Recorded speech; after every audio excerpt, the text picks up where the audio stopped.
As chair of this commission, I call this meeting of the Michigan Independent Citizens Redistricting Commission to order at 10:02 a.m. This Zoom webinar is being live streamed on YouTube at www.youtube.com/MICH/SOS office/videos. For anyone in the public watching who would prefer to watch via a different platform than they are currently using, please contact us at social media at Redistricting MI to find the link for viewing on YouTube. Our live stream today includes closed captioning. Closed captioning, ASL interpretation, and Spanish, Arabic, and Bengali translation services will be provided for effective participation in this meeting. Email us at redistricting@michigan.gov for additional viewing options or details on accessing language translation services for this meeting. People with disabilities needing other specific accommodations should also contact redistricting@michigan.gov. This meeting is being recorded and will be available at www.michigan.gov/MICRC for viewing at a later date. This meeting is also being transcribed, and those closed caption transcripts will be made available and posted on michigan.gov/MICRC, along with written public comment submissions. There is also a public comment portal that may be accessed by visiting michigan.gov/MICRC. This portal can be utilized to post maps and comments, which can be viewed by both the commission and the public. Members of the media who may have questions before, during, or after the meeting should direct those questions to Edward Woods III, Communications and Outreach Director for the Commission at woodse3@michigan.gov or 517-331-6309. For the purposes of the public watching and for the public record, I will turn to the Department of State staff to take note of the commissioners present. Hello, commissioners. Please say present when I call your name. If you're attending the meeting remotely, please state when called that you are attending remotely and disclose your physical location. I will start with Doug Clark. Present. Juanita Curry. Anthony Eade. Brittany Callum. Rhonda Lang. Present, attending remotely from Reed City, Michigan. Steve Lett. Present. Cynthia Orton. Present. MC Rothhorn. Present. Rebecca Satella. Present. Janice Follett. Present. Aaron Wagner. Richard Weiss. Present. Dustin Witches. Present. 9 commissioners are present and there is a quorum. Thank you, Ms. Reinhardt. As a reminder to the public watching, you can view the agenda at www.michigan.gov/MICRC. I will now entertain a motion to approve the meeting agenda. So moved. Motion made by Commissioner Witches, second by Commissioner Rothhorn. Is there any discussion or debate on the motion? Hearing none, all in favor of approving the meeting agenda as moved by Commissioner Witches and seconded by Commissioner Rothhorn, please raise your hand and say aye. Aye. All opposed, please raise your hand and say nay. The ayes prevail and the motion is adopted. Without objection, we will now begin the public comment portion pertaining to agenda topics. Public comment pertaining to agenda topics portion of our meeting. Hearing no objection, we will now proceed with public comment pertaining to agenda topics. Individuals who have signed up and indicated that they would like to provide in-person public commentary to the commission will now be allowed to do so. Please step to the nearest microphone when I call your number. You will then have 2 minutes to address the commission. Please conclude your remarks when you hear the timer. First in line to provide public comment is number 1. You're now invited to address the commission. Good morning. I'm Chris Andrews from Hazlitt. I'm advocating for fair maps where the party with the most votes has the best chance of winning majorities in the legislature and in Congress. Republicans are cleverly using code of rural versus urban to pack Democrats into a small number of districts so that they can win the rest. Don't let them do it. I've heard several people from Eaton and Clinton counties saying they want nothing to do with the city slickers in Lansing or in Ingham County. And several have pointed out as proof that Eaton and County and Berry County they share a state health department. On the other hand, there's the Community Mental Health Authority of Clinton, Eaton, and Ingham counties, the Tri-County Office on Aging, the Tri-County Metro Narcotics Squad, the Tri-County Regional Planning Commission, the Lansing Metropolitan Statistical Area, Capital Area Community Services, Capital Area Human Alliance, Capital Area Humane Society, Capital Area Michigan Works, Capital Area United Way, Capital Region Community Foundation, Capital Region Small Business Development Center, Disability Network Capital Area, Lansing Economic Area Partnership, RSVP of Ingham, Eaton, and Clinton counties, Tri-County Alliance for Public Education, the Tri-County Bicycle Association, the Tri-County Crisis Intervention Team, Tri-County Triad, the Capital Area Soccer League, the Capital Area Athletic Circuit, and we all go to Michigan State events. We enjoy Wharton Center, Breslin Center, Spartan Stadium, Lansing Community College. Thank you. Thank you for addressing the commission. Number 2.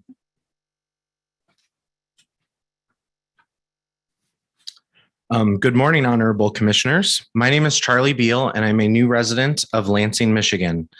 I'm here today to ask this commission to add 3 additional full days of mapping between now and next Thursday, September 23rd.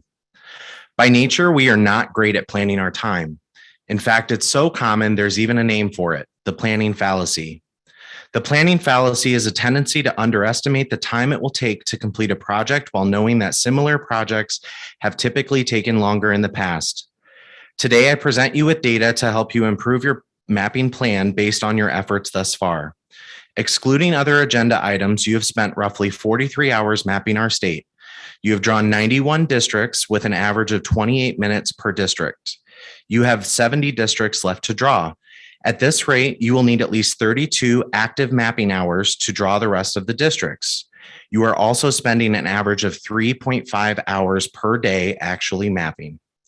In order to meet your timeline to deliberate and evaluate partisan fairness starting September 23rd, you will need to add 3 full days worth of mapping to your schedule between now and then. If you do not, you will leave yourself only 1 or 2 days to review partisan fairness and make adjustments to 161 districts in order to meet your September 30th deadline. I thank Commissioners Lang and Zatella for raising this issue and request that this commission support their proposals to add more times and days. As a final note, when you add more mapping sessions, please designate it to the Metro Detroit area, which thus far has not been given an equitable amount of time. Thank you, and I hope you keep the planning fallacy in mind as you continue your critical work. Thank you for addressing the commission. Number 3.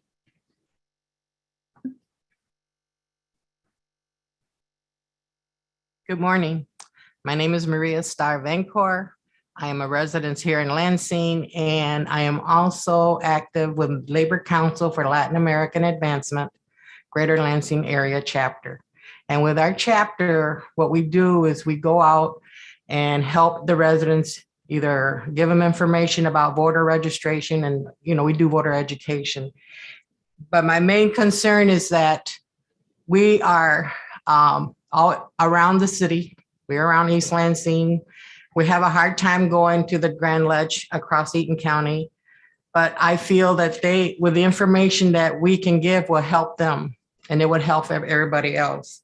I'm asking you for this redistricting is to follow the Constitution.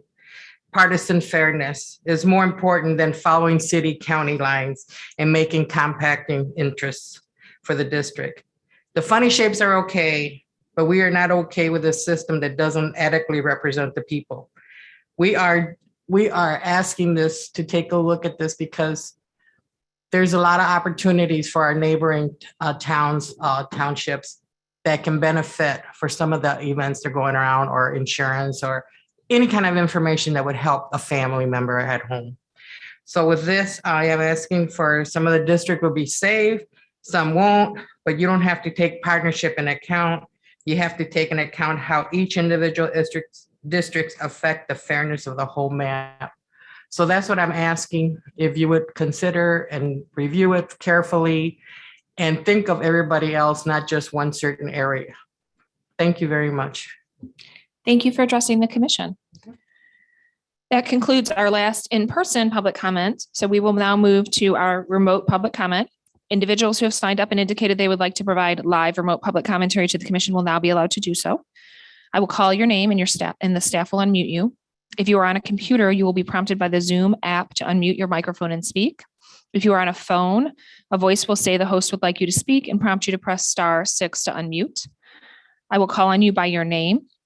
Also, please note that if you experience technical or audio issues or we do not hear from you for 3 to 5 seconds, we will move on to the next person in line and return to you after they are done speaking. If your audio still does not work, you can email redistricting@michigan.gov and we will help you troubleshoot so you can participate during the next public comment period at a later hearing or meeting. You will have 2 minutes to address the commission. Please conclude your remarks when you hear the timer. Please, first in line to provide public comment is Singh. Please allow our staff to unmute you. For the purposes of the public record, that participant is not present. Okay, we will move on to Doug Campbell.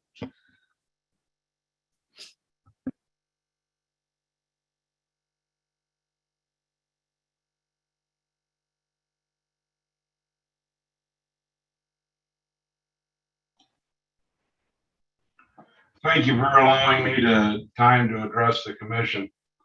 I'd like to bring to the commission's attention the all too often overlooked border county community. Counties along the Ohio and Indiana borders share similarities that no other counties can relate to the state boundaries. Many residents on both sides of the state border commute across the state line twice a day for work. We deal with tax disparities unique to the daily life of our border county residents.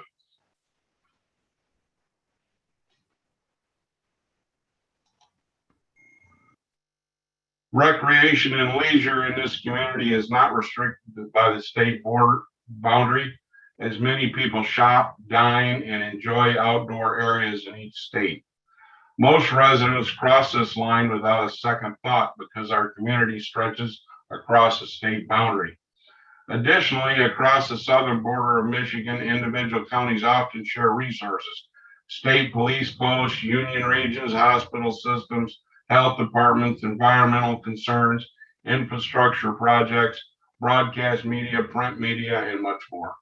These counties also share economic interests relying heavily on agriculture, unlike larger cities of the north of these counties. Far too long, alike communities have been divided for political reasons, and I'm optimistic that you will decide to end this. Finally, and most extraordinarily in this time of hyper-partisanship, both Republicans and Democrats have given testimony supporting these border county communities. For the most part, I have been impressed with each of the commissioners' ability to put away their party loyalty and work on behalf of communities. I think the border may be the most common sense decision for the commission to make. While I know the commission has many difficult decisions ahead, I ask the commission to forget about border counties and bipartisan support for the communities received. Thank you for addressing the commission. Next is John Calhoun. Madam Chair, Yes. our first participant has now joined the meeting if we would like to return to them. Okay, let's return to Singh.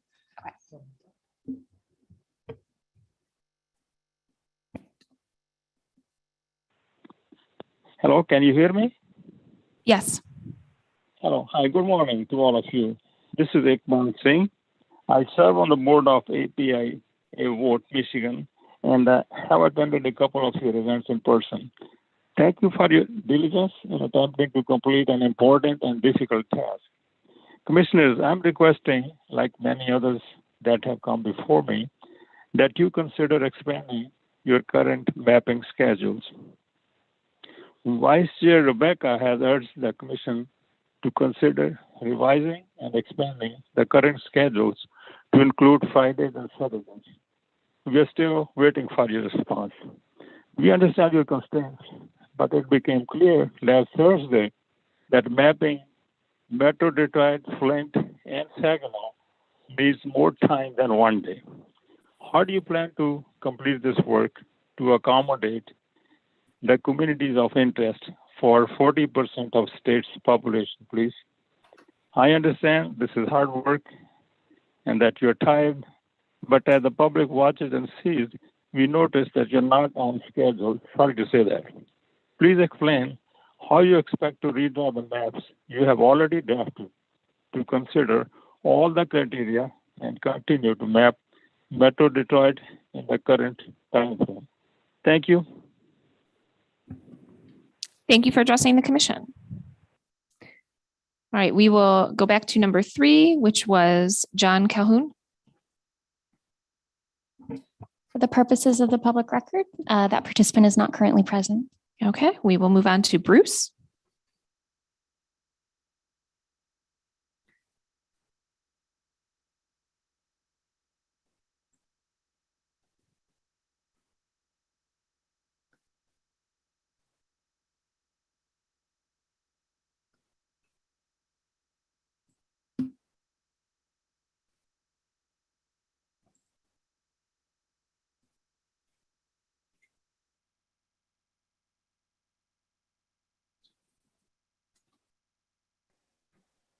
Am I on? Yes, we can hear you. Hey, great. My name is Bruce Barland. I'm from Diamonddale, Michigan, Eaton County. Ladies and gentlemen, commissioners, thank you for being there for Michigan citizens. And communities of interest do matter. Please, when you are redistricting Michigan, I ask that you keep in mind the rural flavor of outstate Michigan when compared to cities. Rural life on the farm and in small towns of rural Michigan is much different than life in cities. Likewise, the interests of the people of rural Michigan are much different than the interests of the people of bigger cities of Michigan. Please keep the rural interests of outstate Michigan in mind while drawing state, Senate, and House districts. Draw rural districts and draw city districts. Please keep them separate, as the people in rural Michigan have different interests than those people living in the cities of Michigan. Thank you for listening. How many farms are located in the city of Lansing? I don't think there's many. I seldom go to Lansing events and cannot remember the last time I was in Lansing except for going to the Capitol building. Again, thank you very much. I do hope you all have a great day and keep the interests of rural Michigan in mind when you're drawing these districts. Rural Michigan is important to Michigan and the country as a whole. Thank you very much. Thank you for addressing the commission. Next in line to address the commission is Mr. James Gallant. Can you hear me now? Yes, sir, but you're a little quiet. Okay, can you hear me now? Yes, that's much better. Okay. This is James Gallant, Marquette County Suicide Prevention Coalition, and these are my opinions. And just to point out with the prior speaker that my prediction is the way you're going to get this done is you already got it done. You already got it done, and this is a self-imposed deadline so that you can say, oh, look, we didn't violate none. You have to give the people the right to have informed consent for these votings. And interesting, I believe that Commissioner Lett's comments yesterday were disingenuous at best when he said there's a semblance of order here. Because yesterday, as he then continued on to say, well, hey, how are we going to vote here today? So you make it up different every meeting. That's what you folks are wanting to do, just like the Netherlanders do over there in the polar model. And so what you did yesterday was you amended the rules of procedure in direct violation of the rules of procedure. Section 14.2 under amendments, it says that any amendment to the rules of procedure is to be 3 days notice added to the agenda provided to the members 3 days before the meeting. You didn't do that. Did it on the fly. And then you just changed it again in the middle of the voting. This is what's so wrong about this. And in section 9 in voting, and then decorum rules, section 11 is what? Decorum is you have to keep your statements germane to the immediately pending question. And now you got to remember this part too. The vice chair, the part about facilitates discussion while it's under consideration. So it's not under consideration until there's a motion seconding. So Commissioner Zatetta the attorney, in my personal opinion, is willfully and maliciously violating these rules of procedure and assigning the floor when there's no motion of second pending. It's very clear. And now you got the postings. You posted yesterday for this meeting. You're trying to use this 18-hour rule. I got an email back from Pustula, and she said that going by the 18-hour rule, going by the law. Well, I just got off the phone with the clerk of their House of Representatives, which you're supposed to be posting at his office, and they're looking into it now. And they're going to give so he says, a written answer. Like, you won't answer nothing. You're supposed to just want to go to court, don't you? And that's how you want to get this cleared in court by somebody losing. And, Thank you for addressing the commission, yeah. Mr. Gallant. All right, next in line is Anthony Scannell. That participant is not currently present. Okay, next is Supervisor, I believe it's Perrone.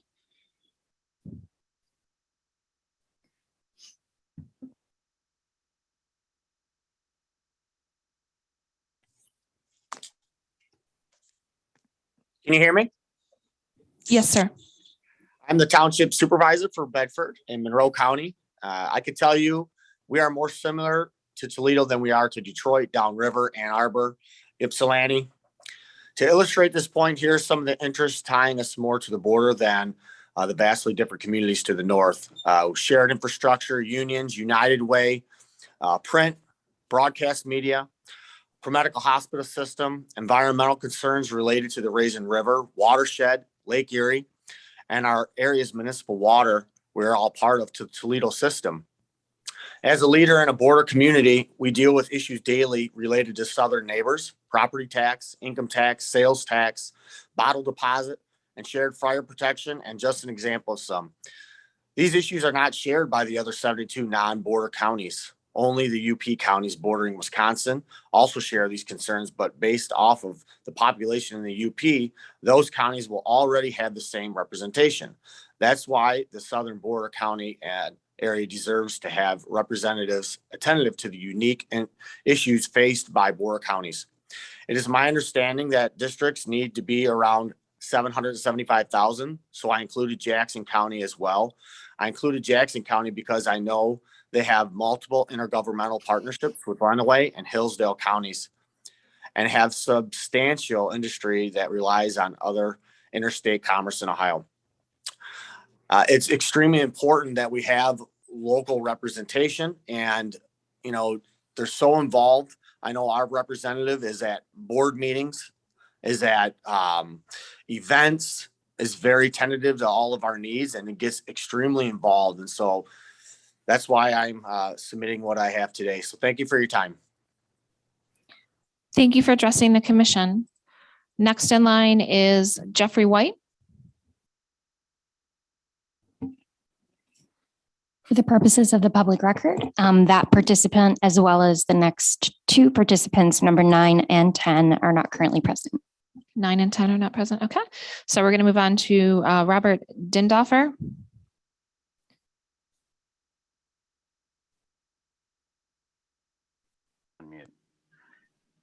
Hello, can you hear me? Yes, sir. Oh, thanks. Hi. So yesterday, I'm from the Lake St. Clair community of interest, and yesterday I was absolutely elated when you all decided initially, or were working on reflecting it in a state senate district, and I was equally heartbroken when you all decided to break it up, and I wanted to, I guess, point out that the reason you guys decided to break it up was it to try to comply with the Voting Rights Act, at least as I understood it. And the bitter irony of it is that by breaking it up, the district you would have created with the east side of Detroit, East Point, Roseville, and the remainder of Warren would have been a better VRA district. And I'll compare the two. The district you created and the one that you would have created with what was left in the area from a VRA standpoint. The one you created was majority white and only 36% Black voting age population. The one you would have created out of Warren, East Point, Roseville, and Detroit would have been majority minority, would have been 45.8% Black and 42.6% Black voting age population. So ultimately what you did mistakenly, and I hope you all will look at it, double check me and correct it, please, if you can, is you broke up a community of interest that's clearly defined. Moonduchin gave it a number and a name, A9. There are a lot of us who have spoken up for this, and you broke it up, and unwittingly and mistakenly, without looking at the other option, you also made a worse VRA district than you could have made and cracked the minority population in the area, spreading them across 2 majority white districts. I hope you'll look at it. Thank you very much for your time. Thank you for addressing the commission. Dr. Elizabeth Benji. Actually, I think that might be Benny.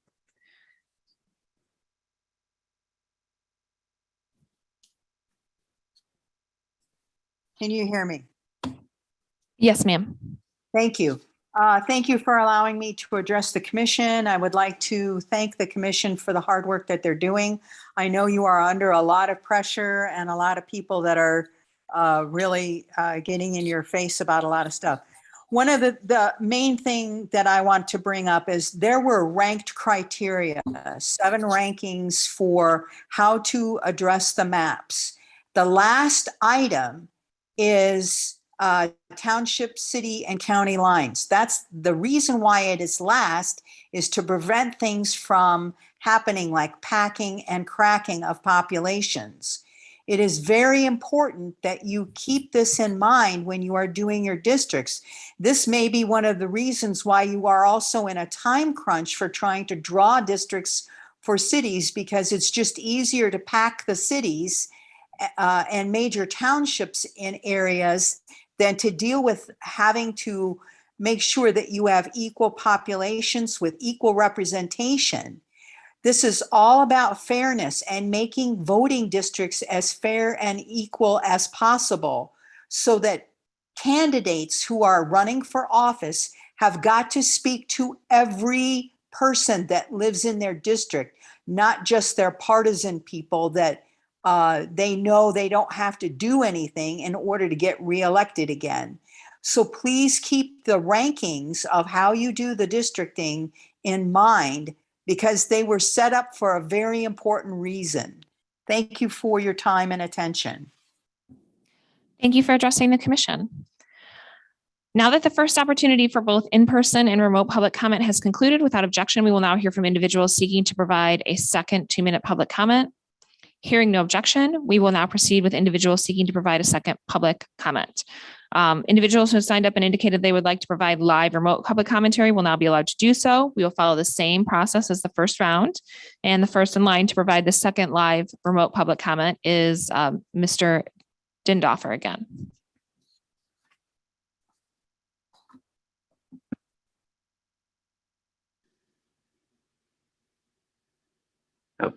Hey, all, can you hear me? Yes, sir.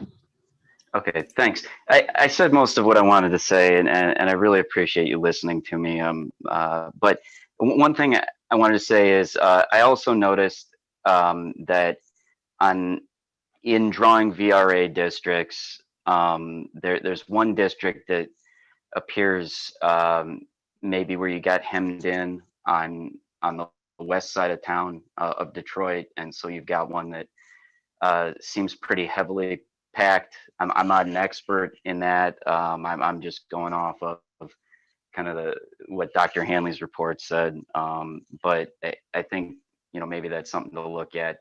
My main concern is, if you can follow communities of interest and draw VRA districts without breaking up the COIs, please do it that way, and consider that there's more than one way to achieve a goal, and you can probably achieve both at the same time. Thank you very much. Appreciate it. Thank you for addressing the commission. All right, that concludes our public comment for this morning. I would like to mention that all emailed and mailed public comment is provided to the commission before each meeting. And the commissioners also review the public comment portal on our www.michigan.gov/MICRC website on a regular basis. So we appreciate everyone who provides public comment in whatever way you choose and invite you to keep sharing your thoughts, communities of interest, and maps. Next, I'd like to move on to unfinished business, agenda item 5A, and continue with the draft mapping of the state Senate districts. However, without objection, before we begin mapping this morning, I would like Mr. Brace from EDS to share a new data set, which is part of the software update and will help inform our mapping process. There you are, Mr. Brace. You may proceed. Indeed. Thank you all. I'm coming to you from Chicago, so I'm not in the state, but paying attention to what you guys are doing, most definitely. I wanted to share with you two major pieces of information that we have now added into the system for your benefit. And I'm going to show you a little bit about how you can operate that. I'm also going to tell you that we had a meeting this morning with Wayne Foster, who is involved right now in looking at and setting up so that they can update your computers today so that you'll be able to see all of this. There's a lot of new information and new data for your benefit. And so I wanted to go through that, but it will be available to you on your own computers later on today. So they will be contacting you. I think Sue is sending you emails in terms of contacting them also. So with that, I'm going to share my screen and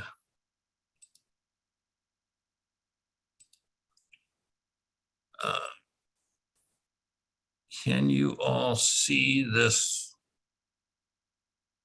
screen? Yes, we can. Okay, great. Familiar screen to all of you. We've gone over this a lot of times.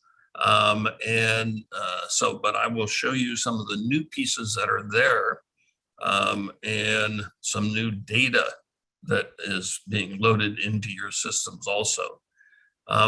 There's two main components that I wanted to talk to you about.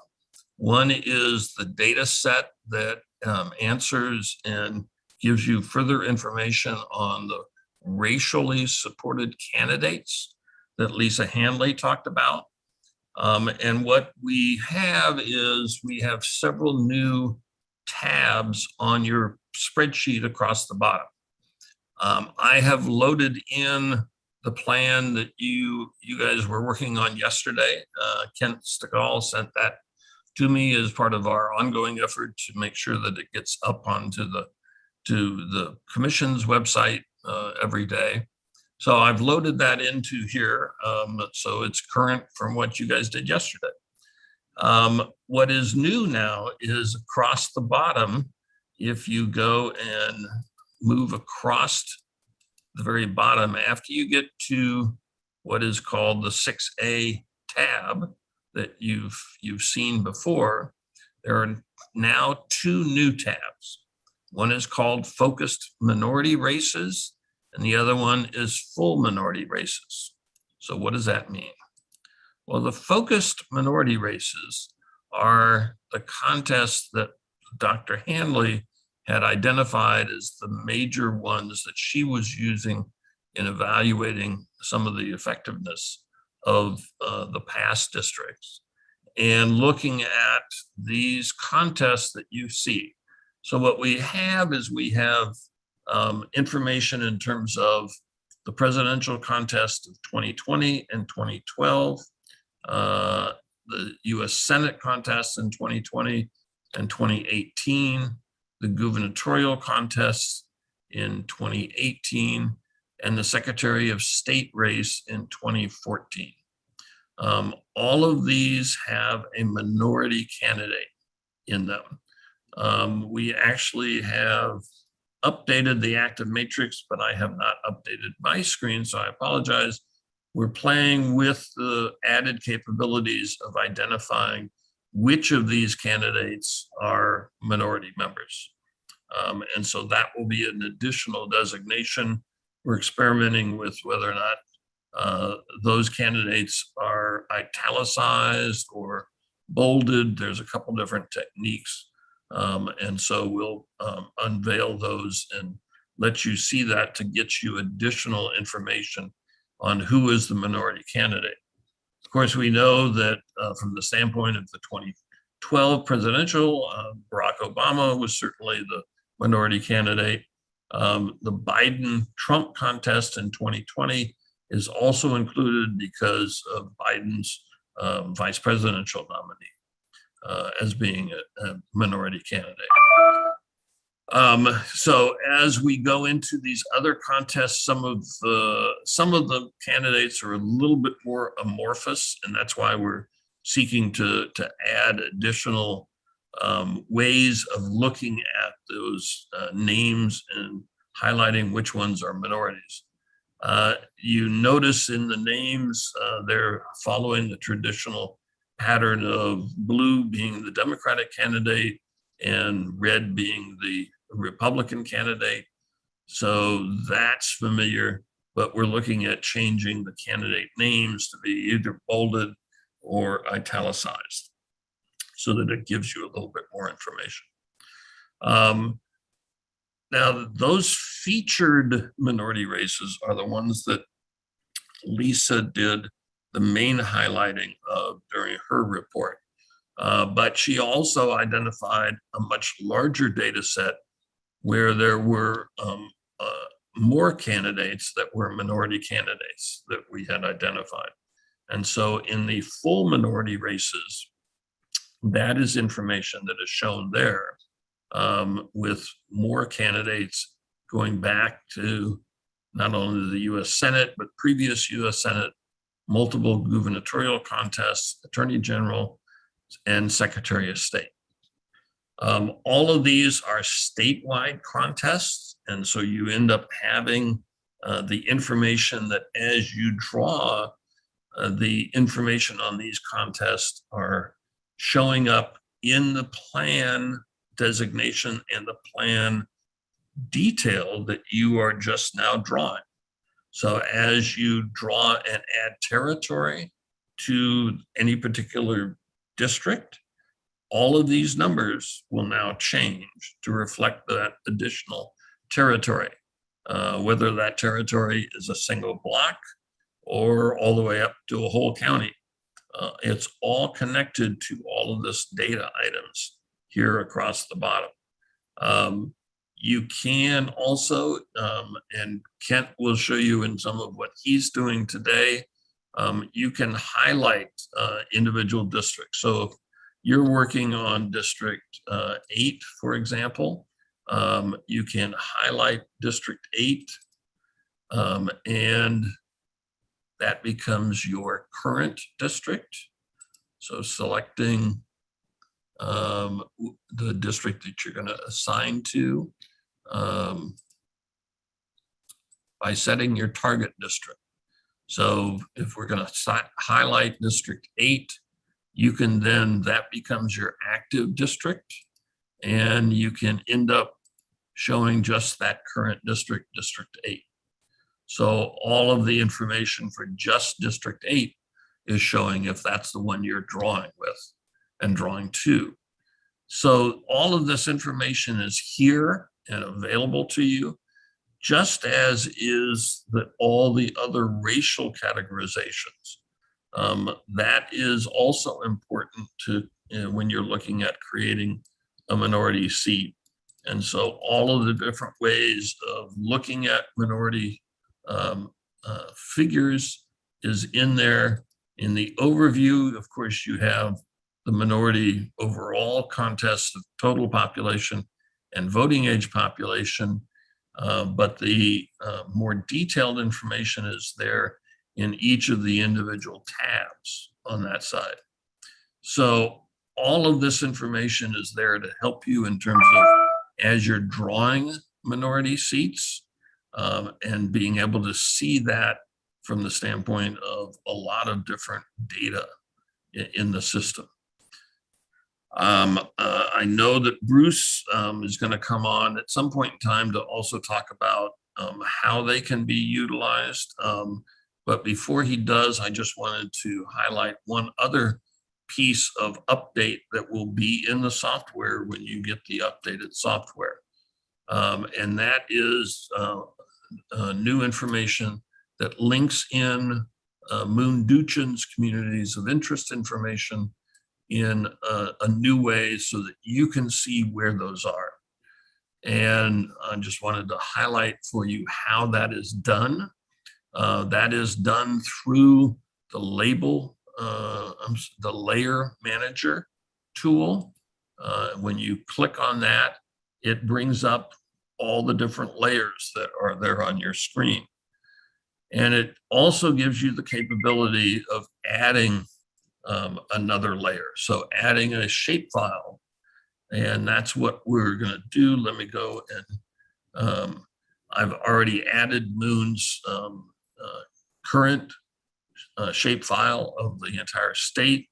But that identifying where that is and what Wayne will be doing for your systems, that file will be in your data file.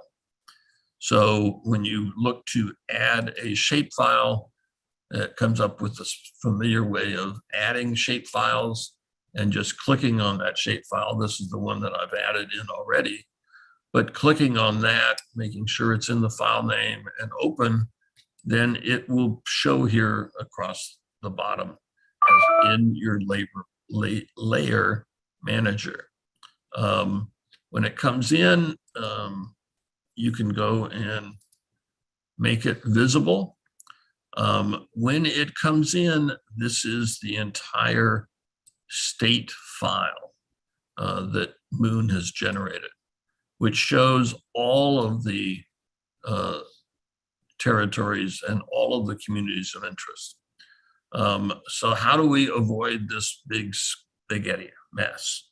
That is done through feature selector. And when you click on that, it will bounce open a new view or a new box for you. This is the key that lets you manipulate around for the files that are dealing with the communities of interest. Again, you get that through feature selector, but the file itself needs to be highlighted in this layer manager. If it's highlighted and feature selector is hit, then you get this view. What this does is let us look at all of the data that is in the system that is both generated by us to add to Moon's file, as well as some of the information that she has in her own file. This data is what is also on Moon's website. I'll show you how to get to there. But one of the key things that you'll want to do at the very beginning is there is the fourth data item is portal _URL. When you click on that, it shows you in the attribute box where the URL is to go on Moon's site. And what you want to do is you want to highlight the portal URL and set the field, that link field, as the current field you want to be doing.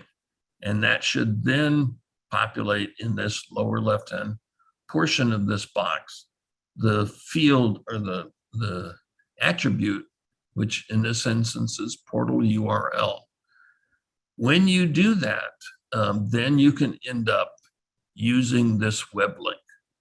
So if we wanted to look at, say, for example, and I'm just picking a random one, if we highlight this one and we go to web link, what happens is that on your URL, and of course, I'm just showing the one piece that doesn't show the other. I'm not showing the overall screen, but it should bring up your web or your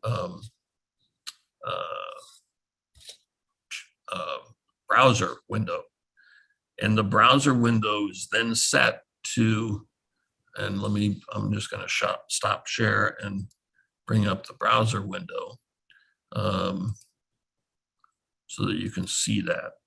So the browser window is then going to the specific URL and the specific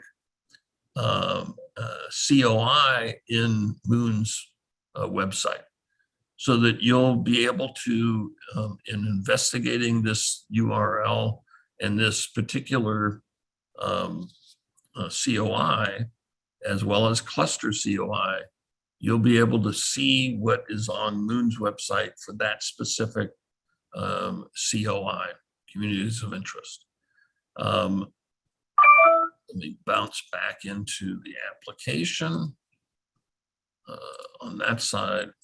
What you can do is you can highlight multiple attributes or multiple COIs.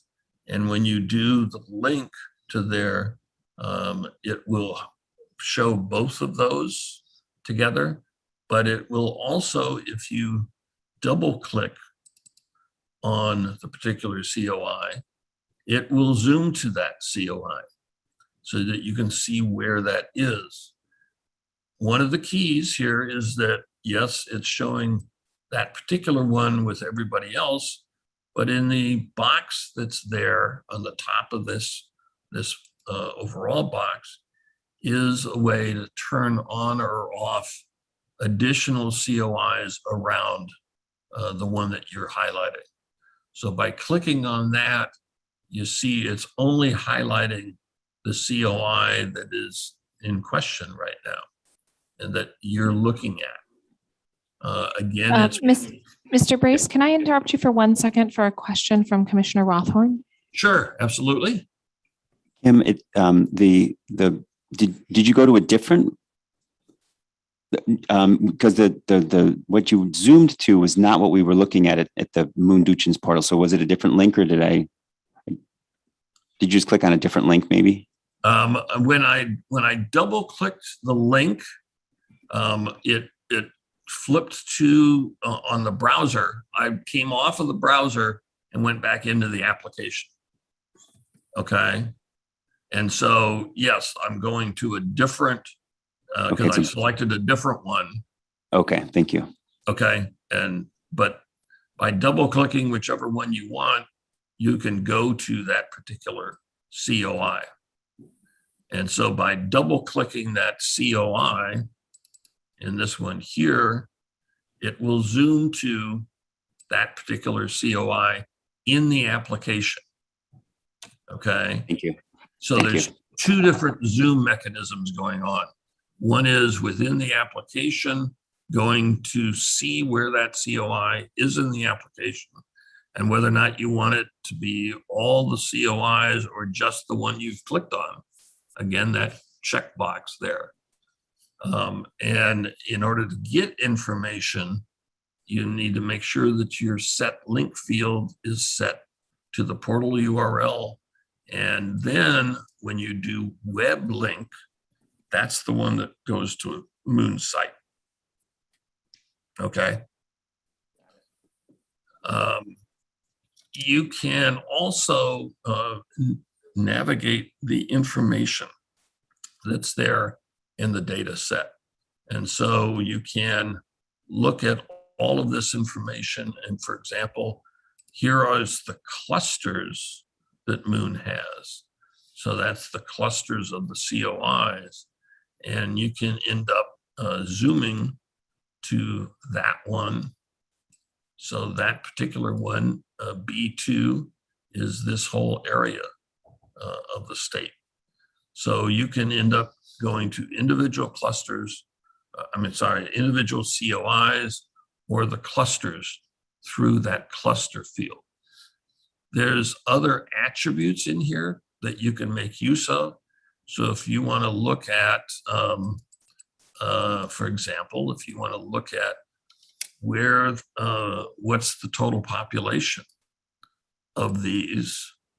So if I select that total population, you can also sort these. So these two buttons on the far right underneath web link is the capability of sorting all of those, in this instance, COIs, based on total population. There, I just did. So that's the highest populated COI in the state from Moon's data set, or the lowest. There's the lowest down there at the bottom. So the sort capability is there as looking at any of these. Now, besides population, you have population for the race categorizations. Again, in the data set, these are the alone races or the combo races, depending upon the multiple race categorizations that I've gone over with you before. Also in the system is the voting age population. Now, these are numbers for the particular COI. So when we get a file from Moon, we process it and generate all these numbers in the new COI file. And what is also there is the percent for the minority, or the percent for the individual race groups. So if you wanted to look at where is the highest African American, this is population, non-Hispanic, Black, BL, you can end up highlighting that, and then you can end up sorting on that one. So the highest COI is 71% African American on that one. And if you wanted to see where that is, all you have to do is double click on that, and it will bounce you to that COI in the application, in the ARC Autobound application. So this is now a real convenient way for you as you're looking at this, and as you're in discussions or at your home when you're working on your own plan ID, you can end up going and seeing the individual COIs and the individual information on those COIs. And again, by using that web link, you can go back and bring up Moon's website as the browser piece. That all, as I said, is in Layer Manager, and bringing in Moon's COI file, and the feature selector brings you that particular menu right there. It is a real powerful additional tool for you so that you can end up seeing a lot of different things and start coordinating between them on that side. So the COIs are now there, and they will be, this is a new part of the software itself. So it is what is now version 2.3 of the software. And all of this capabilities with the COIs are now in there with what Fred has been able to generate. And so the COI information is what you will now have, as well as, if I go ahead and close that, dismiss this, as well as the minority race contest and the results of those as to be used while you're drawing. Now I know Bruce will be coming on board to talk about how you could make use of that. But basically what you're looking at is what is the vote for the individual candidates. So if I go up to that tab, the featured minority race, what you're looking for is what kind of voting pattern was for the minority candidate. And if in this District 8 that I had highlighted before, you see that indeed Biden carried that contest there. Obama carried it with 87%. Peters carried it with 82%. By looking at all of this information, you can begin seeing whether or not the candidate of choice and who was the candidate of choice, whether or not they were carrying the district. And as Lisa reported to you, that is part of the key in as you are drawing whether or not this is an effective district on that side. Again, you see it with the focused minority groups as well as the full minority groups. I think Bruce probably has additional comments for you on that side of how else you might be able to utilize. So I want to turn it over to Bruce. Thanks, General Kim. Counsel. Thank you. General Counsel, did you have a comment? Okay, go ahead. Go ahead, Mr. I'm sorry? Adelson. Go ahead, Thank Mr. you. Adelson. Thank you. Good morning, everyone. I regret the darkened quality of where I am. I'm not in my office, and I think this particular hotel room goes for the like spy vibe, at least as far as brightness and lightness. But let me talk to you a little bit about what Kim has presented and give some overall thoughts. I'm very happy to see this information, and I'm going to explain a little bit about what to look at, why it's there. But before going to that, I want to address just a couple of comments in general. As you know, the entire state of Michigan is covered by the Voting Rights Act, and descriptions of districts as VRA districts and otherwise can be somewhat misleading because the Voting Rights Act district impacts Voting Rights Act impacts every district. Yes, there will be districts, particularly the ones you're doing now, where the Voting Rights Act comes into play more because of the level of minority population. But I think that distinction is very important. Whether you live in the UP, Detroit, Muskegon, Grand Rapids, doesn't matter. Voting Rights Act covers the entire state. But let's talk a little bit about the election information. One of the things that I would strongly advise, and something that we'll be talking a lot about over the next couple of weeks, is really study and internalize Dr. Handley's PowerPoint. She did an excellent job of presenting the information in a very clear way. In particular, and if you don't mind, if I could share my screen and just highlight part of her PowerPoint. I think this slide is, to me, I have been reading her PowerPoint virtually every day for the last few weeks. And I think that there's a lot of discussion about weirdly shaped districts and gerrymanders. And without using specific labels here, I really would commend you to look at the map on the right of the state Senate districts and look at District 5 and look at District 2 in particular. Just look at those shapes and ask yourselves, and you'll see this as you're actively mapping, why are they shaped that way? If you look at the minority populations in those districts, you can draw your conclusions, as Lisa did, that they are likely packed.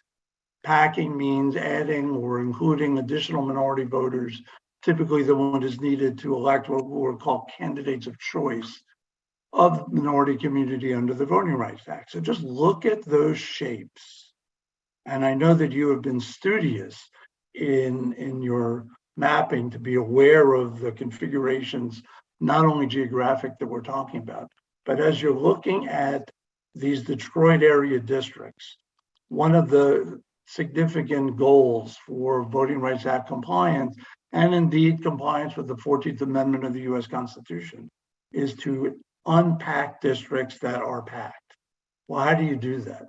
Well, one way is to go into areas that you may not have thought about before, whether they're crossing county boundaries, going north, northeast, west. There's no one answer. And even looking at the precincts and the townships that are included on this map in the lower right, look at the districts that are 45.1 to 50% African American, 40.1 to 40 to 45. There are areas, of course, in this jurisdiction, whether it's Wayne County, the adjoining counties, or the city of Detroit, and its contiguous municipalities and cities that have varying populations. So that's one of the keys to beginning the process of unpacking districts. But let's look now. I also wanted to highlight, I know you're working on the Senate districts, and I commend you to look at Dr. Hanley's chart. The top five, one, two, three, four, five, top five districts that are listed on the top. Look at the percentage, the Black voting age population, and then look at the right, at the percent of the vote. As Dr. Handley highlighted, when you're electing people with 77% of the vote, 75% of the vote, that immediately ticks a box in my head and makes me wonder, was that district packed? Because if you look at all the political fairness evaluations, typically when you have such high numbers of support, that may indicate that there has been packing. And I'm focusing on packing as it's defined by the Supreme Court regarding minority populations. So look at the percentages here, Black VAP, and percent of the vote. And you kind of get a sense of, to highlight in a real way, and again, going back to the vitality of Dr. Handley's PowerPoint, how these districts are created and how many people from which backgrounds are included. Then also, as you're looking at the contiguous counties, you're looking at Wayne, you're looking at Oakland, look at the columns that Dr. Handley has on the right about the percent of the vote needed to elect candidates of choice. And I want to use that phrase instead of minority candidate, Black candidate. The Voting Rights Act and the courts talk about candidates of choice of the minority community, of minority voters. So the elections that Kim talked about, which I want to go to in a minute, highlight these candidates of choice. So again, please focus on these on her PowerPoint. There's a lot of really good information to guide you.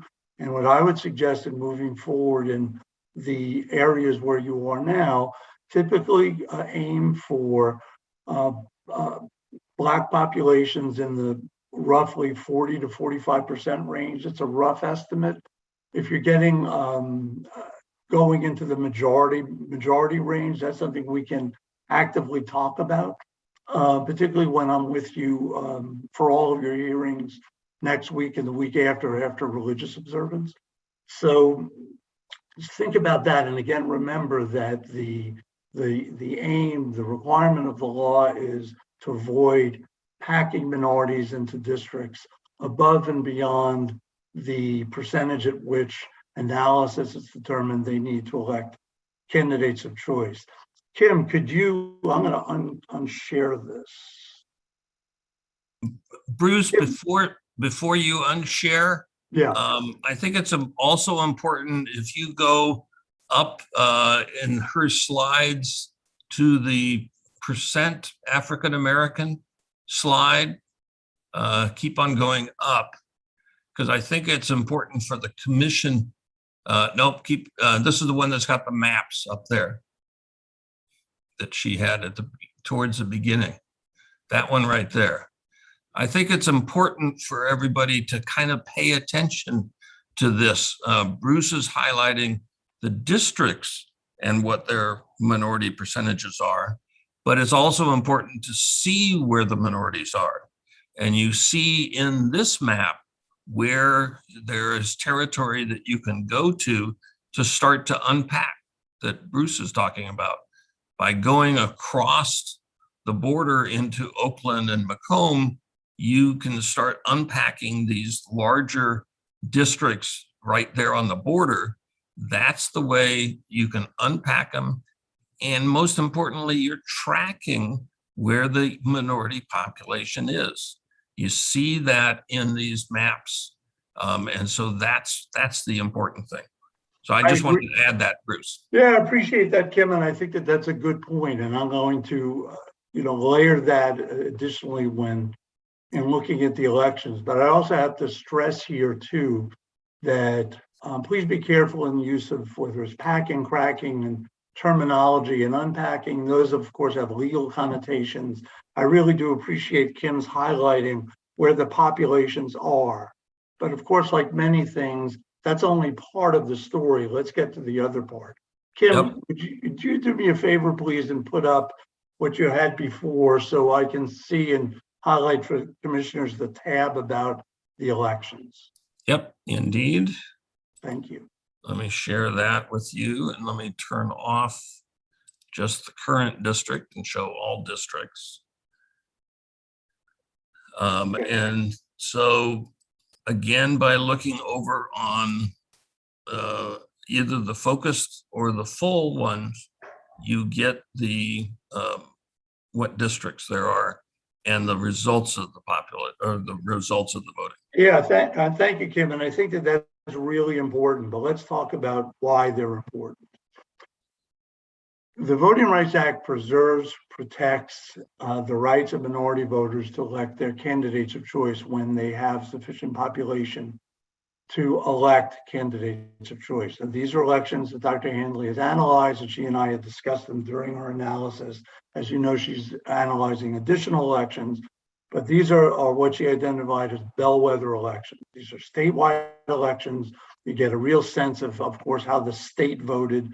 But what's key here is, in addition to understanding the racial components as you move forward, it's important to look at how these preferred candidates of choice, who are identified in Dr. Handley's PowerPoint, and I can certainly talk about, if you have any questions about them today, how they performed in given districts. So one of the best examples, without identifying any particular areas, if you're working on a district that has, like, let's say 48% Black population, and you have worked to unpack the district or unpack an area from how it's been configured in the past. Well, you want to preserve the opportunity to elect of that minority group. But let's say in exploring where to include population, you move into an area where, looking at these bellwether elections, and let's just look at in 2018, just as a choice, the Stabenow versus James U.S. Senate race. Dr. Handley concluded that Stabenow was the candidate of choice of the Black community. So let's say in a given district, you're showing that Stabenow received 90% of the vote and James received 10%.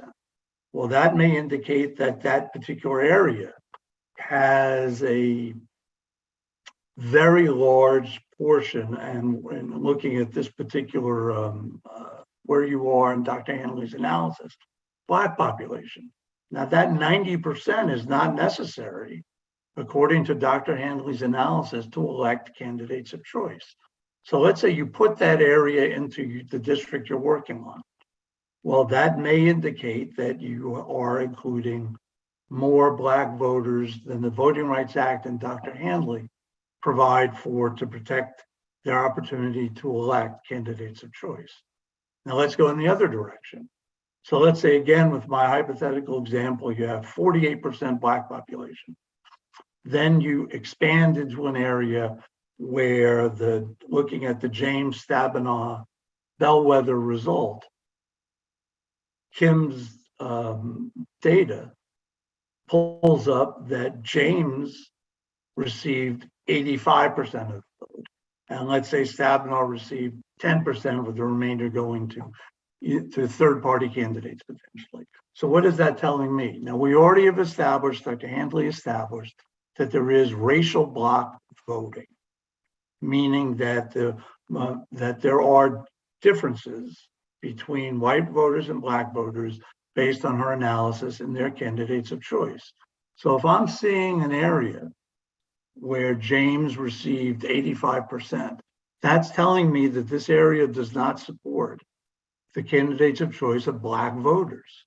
So that if this is added to the district, that could dilute or weaken, impair Black voters' opportunity to elect candidates of choice. So my advice would be, let's look for a different area where the result is not so skewed, where you have more potential white crossover voters, of which there is a substantial number based on Dr. Handley's analysis, who will align with Black voters to support, in most circumstances, candidates of choice. That's the key. That's why these results, one of the reasons these results are here.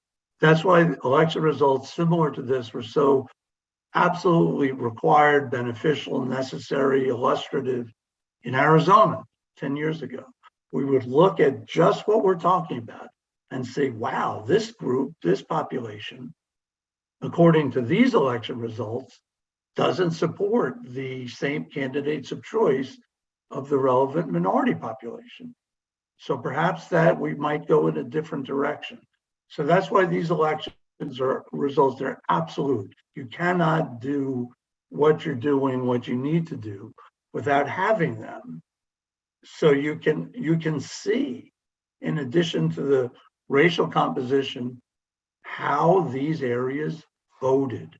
Because that's, of course, what we're talking about. It's the Voting Rights Act.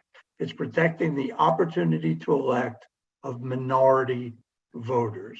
So there will be varying results. Dr. Handley has a lot of different results to look at. I don't want to, my suggestion is that not all election results will have the same result. And if you're looking at 8 elections, if 7 of 8 indicate support for the minority candidates of choice, that's pretty good. You don't need 8 out of 8 elections. For me to be comfortable, I'd certainly, there has to be a majority of elections where there's white crossover support for the candidate of choice of the minority community, where the minority candidate of choice is winning. So the description here in Kim's software about focused minority versus full minority, I think that my thought is that I would look at as many of these, if not all the elections, but as many of them as you can to get a sense of who voted for who is supported, did the minority candidate of choice win? That's the key. Because you don't want to create a district where you're starting out with hypothetically 48% of the Black vote. And then as you add different areas, that comes down to 40%, 39%, because that's suggestive of additional polarization. And that may indicate dilution of minority voting strength and weakening their opportunity to elect. So in a nutshell, that's how you use these elections. Use them actively as you have been using minority population, for example, to get a feel for how these areas voted in these past elections. This is an active, required part of mapping in these and other communities with significant minority populations. But this gives you the information that you need. And as you know, the US Constitution and the Voting Rights Act is the #1 criterion. So that impacts many other parts of your constitutional criteria. And that's going to involve crossing county lines, crossing municipal lines, crossing city lines, because that's just how the system is structured. That is the unalloyed #1 priority. So really happy to see the results are here. That's a very important, necessary tool for you. I know that we'll be talking an awful lot about this. As you know, I welcome a lot of questions and comments, and particularly when I have the opportunity next week and the week after to be with you in person for all your meetings, that we have some real active, fulsome discussions about where to go, what to do, and how to apply these specific elections. So that's really what I wanted to do with the threshold today. Can I answer anybody's question? I guess, Bruce, I would add one more thing to what you said and highlight in particular. What I've done is show on the screen, these are the 2 districts that were drawn yesterday by the commission. And if you look down, for example, in District 7 that you drew, that was the Grosse Pointe area, you see in the election results that indeed the minority candidate and those supported by the minority candidates carried that district, District 7, with the white crossover. Obviously, the whites were voting much more on the Republican side, but there was sufficient crossover there so that District 7 ends up showing that it is still producing a minority candidate of choice. You can see that also in what's happening in what was drawn yesterday in District 8. And that certainly that's a much stronger African-American community, but you can see the results of that on the individual line that the candidates were getting very, very large percentages there. So that's the way that Bruce is talking about in terms of utilizing this data and watching it as you're drawing. Yeah, I appreciate that additional information, Kim. And I tend to be cautious with election results in the sense that if I'm seeing a lot of like 49, 51, 50, 50 election results, I'm going to probably want to build in a little more leeway to protect that opportunity to elect. But to Kim's point, yet some of these elections in District 7 are close, and just looking very quickly, it seems to me that the minority candidate of choice prevailed, not all the time, but at least in the ones that I'm looking at most of the time. And I think that's certainly absolute. It can't be less than a majority of the time. Having a, again, using 8 elections as a guide, my cautious nature would suggest seeing 6 of 8 as supporting the minority candidate of choice. But again, that's just more my caution, risk avoidance, compliance outlook to this. The courts don't say you have to have 6 of 8, for example, but don't assume that there must always be the same. But look at the percentages. If you look at District 8 at the Peters-James race in 2020, that's 82% for Peters and almost 18% for James. That's suggestive, without looking at the racial composition, that this district has more Black population than District 7. I don't know offhand what the population is, but that may suggest that maybe District 8 has minority population that can be moved into another district. So these are all active, dynamic criteria. And as you look at the election results more, you'll get more of a sense of what percentages to look for. That if you're looking at 80% across the board support for one candidate, that may mean the minority population is higher than it could be, for example.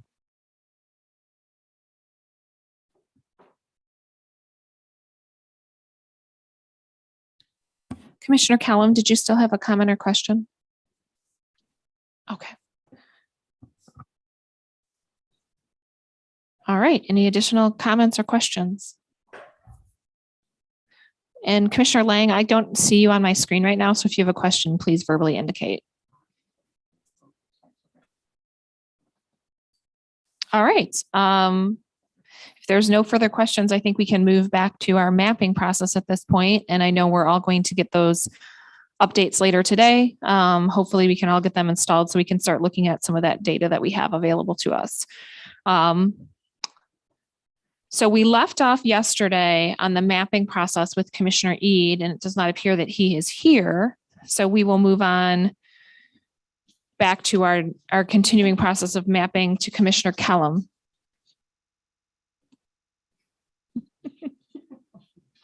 Sorry, so Commissioner Eid is where we left off. I'm sorry, go ahead, Commissioner Clark, and then Commissioner Lett. I was just going to mention that we skipped Commissioner Curry to go to Eid, and we should come back when she comes back in the room. Oh, she's right there. Okay. You're up, Commissioner Curry. Do you want to come over here and direct the mapping? No.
All right. So John, are you going to be helping us today? Good morning. I'll bring up the plan as it was from yesterday, and then you can direct me where you want me to look.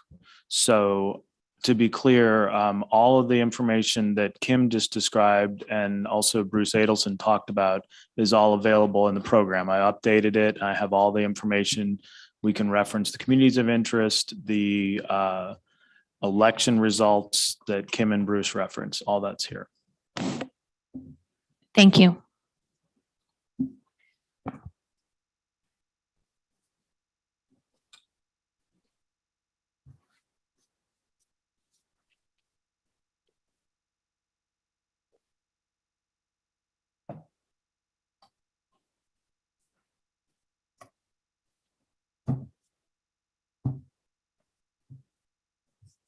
Okay. Also, Kent will be assisting me on some of these questions. So Ken has a comment to start.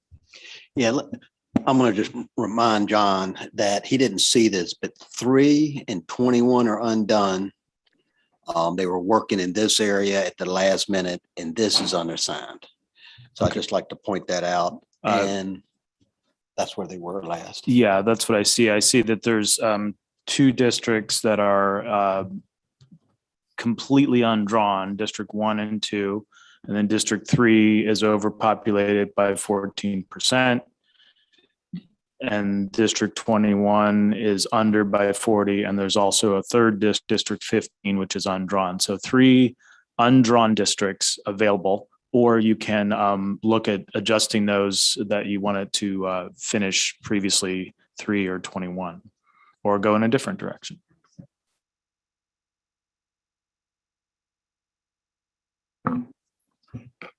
I'm sorry, John. I was trying to keep that phone from making noise, and it's a new phone, so I couldn't work it right. But anyhow, can you kind of repeat that, please? Sure.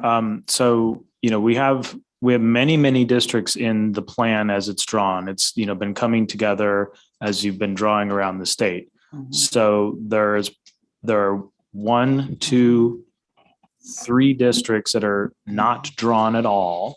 And then there are 2 districts, 21 and 3, that are out of population alignment by quite a bit. They're 21 and 3 here. 3 is Kalamazoo area, and then the District 21 is under by 60%. Sorry, under by 41%. So this area, even if you tried to align these 2 districts, you would still be out of balance by about 25%. So there's going to be an issue with connecting these districts. So do you want to draw in the Kalamazoo area or back in the Metro Detroit area? What would you like to do? What can I possibly? We're not going up in Flint yet, right? You can, yeah. Can I? Yeah. Because Detroit is pretty well drawn for the part that I know. Okay, yeah. So you could start fresh because we have 3 districts that are undrawn. Okay. So you can, for your portion of this plan, if you just want to start with a new district, there is a district already drawn in the Flint area that's right here. It's number 4. Okay. So it's all of the city of Flint and then some surrounding townships. So you can work with this population here that's does not have a color theme on it. All that population is unassigned, okay. And there's roughly 3 or 2 and some population available. So you have a portion of Macomb, I think, here, and a portion of Oakland here, and then you have a good portion of Genesee as well, and then Saginaw and Midland and Bay are also undrawn. Okay. This portion.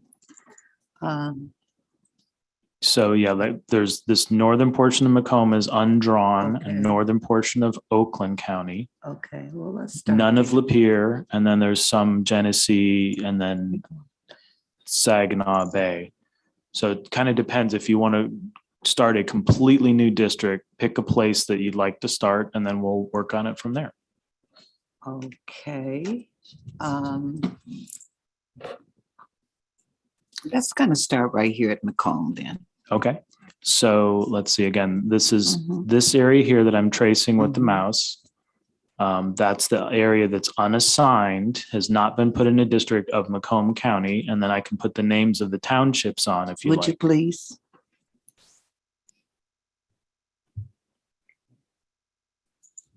So there's Shelby is a large township, but a good portion of it has already been assigned to this District 5. You have Lenox is unassigned, Washington is unassigned. You can see where the boundary is between assigned and unassigned. Okay, then, and then I need how much, what is the population? Yeah, Can't so really see these for a words. new district at this point, I would probably select District 2 as a Okay. starting district.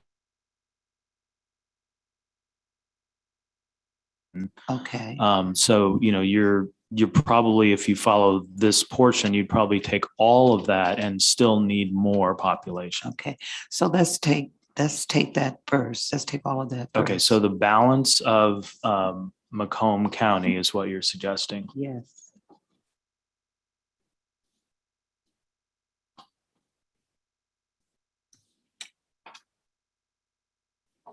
And what kind of color?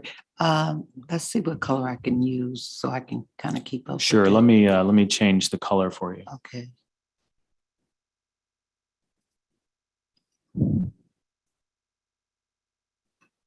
Give me a kind of loud color.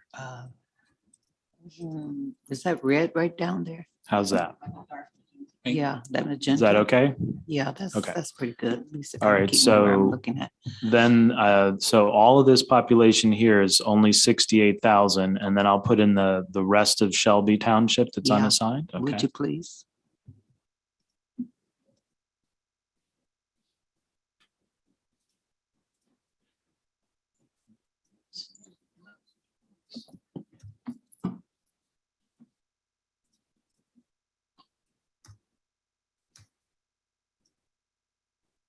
You do corners, don't you?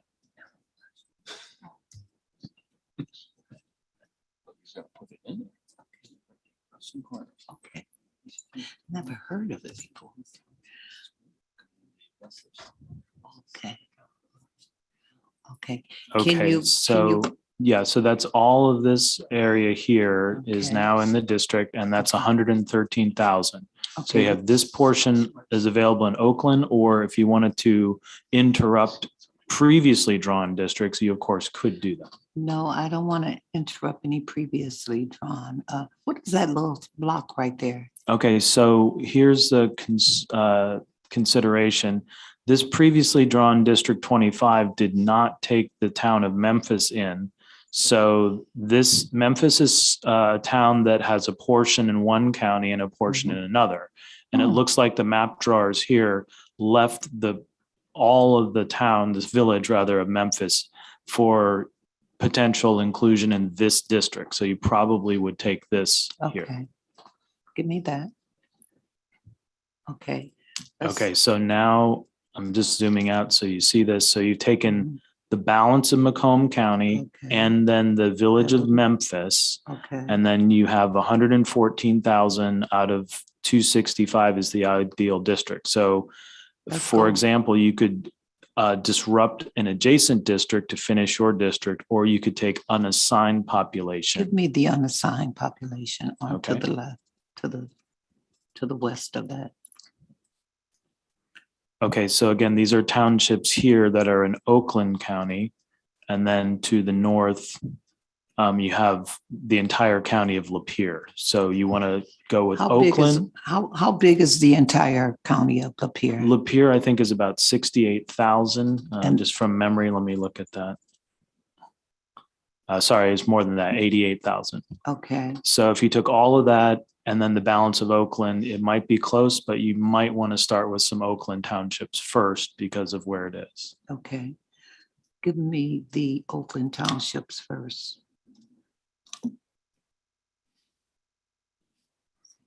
Okay, so again, I'll just look at the population here. So it's 6,200, 22,000, Okay. 38,000, Okay. 15,000, And then over here is about 6,000, You probably have to give me all that. probably all of it. Okay, Mhm. so let's take them one at a time. Mhm.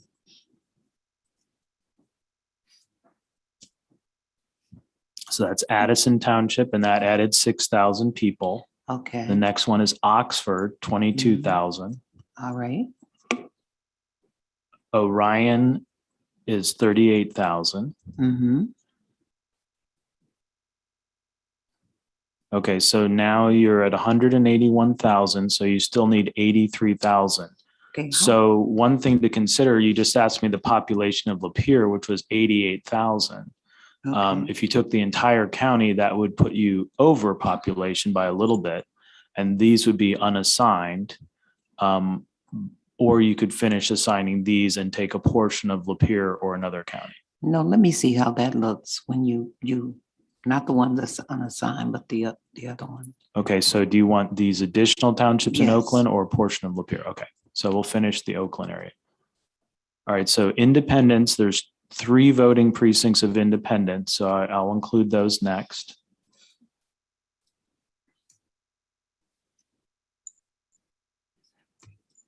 Yeah.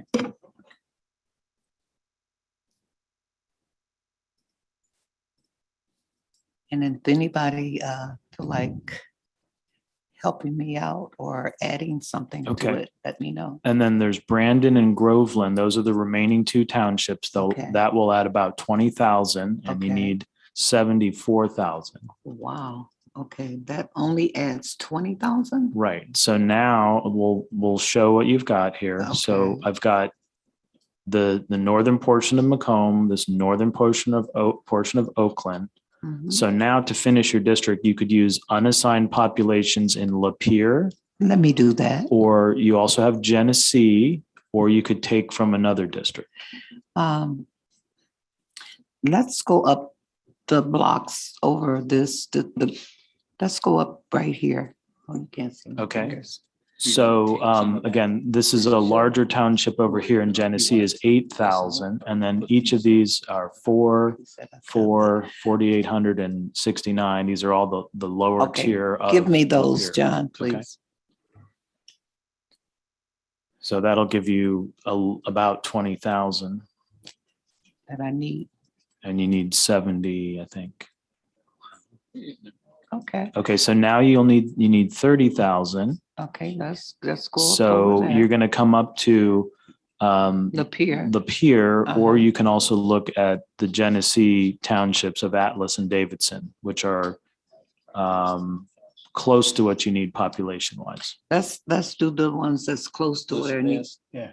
Okay, so Atlas and Davidson. He's a Genesee guy. Okay, Well, Richard, like I help said, me you can out. take these 2 here, Okay, and I think that'll get you pretty close to your yeah, total. that's what John. So we're said. doing Let's Atlas take and those. Davidson, and then you Yeah. have Davidson City.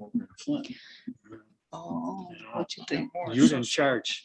Well, I know that Genesee and Flint, yes, somebody said something. Oh, Commissioner Curry, I was just, Bruce has a question, so I was going to pop to him real quick. Okay. Or comment on what you're doing.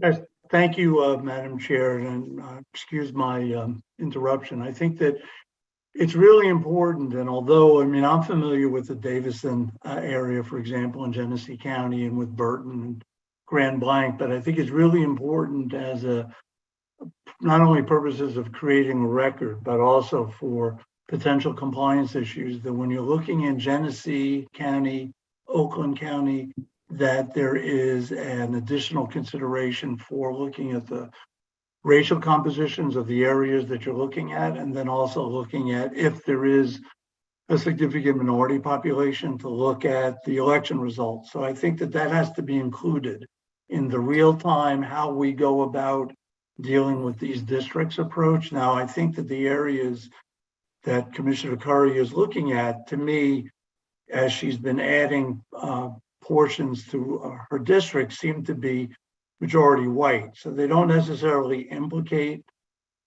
issues of minority voting, protecting minority voting strength. But I would suggest it just as a way to kind of change the dynamic. If you're getting into Genesee, Saginaw, Oakland, Wayne certainly, and Macomb too, that these additional factors need to start being considered so that we're not in a position where we're districting and we're either locking out or minimizing or not taking into account relevant minority populations. Again, I don't think that's happening now because of where we are, but I wanted to flag that as something to look at going forward. Thank you. Thank you, Bruce. Okay, well then let's go where Lapeer. Well, what I was going to say is if you wanted to, we can look at that. I could click in that Let's area look and at you it could first. see what the composition is. So the Okay. quick way to do this, I could use the information tool, but instead, since we have a district available, I'll just put these 3 communities into one hypothetical district that will Okay. capture that population and you can then look at it. Okay, that'd be good. So we're looking at Davidson Mhm. Township, Uh-huh, Davidson Village, okay, and then here is Atlas. I'm sorry, was it Atlas? okay. Yeah, okay. So those areas together as a group are voting age population is 3% non-Hispanic Black, about 3% Hispanic, and then the total minority composition voting age is about 11%. Okay, and what was the Black African? The African-American percent, non-Hispanic up here in the demographics, and there are other we can look at, but it's about 3%. So it seems to be relatively low minority population. Where you know where some more folks at? Unless we check in this area to see. Okay, okay, well then, okay, just kind of take that back out, unassign that. And let's go to that Lapeer. And what is that? I can't even read this. Elba. What is that? Attica? And Emily. Mhm. What is this, right? Emily. Adelaide? Emily. Emily? I can't see, I need glasses. We know. Where's your glasses? We know. I need some new ones. Okay. We know that too. Well, it's also nothing in Michigan is pronounced the way you think. Like it's Lake Orion, not Orion. Lake Orion, not Orion. Okay, let's try this. Milan instead of Milan. Yes, it's Davison. There's no D in it. It's not Davidson. It's Davison. Davison. Okay. All right. So we're going to look at these townships here, still needing about 32,000. So the 6, 10, 15, 24. This will be pretty close to what you need. Okay, let's do that. John, please. And then you'll have to look at the border of the Lapeer? city of Lapeer because sometimes there might be a discontinuity created by this. Okay. Okay. And I Okay, need to got the border. undo that one moment. What the border look like? 'Cause we almost got the population together, but we have to look at the content. What is that continuity? So if I go with all that. Okay, okay. Yeah, I have to put it in the correct district and then it'll show you how close you are on the population. It should be pretty close. So you're within 1% deviation and that's only 1,300 under. And I'm just going to look at Lapeer and just, you can see it looks like the village boundary here is contiguous. Okay. Okay, so it appears that way. And then at any time, if you or other commissioners want me to run the contiguity check, I can also do that. Okay. I think that'll be pretty good. Yeah, it looks good. What's the That little thing up there, the little Richie. Yeah. What is that, John? Are you looking here? Mayfield. Right up here. Yeah, Mayfield, the next township has 7,900 people. Oh, that's, okay. We'll leave it out, yeah. Okay, I kind of like the way that looks. What about you all, commissioners? Kind of like it? Okay, let's leave it like that. All right. Department of State Staff, do you have some questions for Commissioner Curry? I do. And Commissioner Curry, and as well as any other commissioners that pitched in to help craft this district. Feel free to provide input.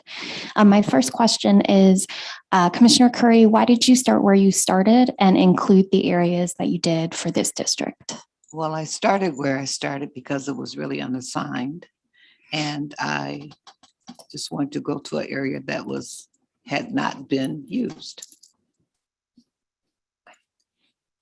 Any other thoughts there from other commissioners who assisted? Well, we're dealing with areas that we still have to draw maps in. And that was number one, a logical place to start. And number two,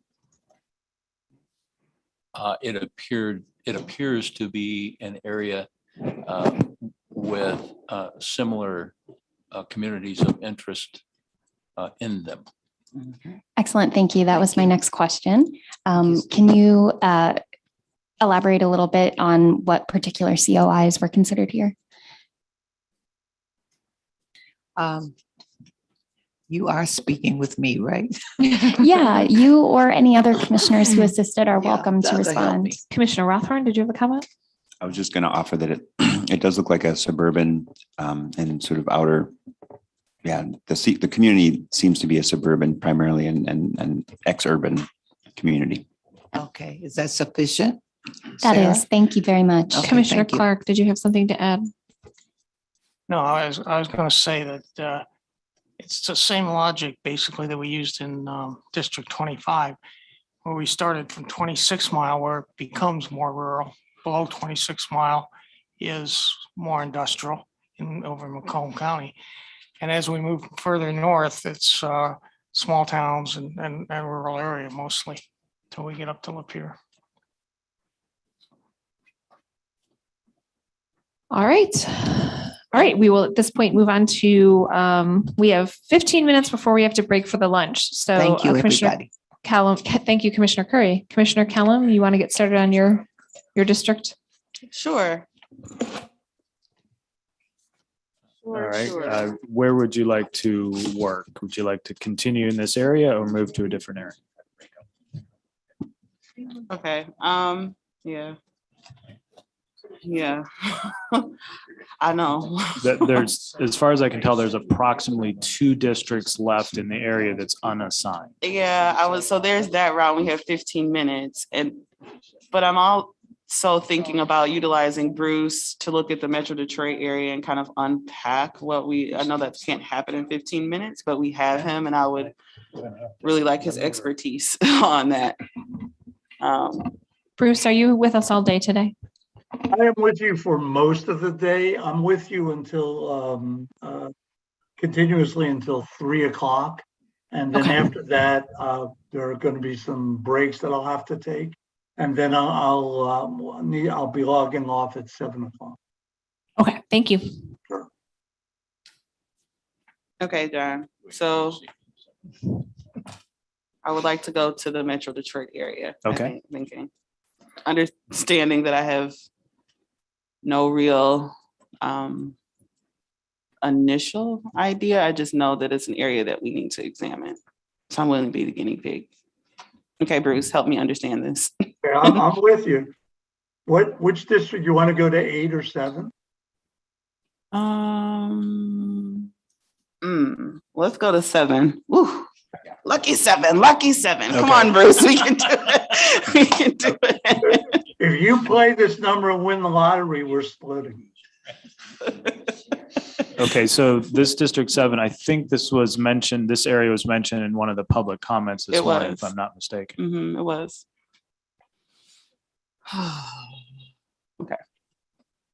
So as it's drawn, it has the Gross Point, Claire's Shore, and Mount Clemens. John, and a excuse me, portion of if I Detroit. could just make a quick overall comment. And looking at District 7, let's look at the minority population.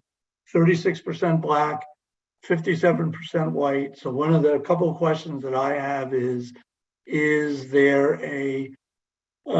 looking at the election results, is there a potential to increase the Black population slightly? How is the white population in the areas where that are included in this district, how do they vote in the bellwether elections? Are they crossover voters who support minority candidates of choice? So I think that those are threshold questions when we're certainly in the Detroit area, but in other places too, like Flint, for example. But just to look at that to see, okay, can we increase the Black population, for example? Is the white population, is there crossover support? So Commissioner Kellum, those would be thoughts that I would have just at the threshold to be thinking about. And can you repeat those last thoughts that you'd have again? Is there more Black population that could be pulled in, and what were the other? I think you said two more things. The white population in the precincts that, let's say, are majority white, do they support the candidates of choice of the Black community? Is there enough white crossover support combined with the Black voting population to elect candidates of choice? So in the Detroit area generally, I think that's important, but in just looking at these numbers, I think those should always stand out as, wow, okay, well, do the white voters support candidates of choice?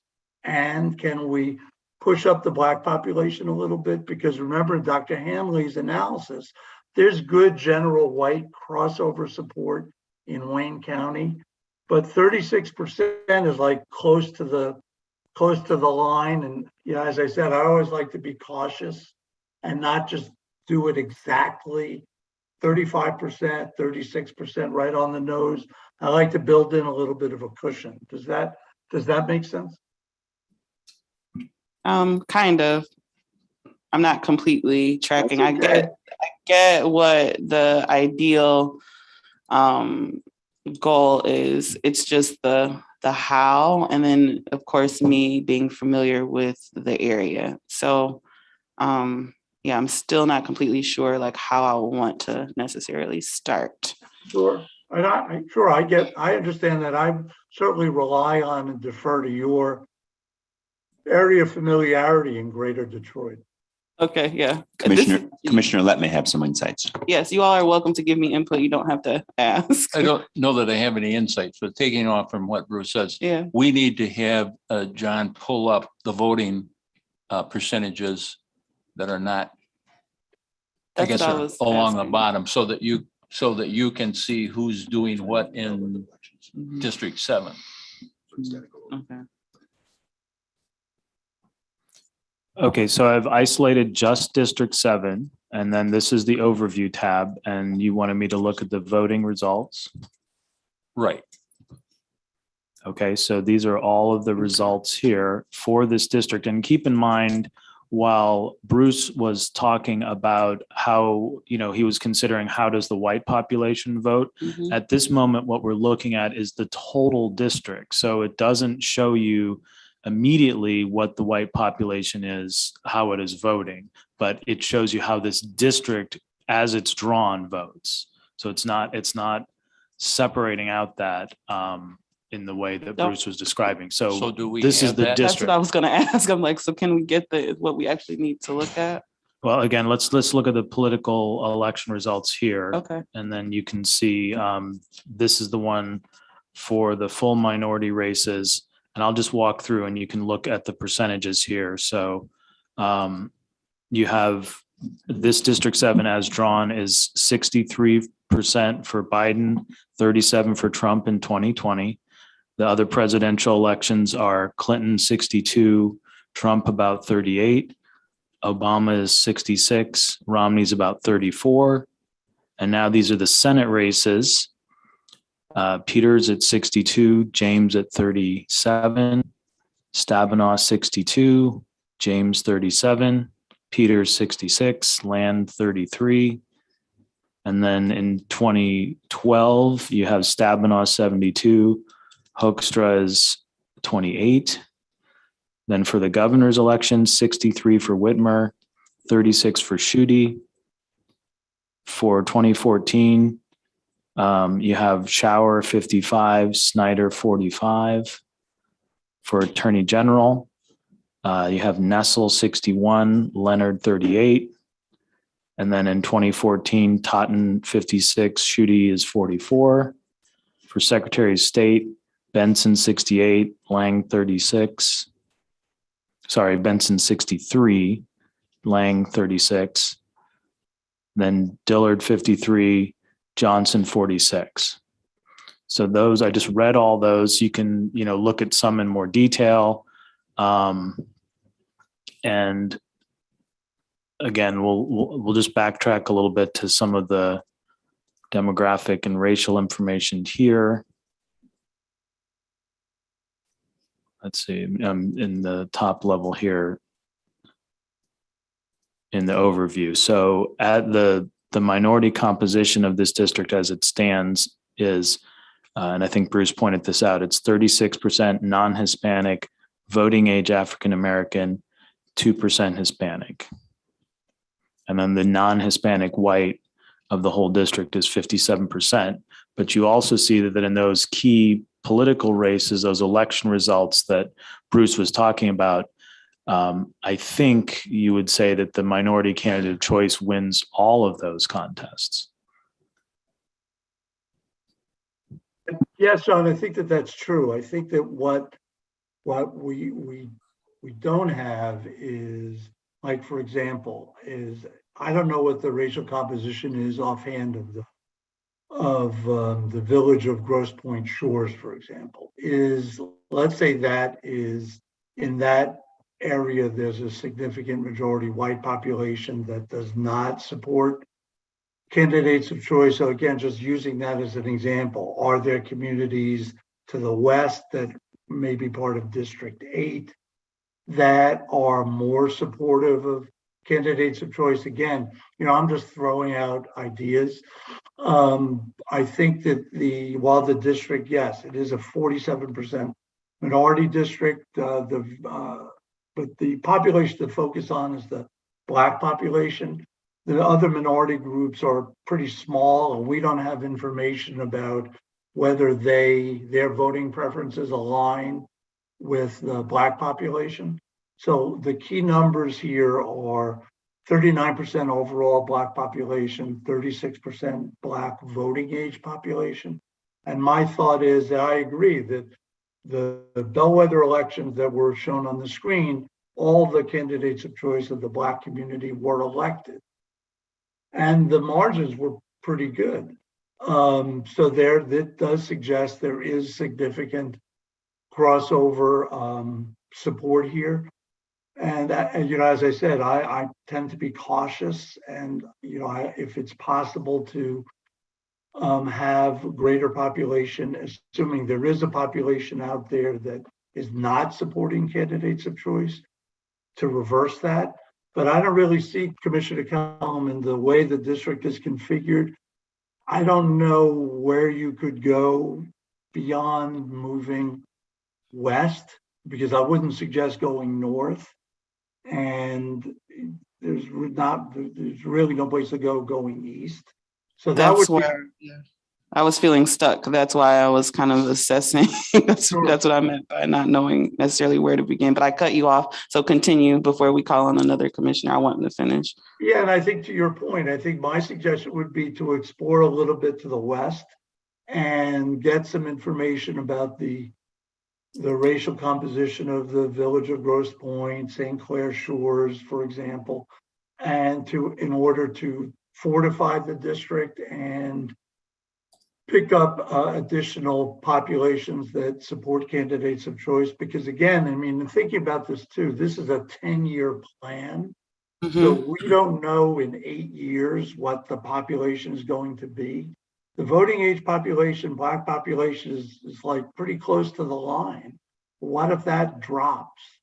How does that impact the remaining population as far as supporting candidates of choice?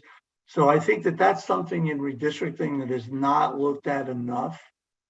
It's a 10-year plan. Things change. We know that.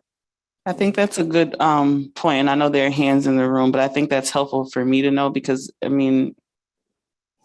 from what I know, the Points community is an older community and established with, certain ethnicities, and there's not much movement.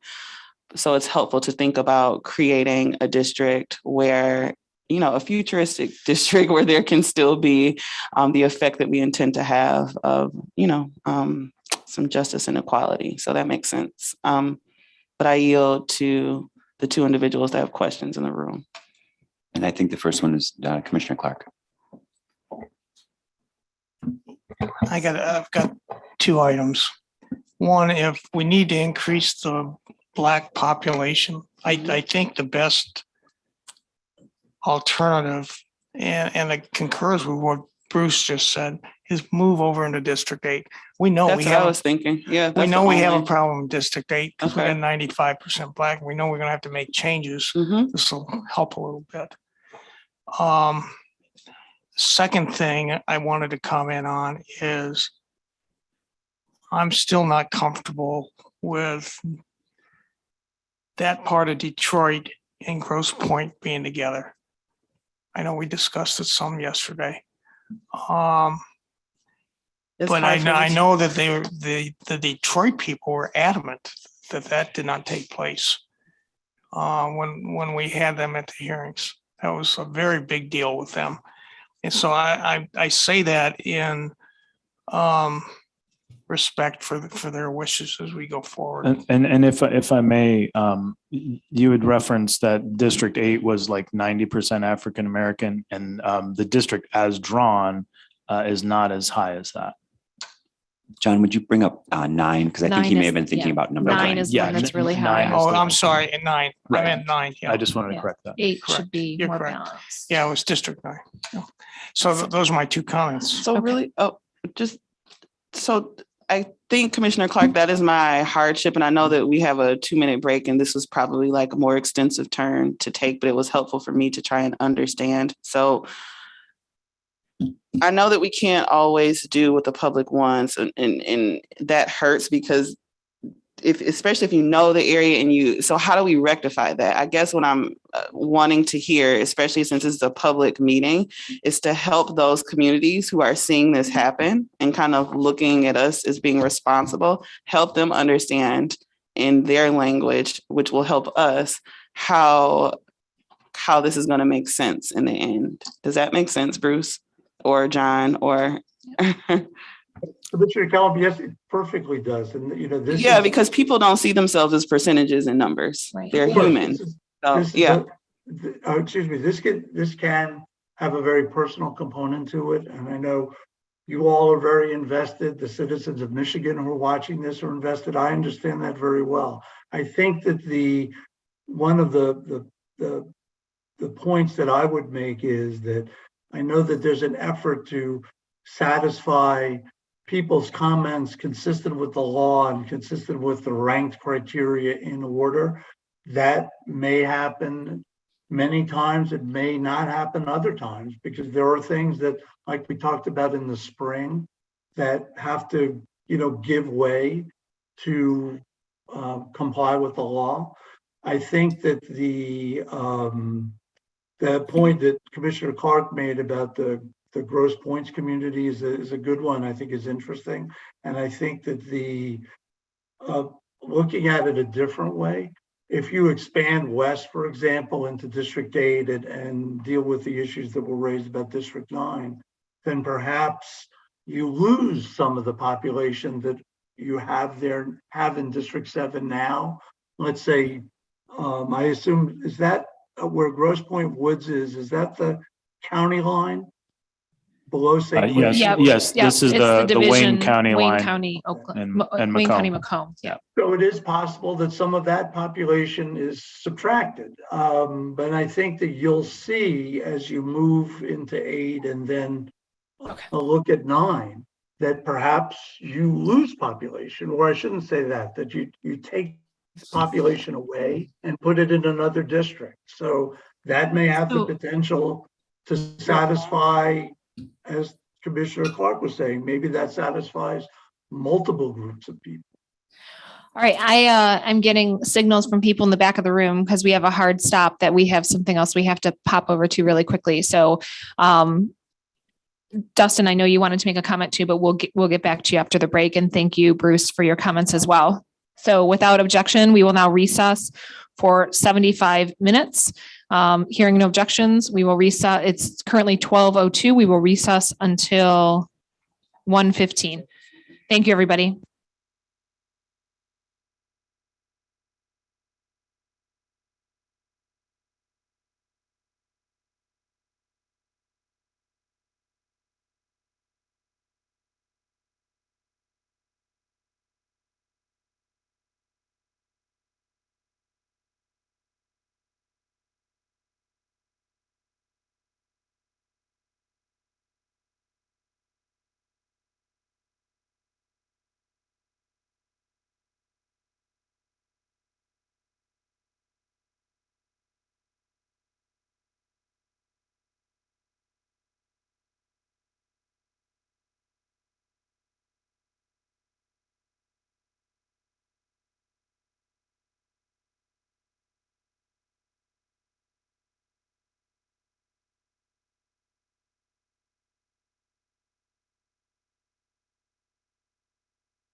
I called this meeting of the Michigan Independent Citizens Redistricting Commission back to order at 1:52 p.m. Will the secretary please call the roll? Hello, commissioners. Please stay present when I call your name. If you're attending the meeting remotely, please report when I call your name that you're attending remotely and disclose your physical location. I will start with Doug Clark, Present. Juanita Curry, Present. Anthony Eid, Brittany Kellum, Present. Rhonda Lang, Present, attending remotely from Reed City, Michigan. Steve Lett, Cynthia Orton, present. MC Rothhorn, Present. Rebecca Satella, present. Janice Follett, present. Aaron Wagner, Richard Weiss, Present. Dustin Witches. Present. 11 commissioners are present and there is a quorum. Thank you, Department of State. All right, without objection, we will now resume item number 5A, unfinished business. Hearing no objection, we will now resume mapping the state Senate districts. When we took the break, we were still on Commissioner Kellum's turn. So we will continue with Commissioner Kellum to instruct the line drawing.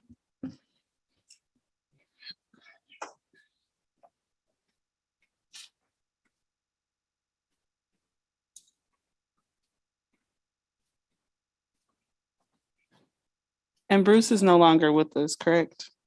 Well, I don't see him on my screen. Oh, I'm here.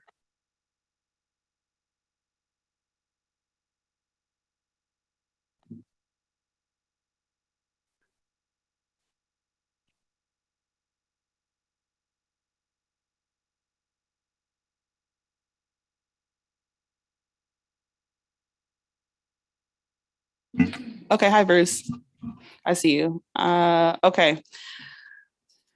So you gave your expert advice, which I translated into a little bit of inspiration and courage. So what I'm thinking, John, is that we zoom into area 7 or district 7, and then we're going to go west to kind of chip away. And commissioners, please help. We're doing this together to try and get some more population from District 8 and probably subsequently District 9 from what I remember before we had that extended break. Okay. Yeah, so if you do that, then your District 7 will get overpopulated and you'll have to take something out. So I think Bruce was alluding to the fact that you might take out Taking something in the on north. the north side. Yeah. Yep. I agree. So we can go to the north side towards, what was that, Mount Clemens up there? Yep. I think was. Yeah, do you want to look at adding from 8 into 7 first, or do you want to take off first and then add after? Let's take off first, maybe. Okay, What so do you- so you can't take St. Clair Shores Mm-mm. St. Clair Shores away because it would disconnect you. So you probably take off. That's up what I here. said, Mount Clemens. Yep. You can take that off. Okay, so do you want me to assign it to an adjacent district or just leave it unassigned? Unassigned, Okay. because then I'm gonna move south and then to the west.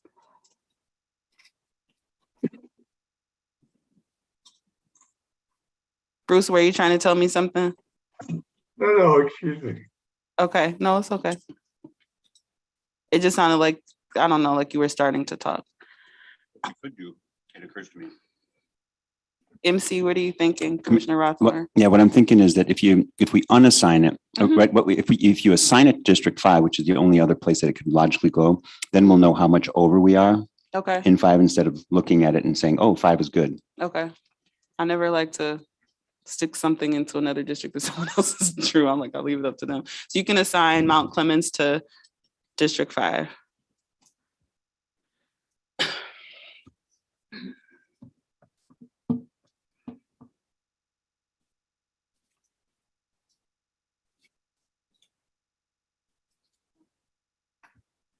And it's also one less step, in terms of efficiency. Say it again. It's one less step in terms of Mhm, efficiency. If That's you- fine. At this point, you have a portion of Clinton Township and you have Harrison Township.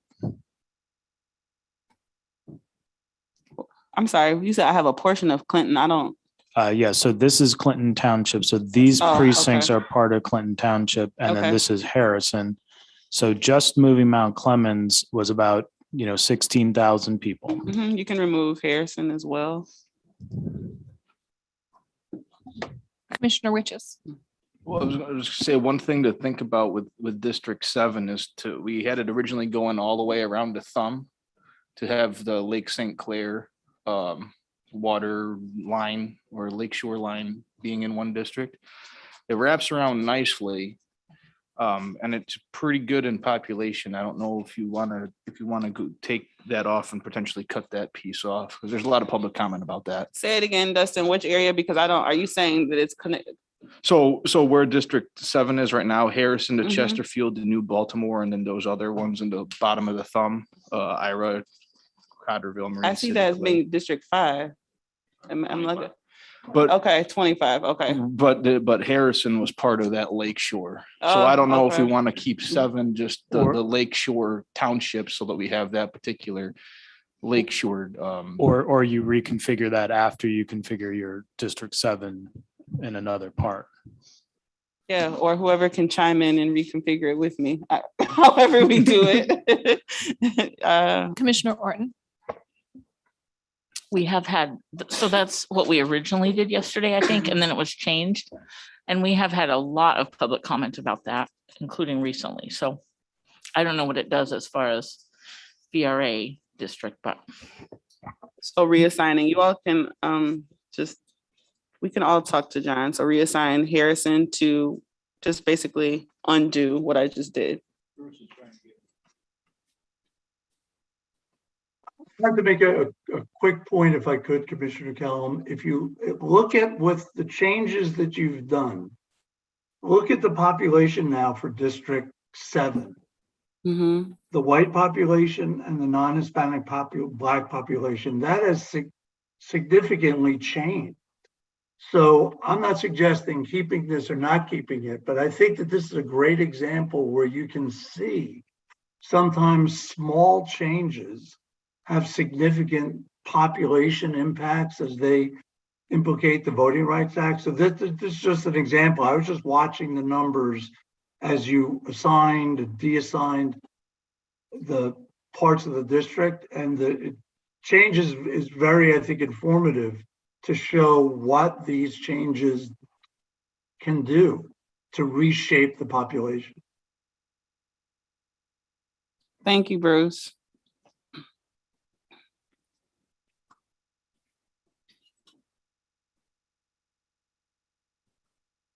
Commissioner Clark.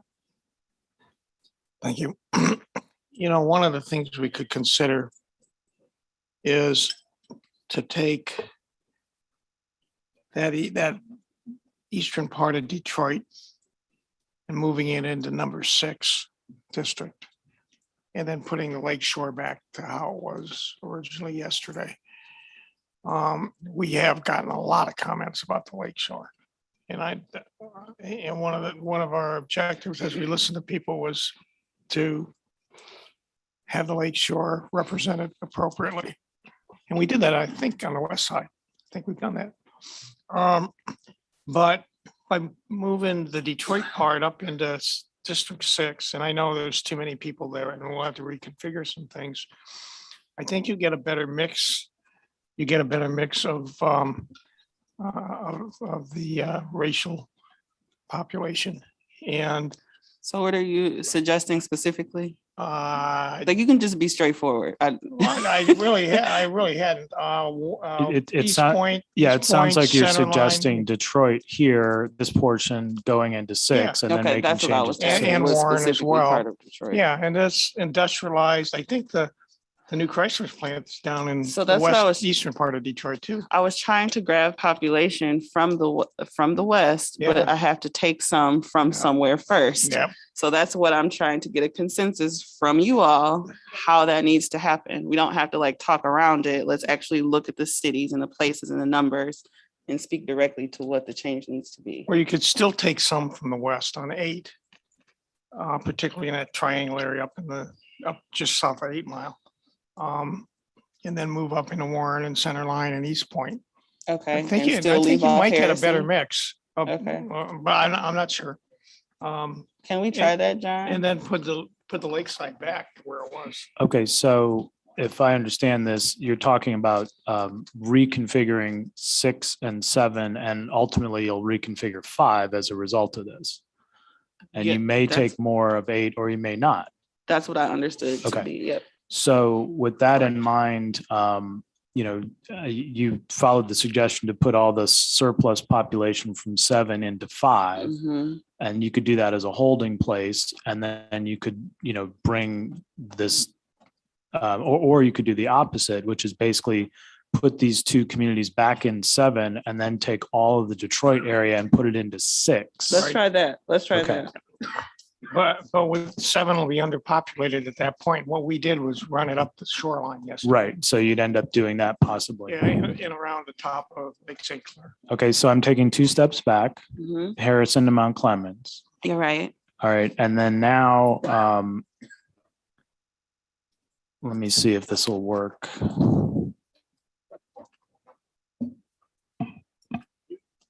Do you want to clone it, John, and try it, or?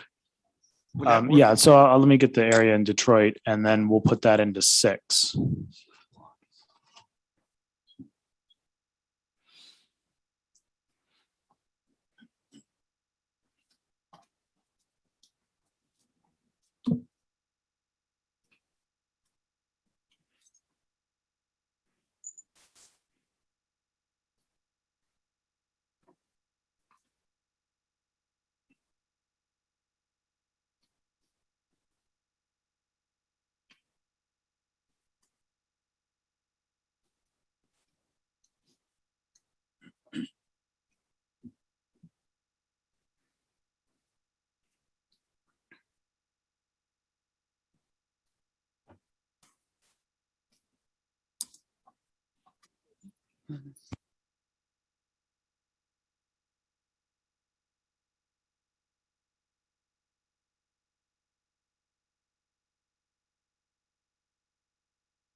Thanks.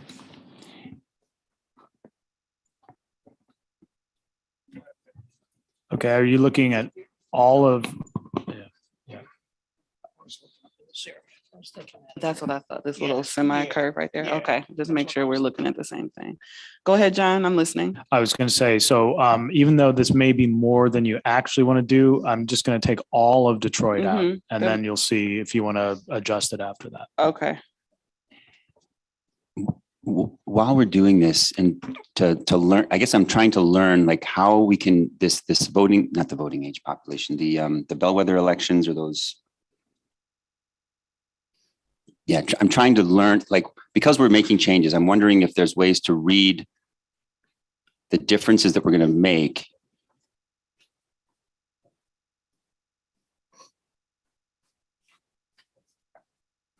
Are you saying kind of like how Bruce was noticing the changes real time as we shifted through? And that's a change in the demographic makeup that we can see in the active matrix.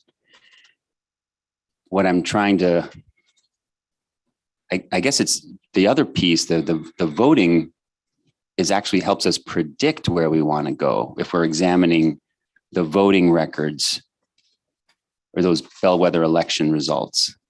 So I think I just talked myself through it, and I think I'm okay. Thanks. That's we're all having that moment. It's like when the teacher says, "You know the answer, just talk it out." So that's what we're doing.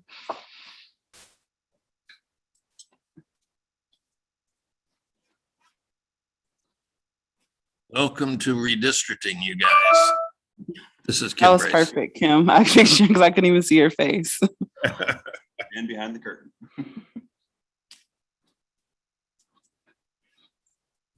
Okay, so again, just to acknowledge what we're doing here, this is all of the Detroit area, but it follows the similar line that you already determined from a different district. So again, it follows the same boundary that you came up with previously for Detroit neighborhoods. So And- this leaves District 7 underpopulated by 72,000. And you definitely took out an area that was substantially African American. I think you expected that.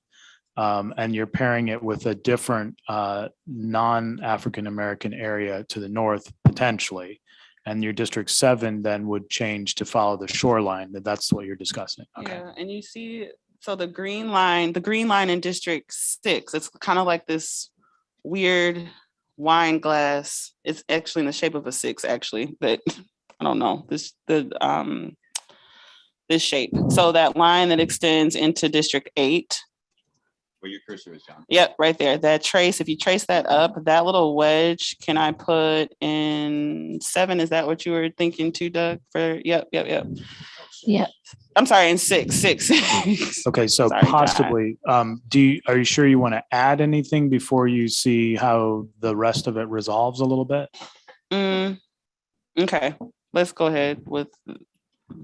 And also you're not contiguous Yeah, to you're not 6. contiguous. Commissioner Witches? Yeah, you're not contiguous either. You gotta fix that little block. Okay, so would you like me to take these balance of East Point here into this seat? Yes.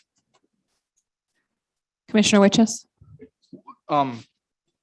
East Point and the 5 points and the Lake Shore, was that something to include? There's hit or miss on either or at this particular point. Include in which side? I'm sorry, including East Point and with the Lake Shore district. Because it's not technically one of the 5 points, is it? So No, it's even not. though it, ends So in Point. historically, East Point was known as East Detroit, Mhm. and they actually renamed themselves because they wanted to disassociate with Detroit. So there is that history there. Is something to consider. Okay. Okay, so District 7, basically what we've done is, for the most part, we've taken this area of Detroit out of 7. So 7 is the Grosse Points and Harper Woods, St. Clair Shores, Harrison, portion of Clinton and Mount Clemens. And if you're focusing on District 7, you need 30% more population. But I think what you've done is you're basically reconfiguring 6 to have a similar demographic makeup that you had previously for District 7. Yes. I think. Hold on.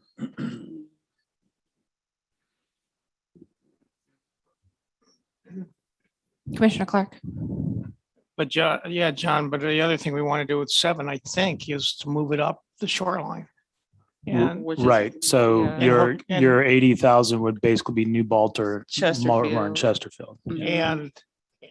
And that little peninsula area, there's, I think, 4 townships. Okay, let's take these 2 first and then see where you are. Yes, you can assign those.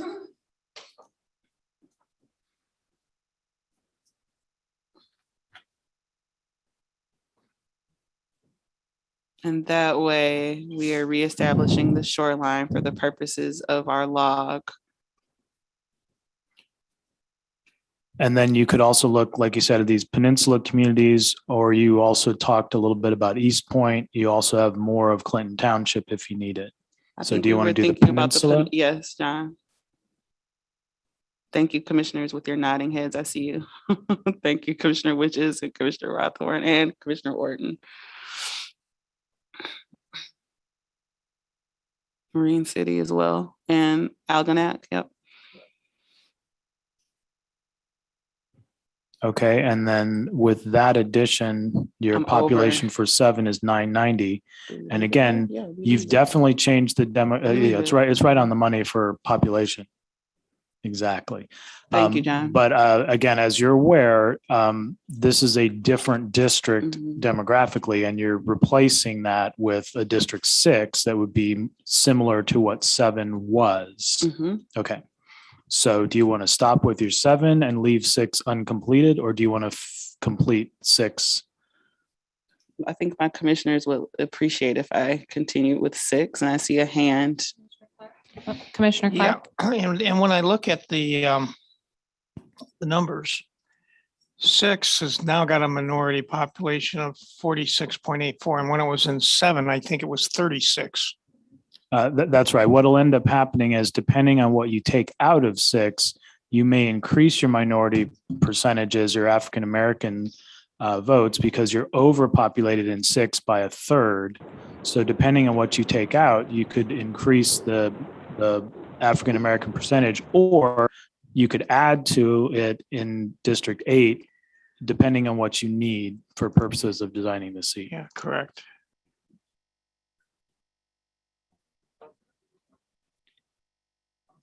I mean, making these changes also really screw up some of the other districts. That's right. Your District We're gonna 5 have is to- your District 5 is out of alignment because you took the shore peninsulas out of that. Correct. All right, so what are we doing, Commissioner Kellum? Okay, for 6, how do we want to fix it? Are we chipping away? Or I can, Yeah, at this point, you're overpopulated Yeah. in 6. So one way or another, you're going to have to put something into 5 because you took from 5. You took Chesterfield and New Baltimore from 5. So now 5 is light by that 50,000 people. what do we know about Fraser? I'm not as familiar with Fraser. I know it's smaller. I'm more familiar with Sterling Heights, Roseville, Warren, that kind of thing. Yeah, with this, I guess what you'd consider is you'd probably look at the areas that are on the edge of the district. So Sterling Heights, Roseville or Fraser could go into 5, or you could take, because Warren's already split, you could put some of that towards 8 because you're contemplating taking some of 8, but you haven't done that yet. And also, if I may, in going forward, the Sterling Heights, in my understanding, there's a substantial African-American population in Sterling Heights. Is that correct? I believe it may be Asian American and Bengali. I don't know how significant, but we could look at that. Yeah. Yeah, one of the things that I was thinking is that I'm also not familiar with the population in Fraser. Since you're with the reconfiguration, you're looking to, particularly since 6 as part of Detroit, that you're looking at 6 as a opportunity to elect district. So as John was saying, taking some population away may help that, in addition to likely adding some population by also looking at the election returns. So that's my thought, is if Fraser takes away population from 6 in a way that does not disadvantage the minority community, that might be a good place to go. Can you say that last part, that last sentence again, if I didn't hear you? I mean, right now, there's the voting age population in 6 is 33%. And I understand that the dimensions of 6 will still change. But remember, if you're trying to protect minority voting rights, you can protect that in 2 ways. You can reduce population that does not arguably provide crossover support, or you could increase the minority population. So if Fraser, for example, has a low minority population, perhaps taking it away it will change the numbers, and that may be something worth looking at. And to amplify that, just in terms of a quick decision and to look at it, Fraser and Roseville are about the right amount of population. Not quite, but pretty close. Okay, well, we can chip away there. Okay, so Fraser into 5. Yes. Okay. Sorry, that is what I'm assuming, but I forgot that I have to say that specifically. I'm like, yes, John. Do what I thought. Yeah, we just talked about it. And then Roseville would be the next town. Yes, and that can be included. Okay, and then that will get you close to your population numbers. So 5 is within, it's just about 2%. And then if Bruce is watching, the non-Hispanic voting age Black population is 37% in District 6 as it's configured at the moment. And it is a little bit overpopulated at the moment. And again, the reason it's overpopulated is because we still haven't addressed the peninsula. So this population that you took out of 25, now 25 needs to get population. So it's going to have to take from something far away or it's going to have to take from 2, and then 2 would shed back to 5 or 6. It has to be it's a population circle. You have to go all the way back around. Way to highlight our holes, John. Okay. Commissioner Clark. Yeah, when we made the change with the peninsula yesterday, let me think. Where's 25 population wise? It's below or above? It's going to be light. Okay. Yeah, we took, I think, 4 of the townships from the far western, northwestern part of 25 away. Maybe we could add those back in. And I think we were, okay. So I think we were way up near the bay and take that last row of 4 townships. I think that's what we did. So the balance of Tuscola is what you're talking about? Yeah, but not all 8, just the 4 that bump up against 25. Okay. So I think that's what we eliminated, wasn't it, Dustin? From your, I believe so. yeah, I think it was think like so. the top. So it'd be corner. Akron, and then the 3 below it.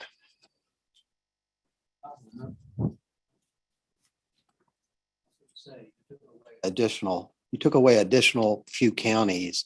Was it North Branch and Goodland? It was right in here somewhere. Maybe it was Marathon, Deerfield. Mhm. Also, Yeah, maybe we It was did. this column and then like maybe those 2 or those 2. I don't. Yeah.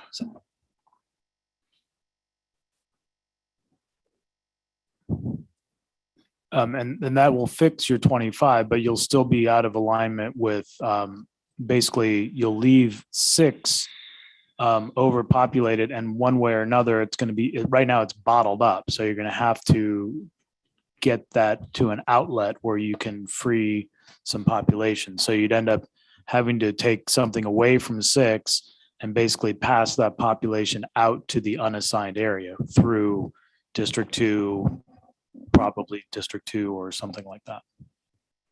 If you understand what I'm saying. We just need to shuffle. Yeah.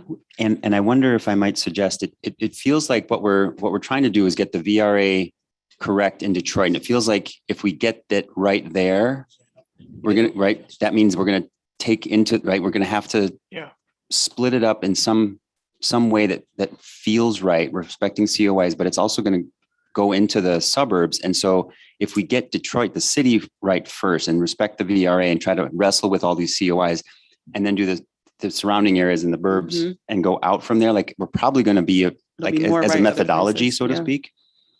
It feels like we might be, so let's stay, instead of going up to 25, let's stay in the Detroit area. Okay, I see some nodding heads too. Okay, so with that in mind, you just want to get 6 to be where you want it to be. Yeah. Affirmative.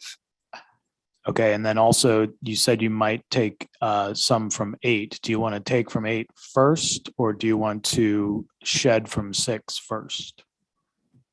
I don't know if it much matters. I mean, maybe I should consider, I was thinking of shedding from the Sterling Heights area. However, okay, let me. May I offer? Yes, Kent. I would start closer to the lake and work out, because no population in the lake. You start it, inland. What are you and calling the lake? You can run up Like to the over lake here? and be Okay, stopped. The river, okay. River. Yes, St. Clair. Oh, okay. So what specific area are you saying? I'm just saying, if you start in Detroit and work outward, you have population all the way. If you start outside of Detroit and work inward, you're going to hit a brick wall. There is nowhere to go when you get to the lake. Okay. Or the river.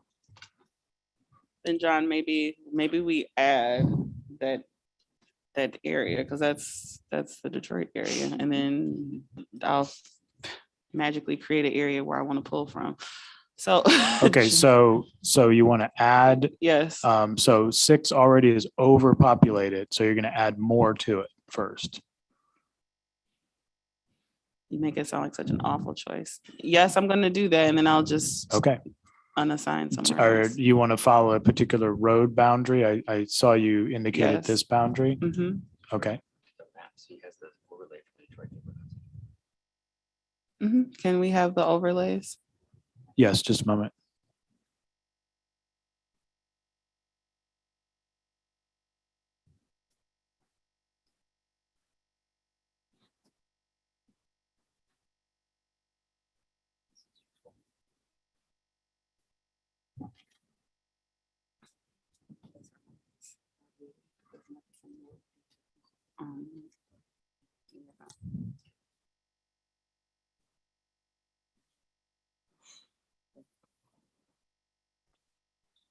Yeah, but I mean.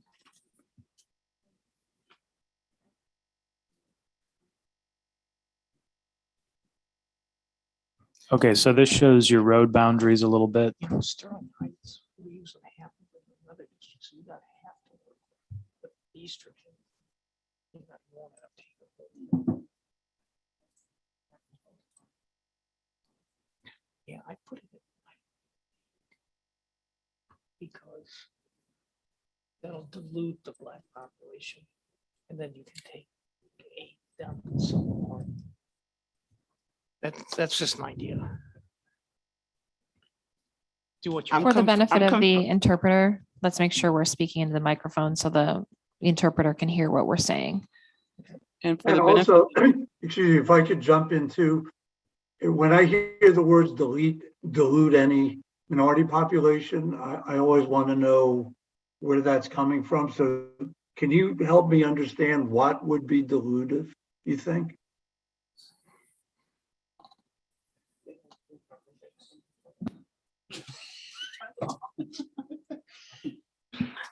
Okay, Bruce, I think the thought was that what'd you say? To balance the districts out. So to assign some majority or to reassign some areas so that we can shift the minority populations. That's what we're trying to do. That's what we mean by delete, maybe like unassign.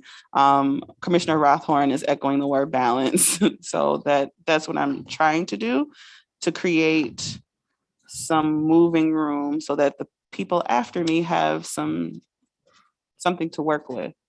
And so it looks like there's two boundaries here. There's looks like Hoover and then Connor and Outer Drive. Does that ring a bell Yeah. streetwise? So You want me to go up to Hoover first or go all the way out to Connor first? Try Connor.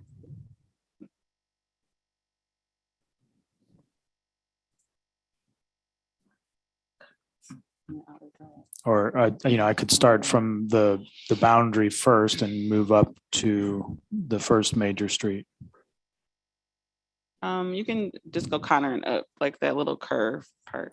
All the way out here to Connor. Okay.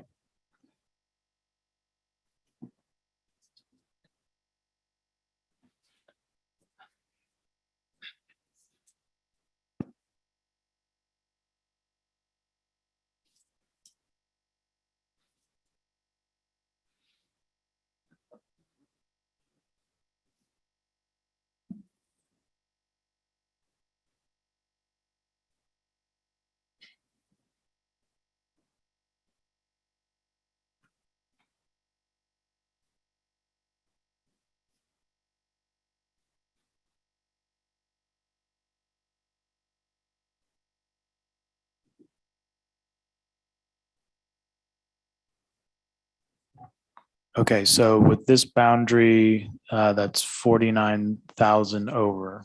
So you'd have to take something out at this point. Yeah, can we take some out of Sterling Heights and let's see.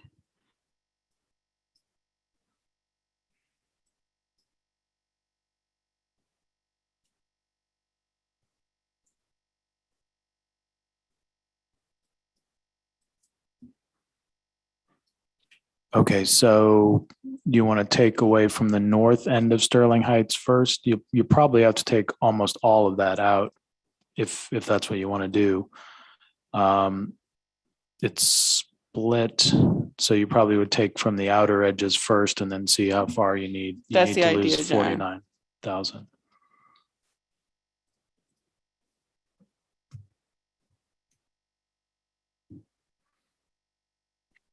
And are you going to, because you've taken away from 8, 8 will now be underpopulated by that same amount, 25,000 that you just took out. So we took out of 8 by 25,000. So now 8 is light by that amount. So do you want to try to unassign that or just assign it to 5 or 16 at this point? 16 is the other district that Try shares 16. Sterling Heights. Try 16 for in case no one heard me.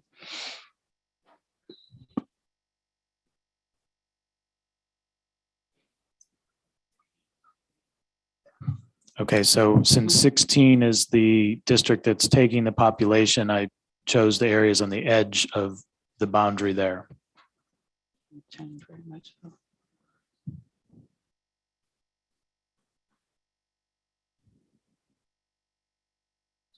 Okay, sorry, it said processing command. I was being impatient.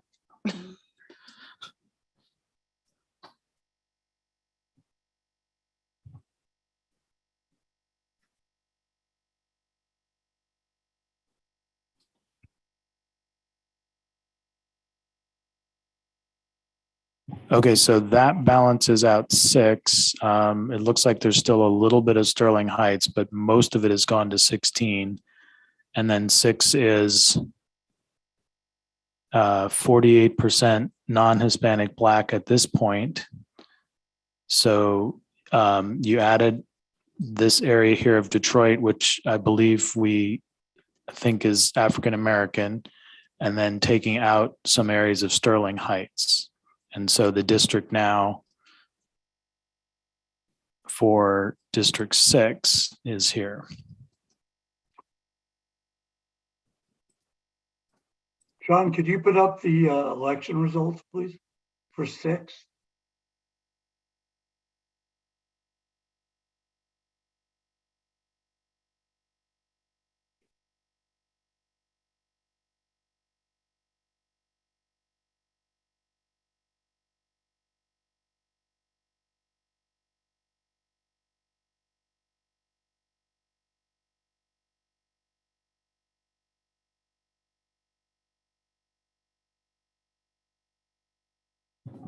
Okay, so these are the election results for 6 now. So 71% for Biden, 29 for Trump, 72 for Clinton, 28 for Trump, 77 for Obama, 23 for Romney. For the US Senate, 72 Peters, 28 James, Stabenow 72, James 28, Peters 78, Lands 22, Stabenow 82, Hoekstra is 18, Whitmer 73, Schuette 27, Shower 70, Snyder 30, Nessel 71, Leonard 29, Totten 69, Schuette 31. For Secretary of State, that was Attorney General with Nessel and Leonard and Totten and Schuette. For Secretary of State, Benson 74, Lang 26, and then Dillard 68, Johnson 32. These are for 6? Yes. Could you? Yes, that's Excuse me. 26. Oh, okay. Can you also look at quickly the focus minority races, please? Okay, the focus minority races, we read through all of those, but the races are President 2020, 2012, Senate 20 and 18, Governor 18, Secretary of State 14.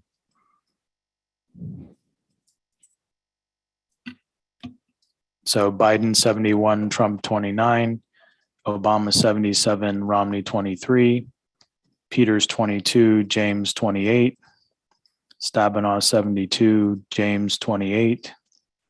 For governor, only one race is 2018, 73 for Whitmer, 27 for Schuette.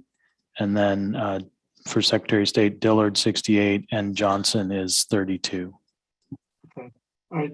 Excuse me. Thank you. I mean, what I think, Commissioner Kellum, is that I'm inferring from the way the population is in the district as it's been configured, and the election returns, that I think that you're getting pretty fair white crossover vote here, because the minority population isn't that large of voting age population. So I think that for now, this seems pretty good. Well, thank you, Mr. Bruce Adelson, because I wasn't expecting you to say that. Because I feel, you know how you feel like you're just in the woods and you're like, it's raining and I got the leaves on me. I'm just going to keep going. That's how I Believe me, I felt. understand that. But what I think, let me just explain what I think the keys here are. The non-Hispanic Black voting age population is 48%. The non-Hispanic white voting age population is 43%. So this is not a packed district, seemingly. Because the minority preferred candidates are winning so handily, I infer from that that there's a pretty good white crossover support. So this doesn't seem like a district where there is block voting to prevent minority candidates from electing candidates of choice in the general election. And seemingly you achieve that with a close to 50% Black population and white population that looks like there's some good crossover support. Okay. I think that makes me feel better because of what I know about that area. And just in terms of, because I was starting to feel like this is the best that that's going to get anymore. And then I'm not sure how things will have to be reconfigured. But it makes sense that we're not just to look at the data that John was just going through verbally, that we have to look at them in tandem to kind of get a full picture. Because when he was just reading out the numbers, each time I was thinking packed, but it wasn't that. So it was very helpful to talk through this and be able to kind of be the guinea pig and get some understanding. Oh, absolutely. I mean, I think way more salient. But that's why, and I agree with you. I think that looking at everything in tandem, because when you see the racial numbers change and then look at the election results, I share what you said, that when the percentages for elected candidates of choice are pretty big, and that might suggest a packed district as far as race. But this is not a packed district because of the numbers, the actual folks. Right. And I think that that's you looking at that and looking at the election results, see the numbers change in real time and combine race with election results. That's the key. That's been one of the missing pieces, and that's that puts you over the line. Okay. All right. Thank you. I truly appreciate you. If you were here, I'd give you a hug and a high five. I'm serious. Thank you very much. Okay, you all, that was a big turn. And that was for 6 and 7. Is that what did we get analysis there, Bruce, from 6 and 7 or just 6? Commissioner Roth, on 7, you've reconfigured to you basically swapped opportunity to elect between 7 and 6. 7 is a majority non-Hispanic white district. The minority population is pretty small, so this is not a district that I would identify as. Is it also the population? Seemingly, there's a big chunk of population along the lake as you go north.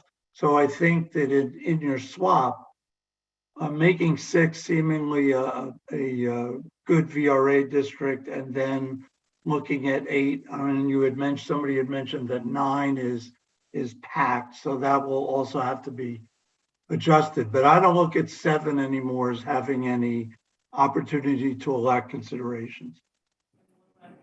One last question, Bruce. I'm sorry. Just to help me understand, 1.39% white, 11.20% Black.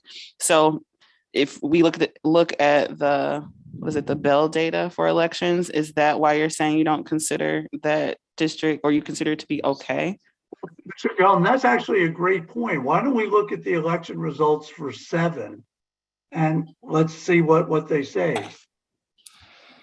Because typically with the 11% minority population, that's going to be too small to elect candidates of choice typically. And I think these election results show that. Okay, so District 7, looking at the election data. in 2020, Clinton 45, Trump 55, Obama 51, Romney 49.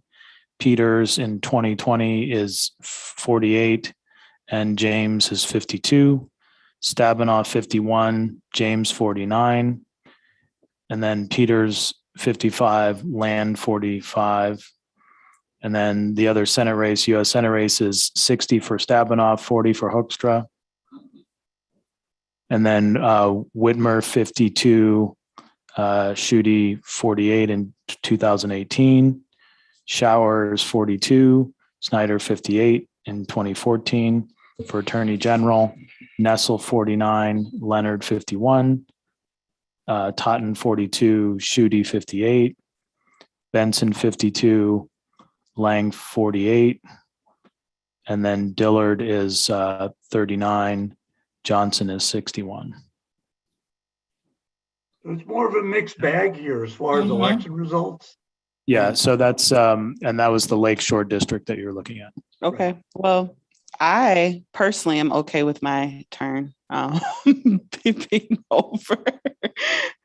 Commissioner Rothorn. So I want to understand too, based on that number 7, reading those election results, it seems like it's, I'm going to say balanced, but also maybe competitive. Is that a fair assessment at this point to make, that we can say that 7 is maybe a competitive district, or is that only VRA results and we can't really say that? Well, it appears that it would be competitive based on the political information and the election data that you looked at. If I can interject, competitiveness is not part of the constitutional criterion, the word competitiveness, it's that political fairness. And that's a part of that is with the efficiency gap and all the other considerations. I think that's going to come later. So looking at it from a Voting Rights Act perspective, I don't see that the minority population is being diluted because you've created 6 the way you have. Most of the population is not in the city of Detroit. The minority population taken in isolation is going to be too small to elect candidates of choice. However, Commissioner Rothorn, to your point, there does seem to be some political equivalency in the election results. So that's separate from the Voting Rights Act considerations. Does that make sense? Yes, thank you for the language. That's very helpful to just, yeah, the nuances matter, and I appreciate it. Thank you. Sure, you're welcome. Commissioner Clark. Yeah, well, when we took the other half of Sterling Heights and assigned it to 16, now we're overpopulated in 16, District 16. And District 8 is underpopulated. And as you know, District 25 is still unresolved. So you have 3 districts unresolved, but you have 1 district, actually 2, 6 and 7 that were resolved in this process.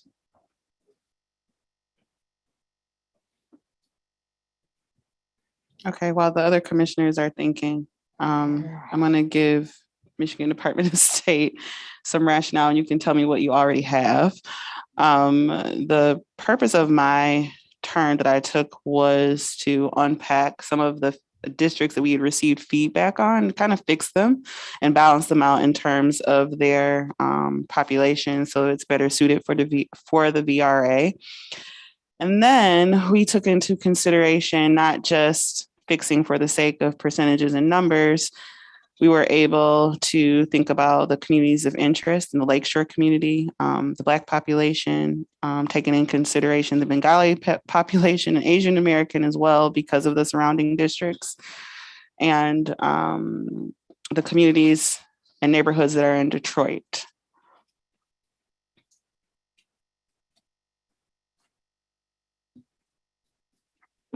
That's all I needed. Thank you. Thank you so much. Thank you.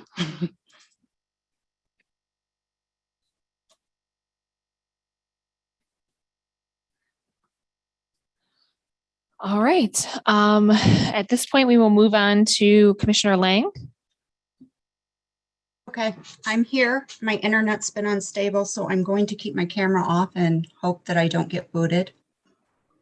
So for my turn, I want to go north, Bay City, Saginaw, and Midland area. Okay, Commissioner Lang, in this area, would you like me to change the view to not show the roads? And I will also add back on the voting precincts. Yes, please.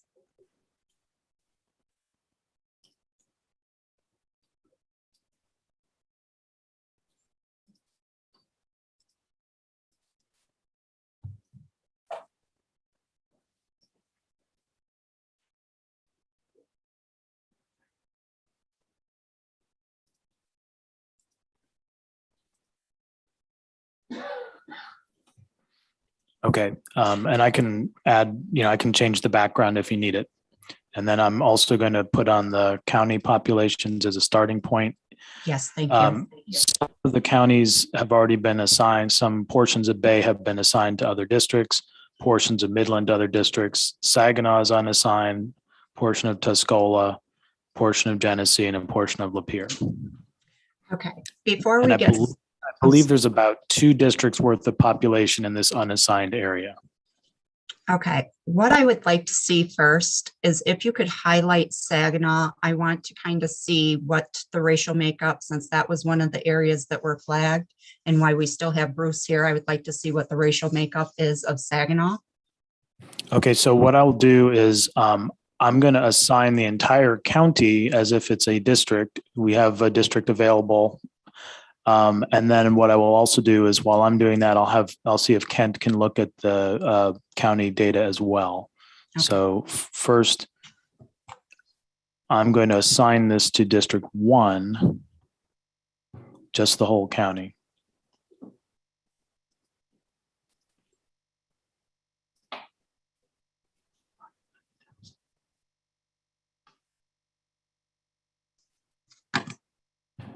Okay, so again, this is just the county, so it's 190,000. And then the entire county is 16% voting age, non-Hispanic, African-American. It's 7.5% Hispanic. And then I can look at other information if you like. So 16 and 7.5. Okay, can you pull now the Bay area in with that and let me see how that. Okay, do you mean separately or including it? So you want Bay, the balance of Bay County in with this district? Yes. Okay, and then we'll leave Midland unassigned for the moment. Just for the moment, yes, please.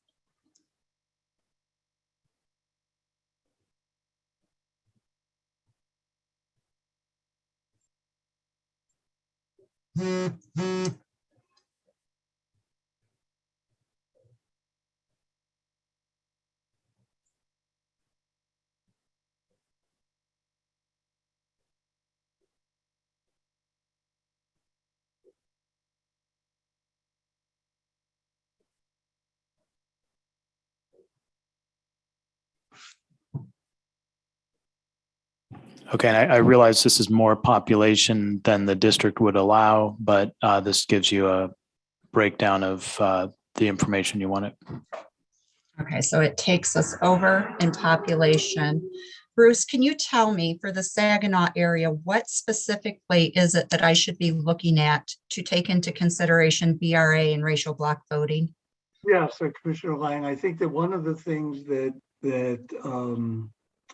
be aware of is Dr. Hanley's PowerPoint. She determined the racially polarized voting here, and also the percentage that minorities can elect candidates of choice. Now, because this is a Senate district, and I'm presuming that the most of the minority population may be concentrated in and around the city of Saginaw. So that in order to create, and I don't even know that I don't think that it's possible to create a substantial minority opportunity to elect district. I don't know that you can do that here. I think that's different when you're doing the state house districts. But with the Senate districts, I'm not sure how much the opportunity to elect requirements are really going to come into play, because the voting age population of the largest minority is only about 11%. So that may not be as much of an issue here as in the Detroit area, and also if this were a house district. Does that make sense? It does. It does. Okay, thank you. Well, Okay, so I think what I want to do is if you'll zoom in a little bit for me, I just want to see something real quick. In Bay or Saginaw County? Saginaw County. Whoops, Sorry, I'm, that's okay. There's, okay, whoops, back out just a little bit. there. Okay, nope. Zoom out.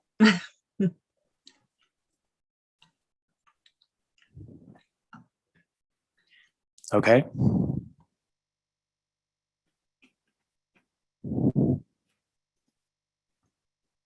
Rhonda, can you hear us?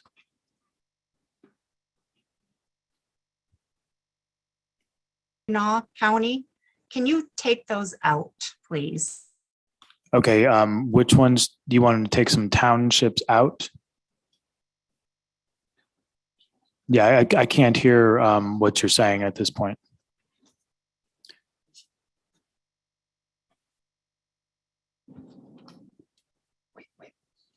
Sarah just said you have to stay. Commissioner Lang, it looks like your connection is going out. So I will try to dial you in. Give us just a moment.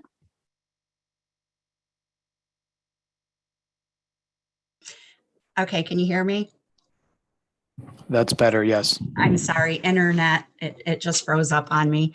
I was saying the 10 townships that are to the south of Bad River, can we take all of those out for the moment? Okay.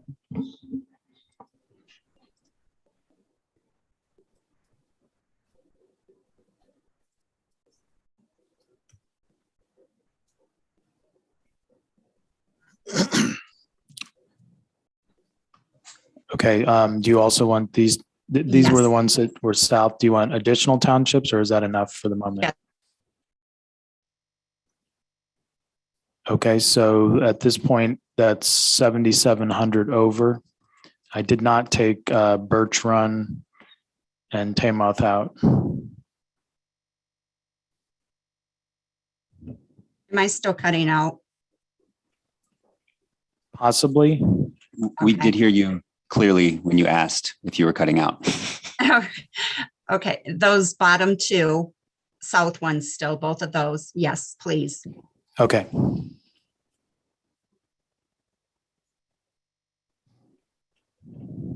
Okay, so that leaves you within 1% in the deviation, 2,100 underpopulated. And I will point out that the unassigned area is not contiguous, but this district is a complete district. It's a complete district, but however, we've had talk of community of interest for joining the Tri-Cities. So I'm trying to see if that's a possibility. Can you go in and get the city of Midland and put it with District 1? Okay.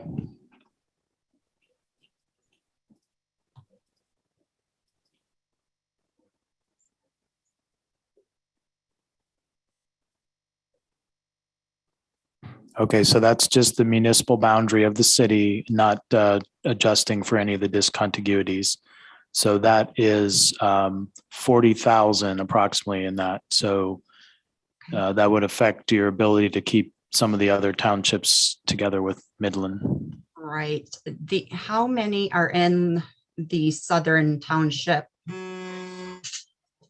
Of Saginaw or in Midland?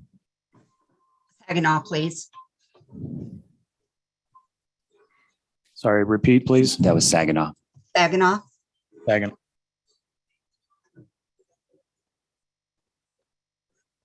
Okay, so it seems there's a lot of small townships here along the edge until you get to Bridgeport and Frankenmuth. So let's see, you've got about 16, 18, 24. I don't know how far you're going. It's just under 30, I think.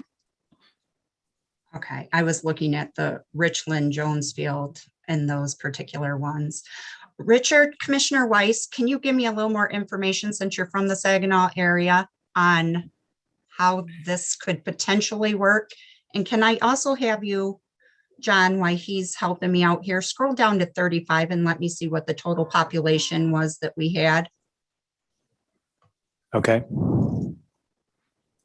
35 as drawn is 1% under 2,800. Okay. Can we just for a second pick up some of those county or townships around Midland and add to 35? The ones on the north of the city? The north, please. Okay, so Lincoln 2,400, Larkin is the larger one. Okay, I would like to do Lincoln because I see Lincoln Sanford first. there. Okay, just a moment.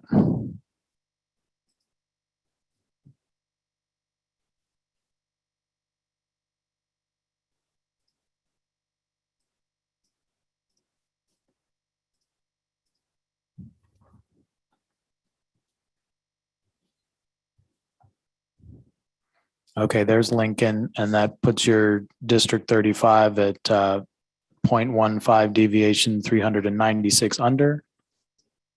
And that was one township. Okay, I need some help from this commission because I don't know how to combine. We had a lot of public comment about Tri-Cities, but the population, I don't know how we're going to do this. Yeah, Rhonda, I had actually drew a map myself and using the same information that you have looked at about keeping Midland and Saginaw and Bay City together. Obviously, we have some not counties, but townships above what I had drawn.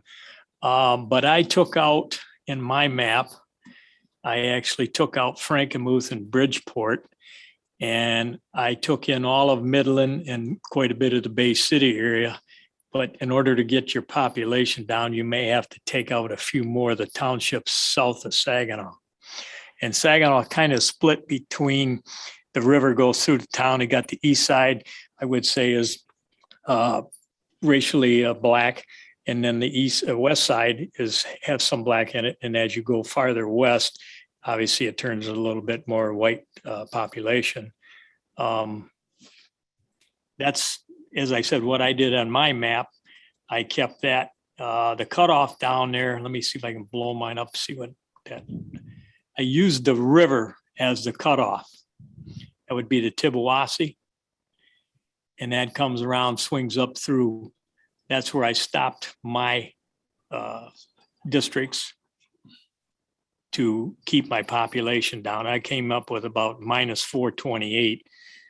But like I said, we have a few townships north of Bay City there that we'd have to include, which means we could probably tweak a couple of the other ones, like Ingersoll Township maybe could be taken out, and maybe Indiantown. I'm not sure. And Commissioner Weiss, just to clarify, in Yes. your concept, you have the townships around Midland Yes. are in your district? Yes. Okay, so So that Commissioner would all Lang, be in there. that might be what you'd look at doing now is put in the rest of Midland and then look at taking out the southern Yes, area of and then Saginaw. possibly taking some of the ones around Midland and going into 35 to bring that up a little bit because we are negative. Okay, go ahead and assign the ones all around Midland that are left open to 1.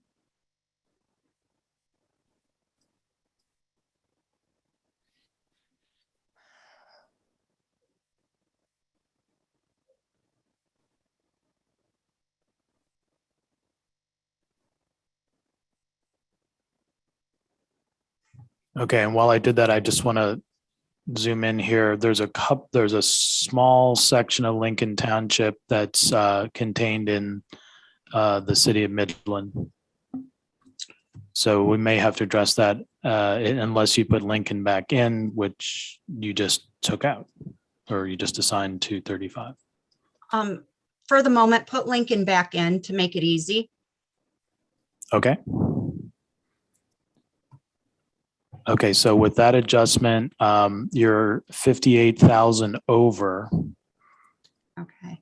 And so, you'd look at probably doing almost everything outside of Saginaw proper. Mhm. Yes, that's what I was just gonna say. Take out that whole bottom line, Lakefield, Fremont, Swan Lake, James, Spalding, Bridgeport, and Frankenmuth, please.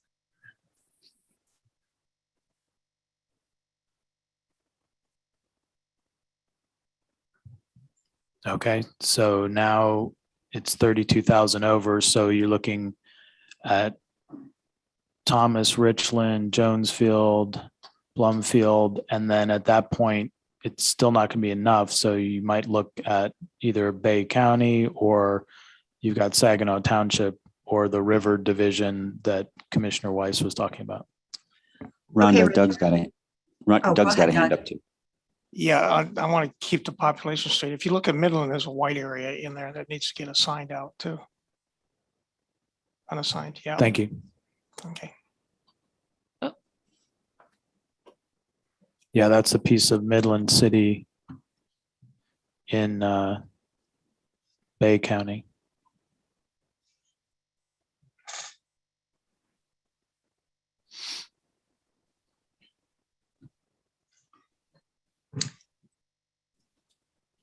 Okay, can you scroll out just a little bit more for me?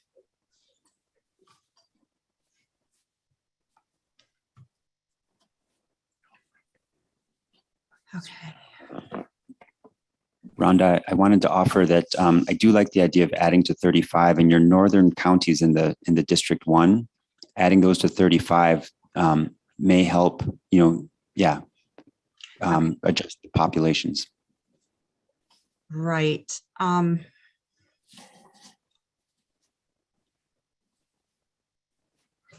Okay, Richard, I want to go back to you again. Tell me what move to make right here. I'm going to do this collaboratively here. I like the idea of taking some of those up the Midland and put them into 35 to bring that 35 up in population, because I think we are a little negative. Maybe Which a ones little would you recommend? Let's stop. What was that? Larkin Township?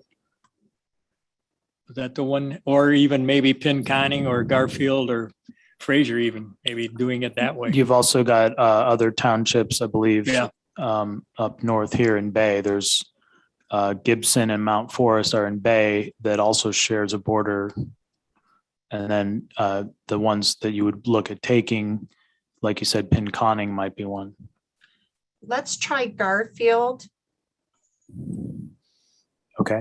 because 35 isn't a Bay Shore district. So trying to keep with that Bay Shore areas.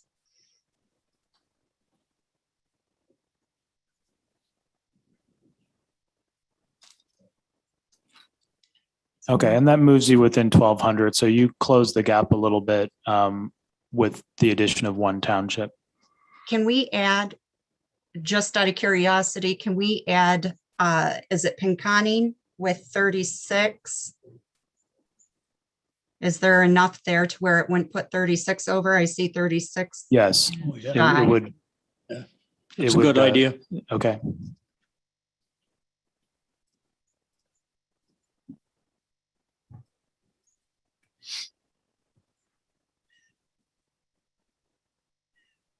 Okay, so with that, District 36 is negative 1%, 3,000 under, but How does one look?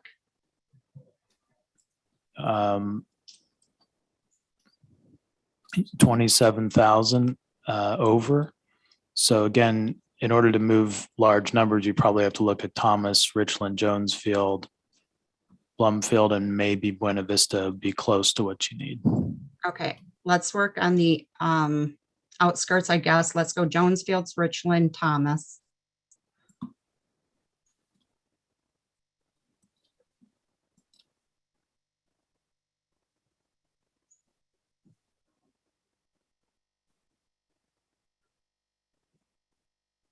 Okay, so 10,000 over. So again, looking here, you have Buena Vista and Plumfield. Okay, I guess try those two.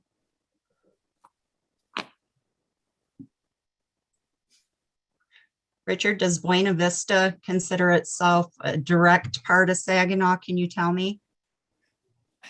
It's obviously in a township, but it is close, I mean, it's right there over the expressway, cuts through that part of it, if you wanted to use that. The other thing I was thinking, if we went north a little bit, and that next township, we took out the one right below it, where we went up north farther. Up north farther? Yes. Yeah, keep going up right there, right below 36. If we were to put that into 36, because that's Lakeshore. Okay, try adding that one to 36 also, please.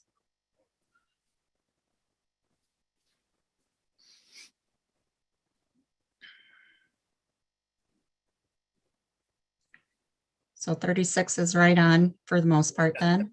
Yeah, it looks good. Minus 57. Okay, and District 1 is within, Yeah, it's within 1%. that Buena Vista is just sticking out to me though, like that might have been what do you Well, think? why don't you try putting it back in? Let's see what the total, I think we'd be off. We might still be all right.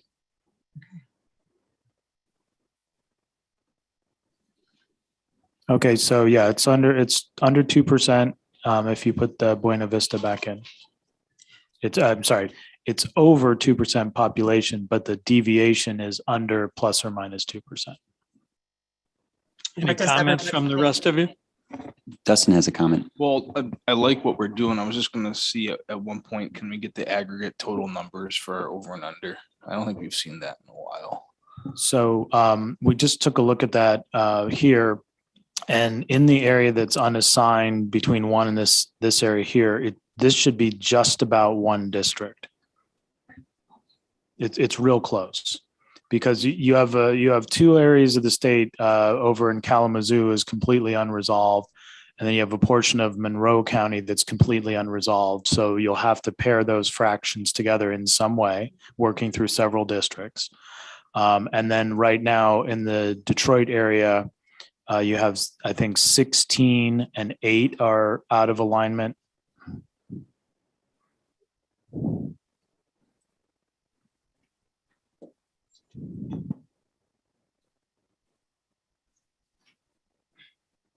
Yeah, it's not quite enough because what we ended up doing was we took District 25, which is still underpopulated, so we didn't resolve that. So you probably would have to take all this unassigned area, and if that makes sense as a district, then you would have to probably go south somewhere, either into District 2, or you'd revisit one of the other border districts. The unassigned area right there is 228,000 people. So that's going to put you roughly 40,000 under ideal. To get it from somewhere. Because one went up higher.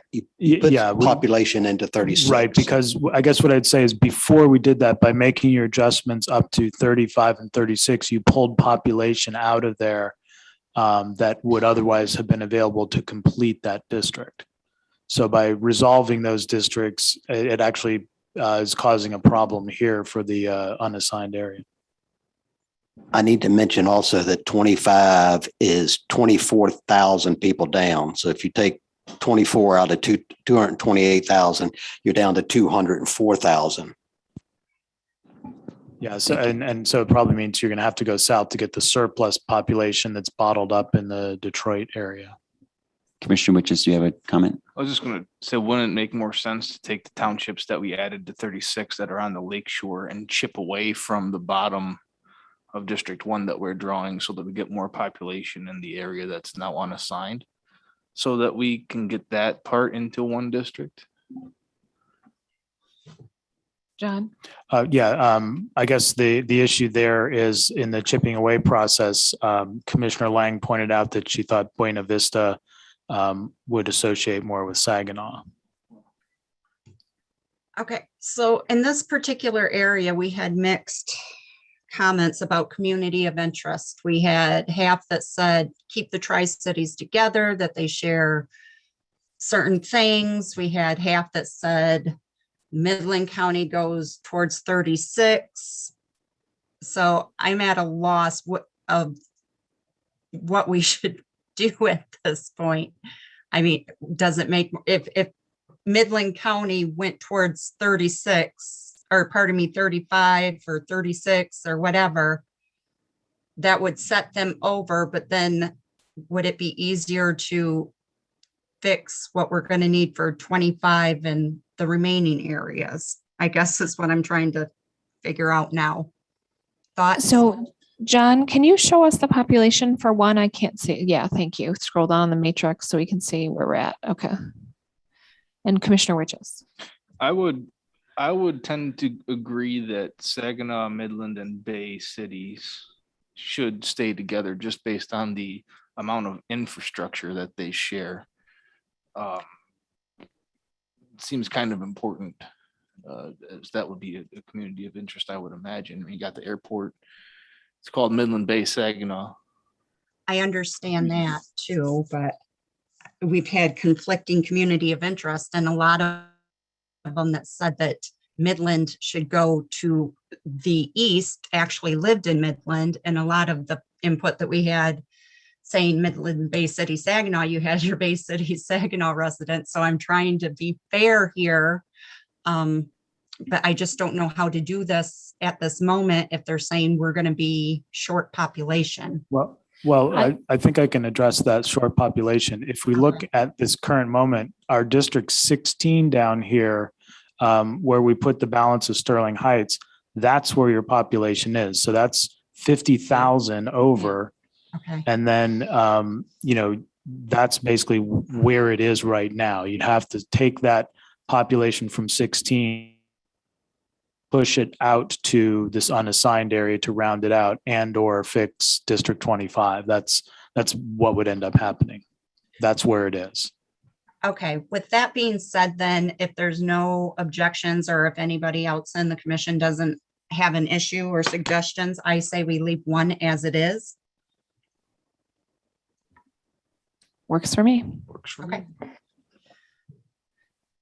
Sarah, I did it first based off from to make sure that there was not a VRA or a polarized block part in there that could be addressed. Then the lines were done based off from population and public comment on communities of interest. Did you? Thank you. A comment, Commissioner Witches? Commissioner Weiss. John, can you go over to, right, just to the left of your mouse right there? There's that little block right there. I think that's Munger. Can you blow that up? What would be the population of that?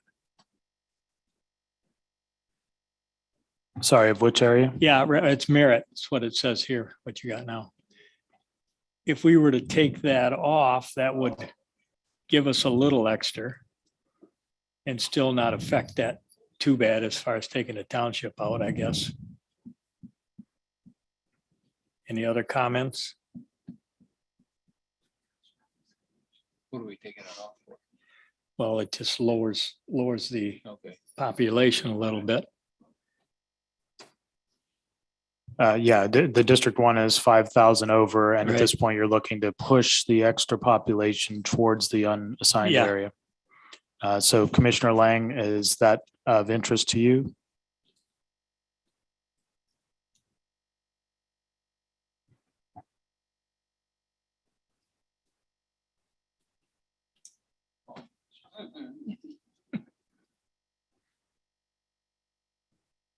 I think we might have lost her contact.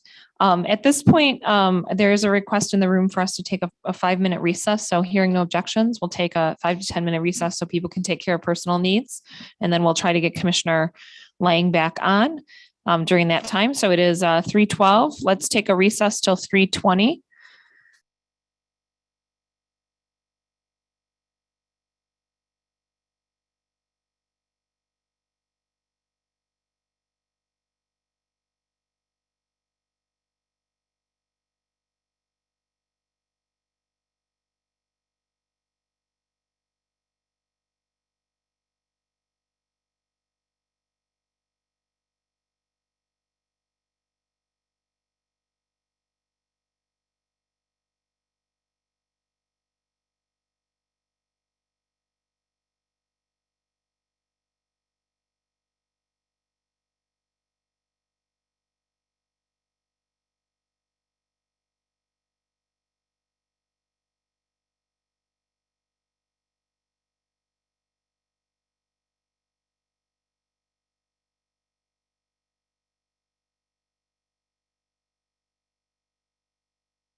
Hi, Commissioner Curry. I see that you've joined. I just wanted to let you know the commission is currently on a break and they'll be resuming shortly.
I call this meeting of the Michigan Independent Citizens Redistricting Commission back to order at 3:22 PM. Will the secretary please call the roll? Absolutely, Madam Chair. Commissioners, please stay present when I call your name. If you're attending the meeting remotely or by phone, please disclose your physical location when I call your name as well. I'll start with Doug Clark. Present. Juanita Curry. Present, remotely serving from Detroit, Michigan. Anthony Eade. Brittany Callum. Rhonda Lang. Present, attending remotely from Reed City, Michigan. Steve Lett. Cynthia Orton. Present. MC Rothhorn. Present. Rebecca Satella. Present. Janice Follett. Present. Aaron Wagner. Richard Weiss. Present. Dustin Witches. Present. 10 commissioners are present and there is a quorum. Thank you, Department of State. All right, we will continue with our mapping process. I believe it is Commissioner Lett's turn.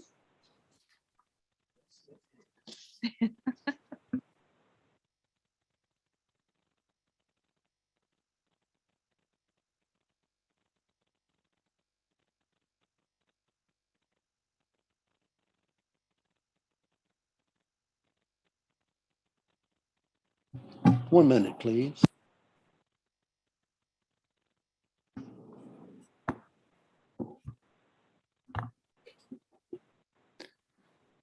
You want to zoom out a little, John? Let me.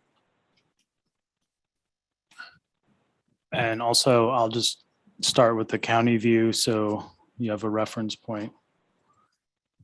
So we've got a bunch of Saginaw County, some Tuscola, some Genesee, and some Lapeer are unassigned at this point. And based on Kent's analysis, this is about 220,000 people or a little less. So then if we do that, if we were to take all of that, we would have to steal some from somewhere else. Yes, and currently the one district that's overpopulated is 16. So effectively you'd have to take from 16 through to your new district, which we're going to label 15 because that's the last number available.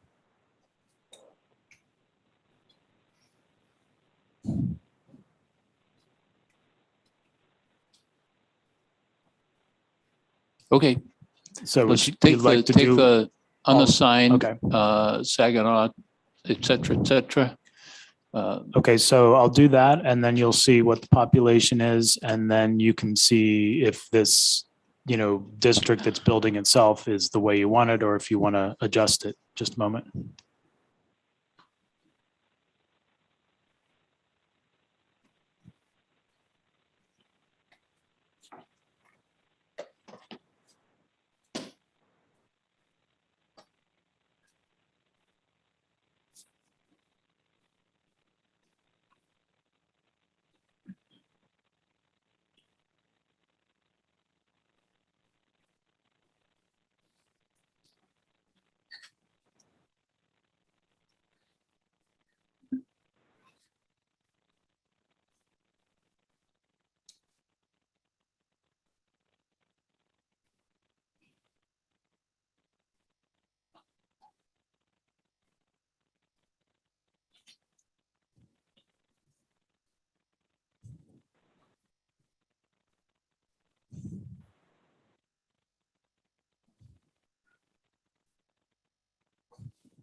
Okay, so far, got the balance of Saginaw and Tuscola, and now put the Genesee portion in.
Okay, so all of that is about 228. That's the number that Kent showed before we started this process. So that's 36,000 off.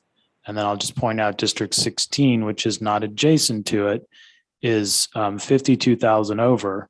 So the question is, where's the additional negative? And the additional negative is 25. So you have 24,000 down and 36,000 down. So that's about 60. Between the two of them, it'll be close, but not quite. So you have to move the 50,000 from 16 to your district. You're creating 15 and 25. That's what'll end up having to happen eventually.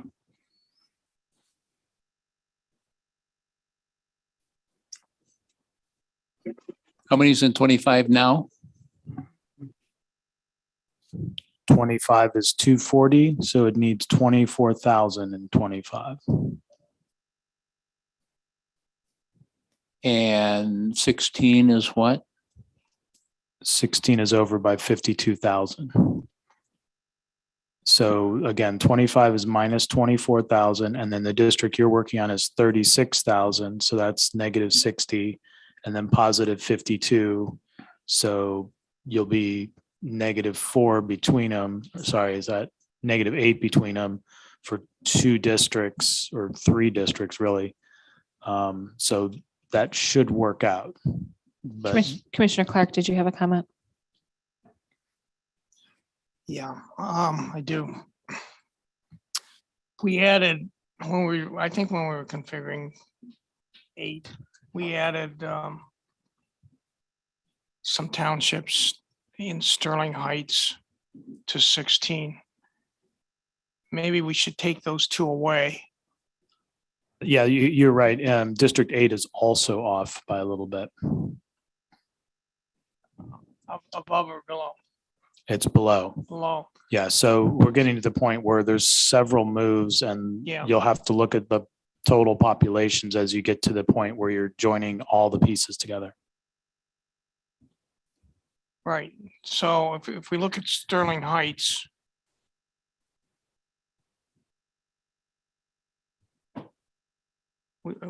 yeah, it was that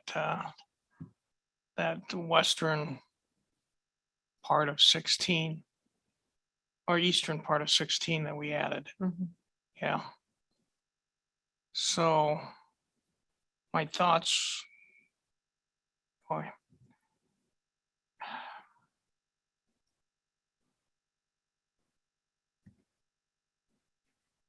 Commissioner Rothorn? Steve, it might make sense to just sort of chip away at 2 and assign it to 25 and chip away, and to 15, and whichever one makes sense, but then just sort of try to, just eat away at 2 until you get to 16. And then, and it might make sense because you're essentially building a district just with 1 there. Yeah. Could you, on 16, the northernmost township, can you tell me what the population is? It's Oakland Township. 20,000. Yeah, 20,000. They're really linked in with Rochester Hills. Oakland Yeah, Township. some of the changes you made here, you probably need to revisit several of those districts. In Sterling Heights. Just in this whole Oakland Macomb area. Yeah. But back to the district, the unresolved district 15 and 25. You've got portions of the counties here that you could look to put into 25 if that makes sense to you. Yeah. And then 15, would potentially eat more into 2. You could potentially put this into 25 and then put some of this from 2 into 15, for example. What I was thinking was, let me see Sterling Heights again.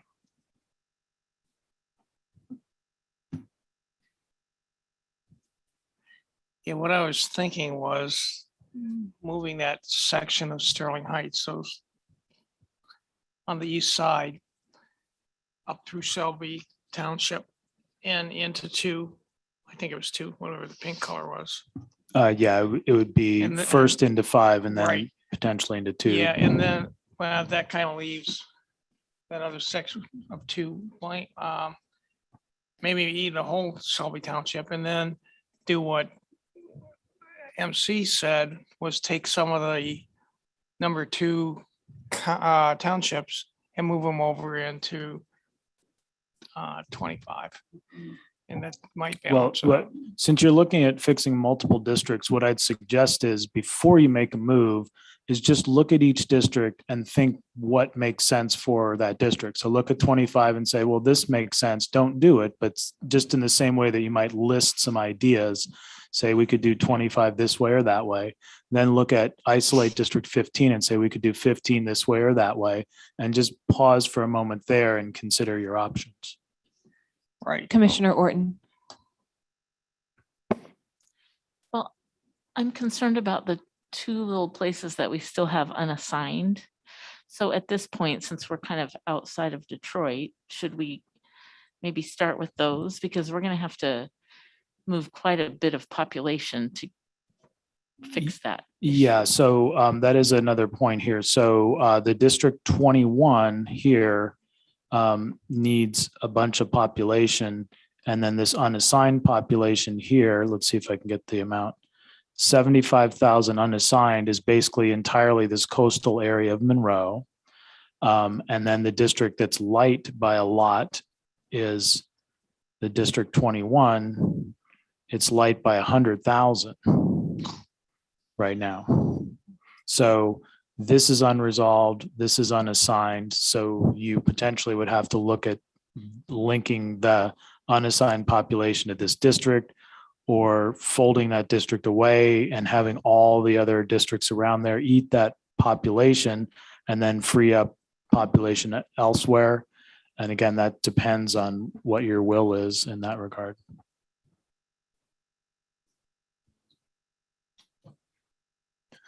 Well, I want to see what those townships on the northeast of 15 are to consider adding them into 25. So you can tell me what the populations are. Of Tuscola into 25? Yeah. Okay.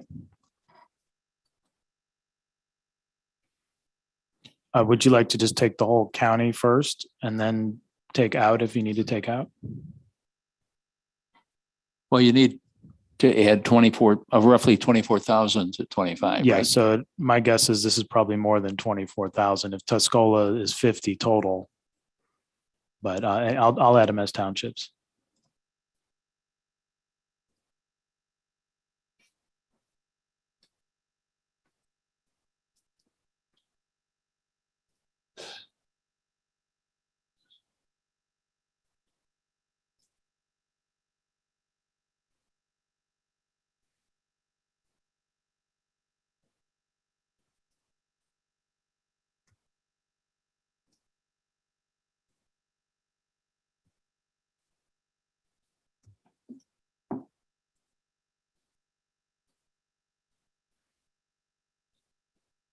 Okay, there you go. So that's right on the money for 25 with the balance of Tuscola. And now 15 is 15 still remains 60,000 off. Or sorry, we took from 15, so 60,000 off, and you've got about 52 here in 16. So now if you consider 25 resolved as it is for the moment, then you look at resolving 15. what are the two, the northern tier of 2?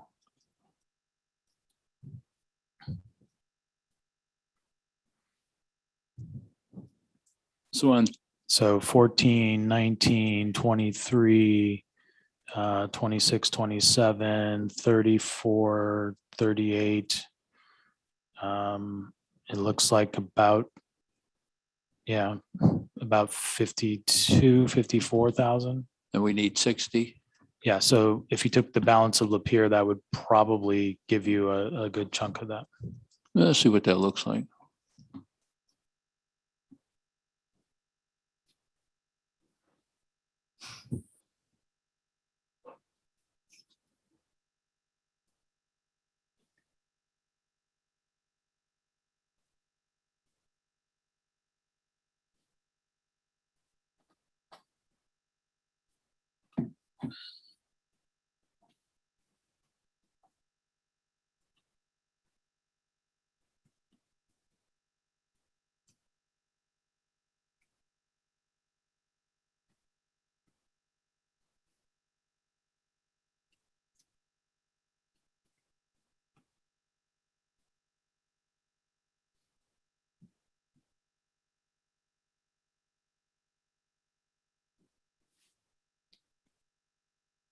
Okay, so 15 is 3.5 down minus 9,500, but it is within plus or minus 5. It's within plus or minus 4.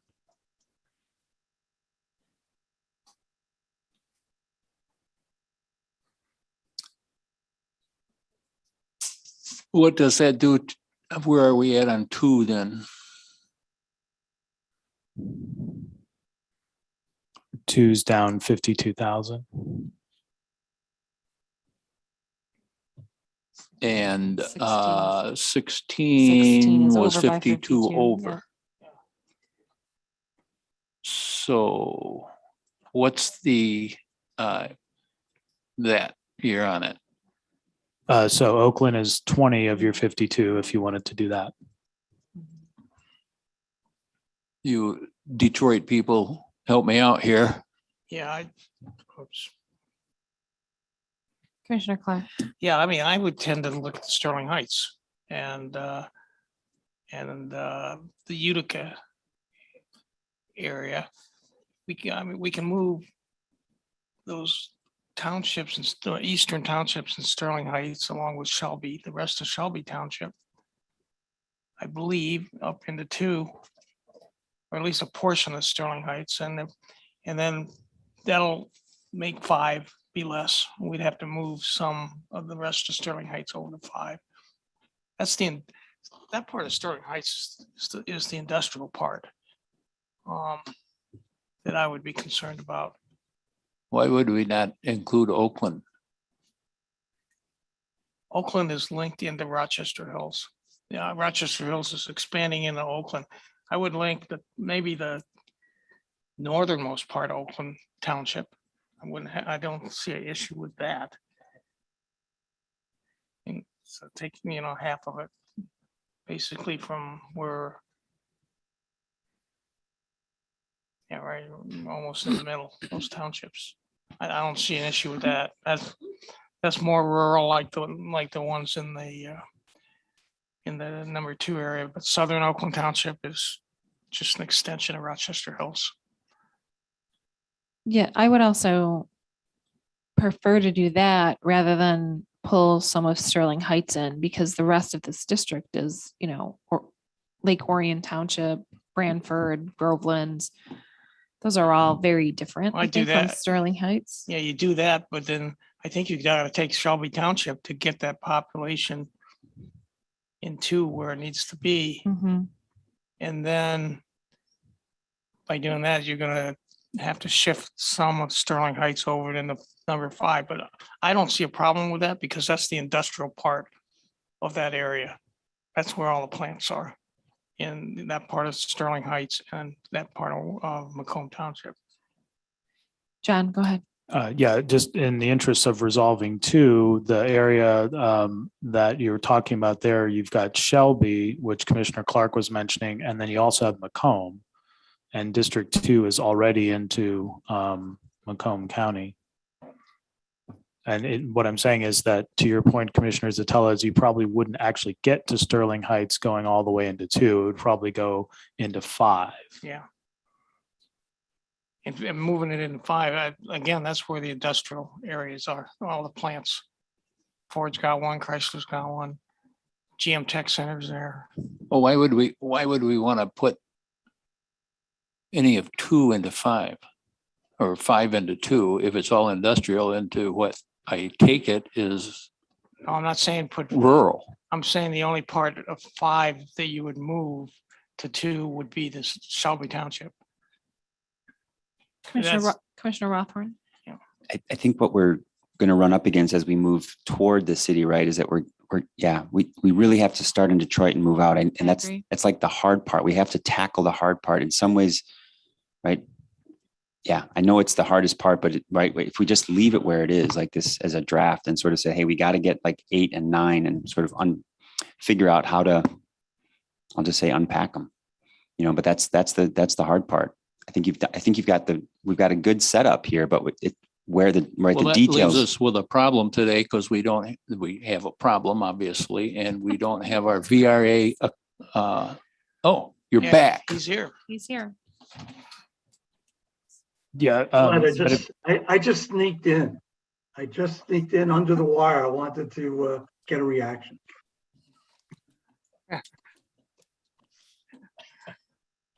But I guess I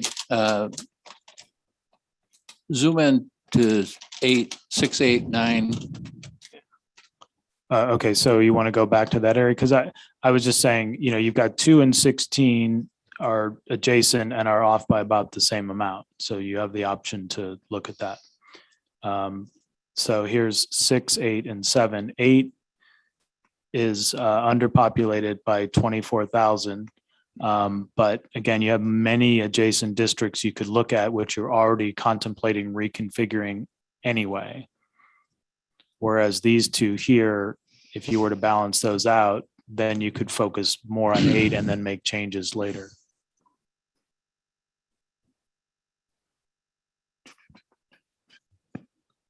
So 16, we need 52, and what's the other one? You're 5 you're talking about? Yeah, just a moment.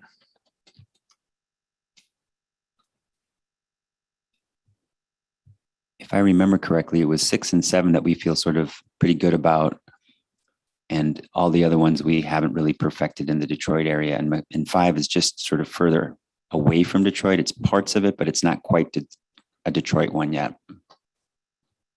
Well, you're not talking what I'm talking. Yeah, so what you're talking about here is 2 and 16. 16 is 52,000 over and 2 is 52,000 under. And then I think what Commissioner Clark was saying is that you could bring 2 down into 5 and then 5 into 16 or something like that, if you didn't want to take Oakland Township.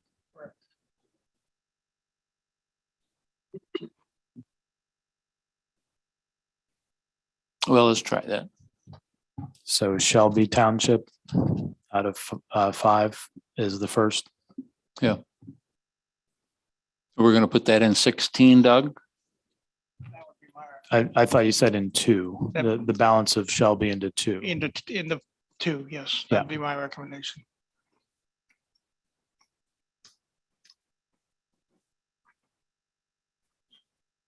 And then you also have the village of Utica. Yeah, I'd include that in 2 because the majority of that is above M59. Which is a major highway going through there. So. Okay, so that gets you 13,000 under and 2. And then you've got Oakland, you've got Macomb, you have other areas. If you like 25 and 7 the way they are, then you're looking at 5, 16. And then I don't know if we haven't really talked about anything over here in 18. What's 16 is still over, or we need? Yeah, we haven't taken anything out of 16. What we did is we took a little out of 5. So now 5 is under. So you were contemplating having 5 go into this portion of Sterling Heights potentially. Yeah, I would try to balance that out.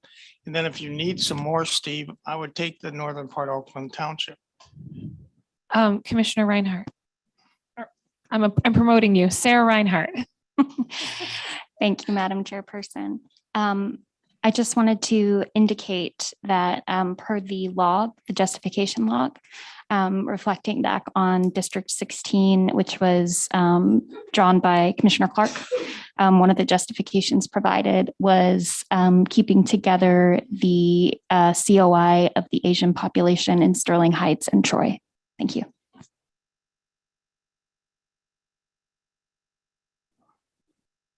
Commissioner Clark. Yeah, and when we did that, we just took the 2 westernmost rows of townships over in Sterling Heights. We didn't take all of Sterling Heights at that point in time.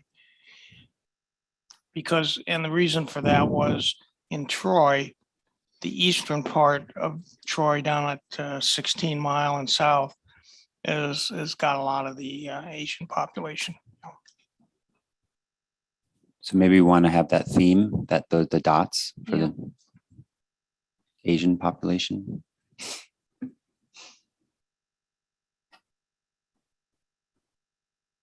But Steve, it sounds like Northern Oakland is a pretty good, safe bet for. Yeah, I'd give the northern part of Oakland Township a try and see where we are population wise.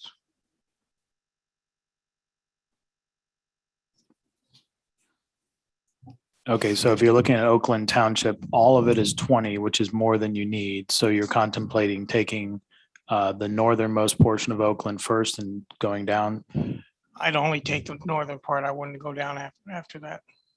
So Okay, then there's you probably 4 won't have enough population. No, probably won't. And then I think you got to go to Sterling Heights and move some of that to 5. Or you have Macomb if you were looking at Or, that. yeah, With Macomb being a larger township, you might have, depending on what you want to do, either 2 into Sterling Heights or 5 into Sterling Heights. But take the top part of, Yeah, can we put the dots on for the Asian population for Sterling Heights, John? Because that will be helpful to look at Sterling Heights. So basically, we want the indicators of Asian population is what we're looking for.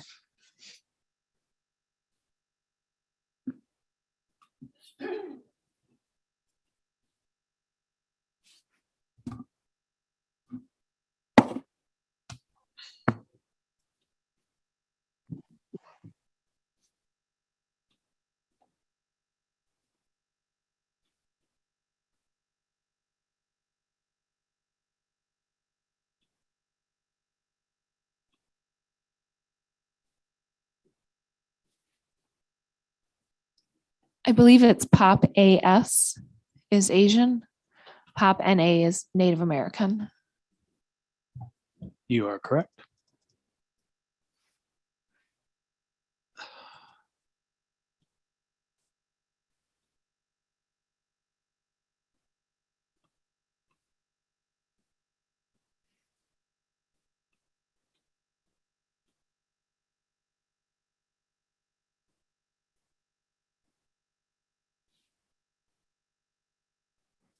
Okay, so as an indicator, I have one of the Asian variables and then total population.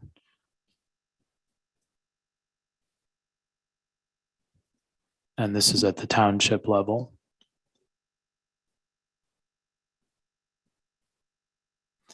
And then I'll have to undo this because it's going to assign the whole township.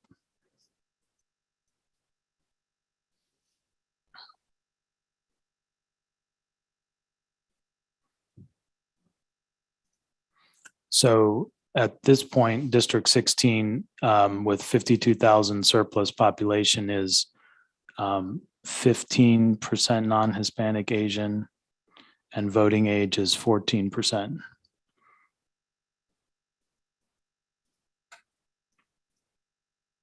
Excuse me, John, can you also put up the election results for 16, please?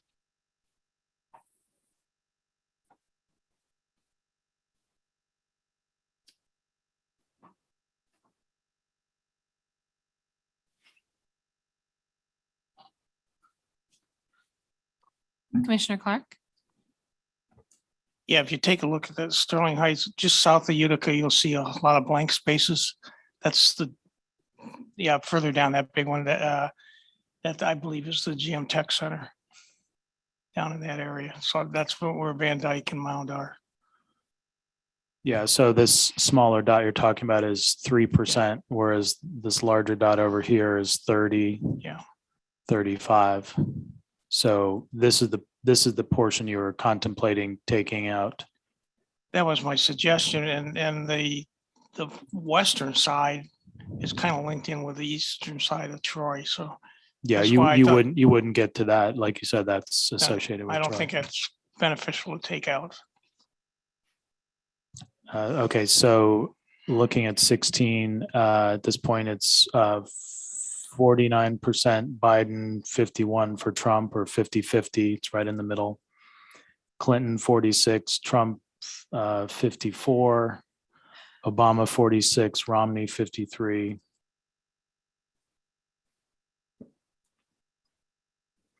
In 2020, US Senate is Peters 48.5, James 51.5, Stabenow is 50.5, James is 49.5. Peters in 14 is 50.4, Land is 49.5, Stabenow 53, Hoekstra is 47, Widmer 51, Schuette 49, 48.5. For Governor 14, Shower 35, Snyder 64. For Attorney General, 48 for Nessel, 52 for Leonard. Totten 38, Schuette 62. Secretary of State Benson 52, Lang 48. Dillard 32, Johnson 67. Are the election results in the system per district, or can you get down to either the township level or a smaller level, or if you just clicked on a square with a particular dot, would that show a unique election result, or are they all just district-wide? Well, again, at this point, District 16 is still overpopulated by 20%. So as a district, it's not a valid district within the plus or minus 5% even. As far as looking at individual election results, I think we can get that in a moment. Yeah, I'm just curious because there will be areas in this, whether or not this is one where looking at things on a more granular or smaller level, I think would be helpful.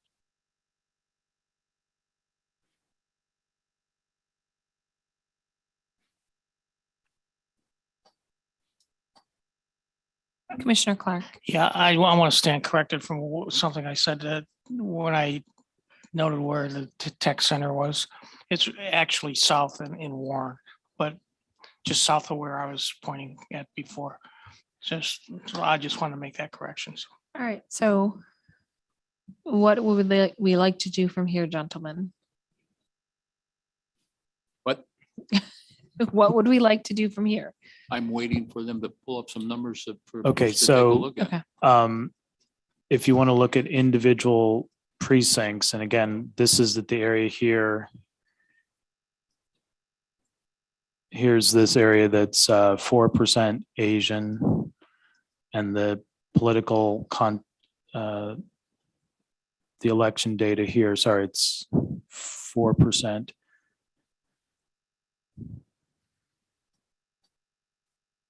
Okay, so it doesn't calculate the percentages, but just for that voting precinct, it's for President 2020, it's 556 for Trump, 355 for Biden. US Senate, James is 520, and then Peters is 340. So you can just go down the list here, and there's some election data that covers all of those races. So we can do that. It's just not calculating the percentages right off the bat. But if you make a move of a few of those precincts out, you can see how the district changes in election and or racial and the racial composition.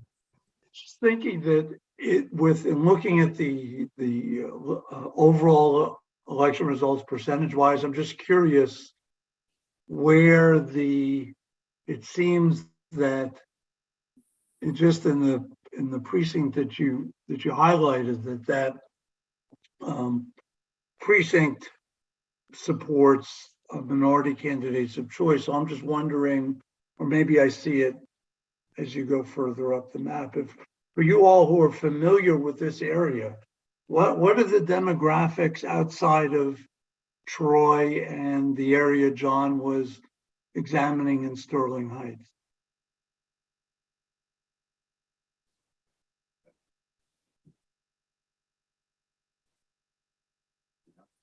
Not off the top of my head.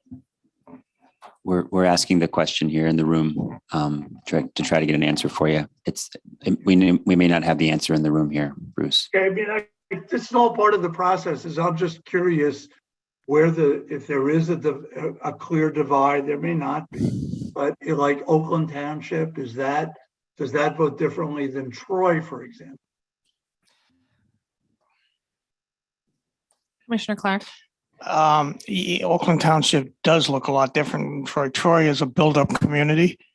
Oakland Township is being built up from the south up toward the north, about halfway, and after that, it's basically rural area. But are we talking more demographics? Or are we talking characteristics of the community? Bruce, did you mean more characteristic, like racial characteristics of the community?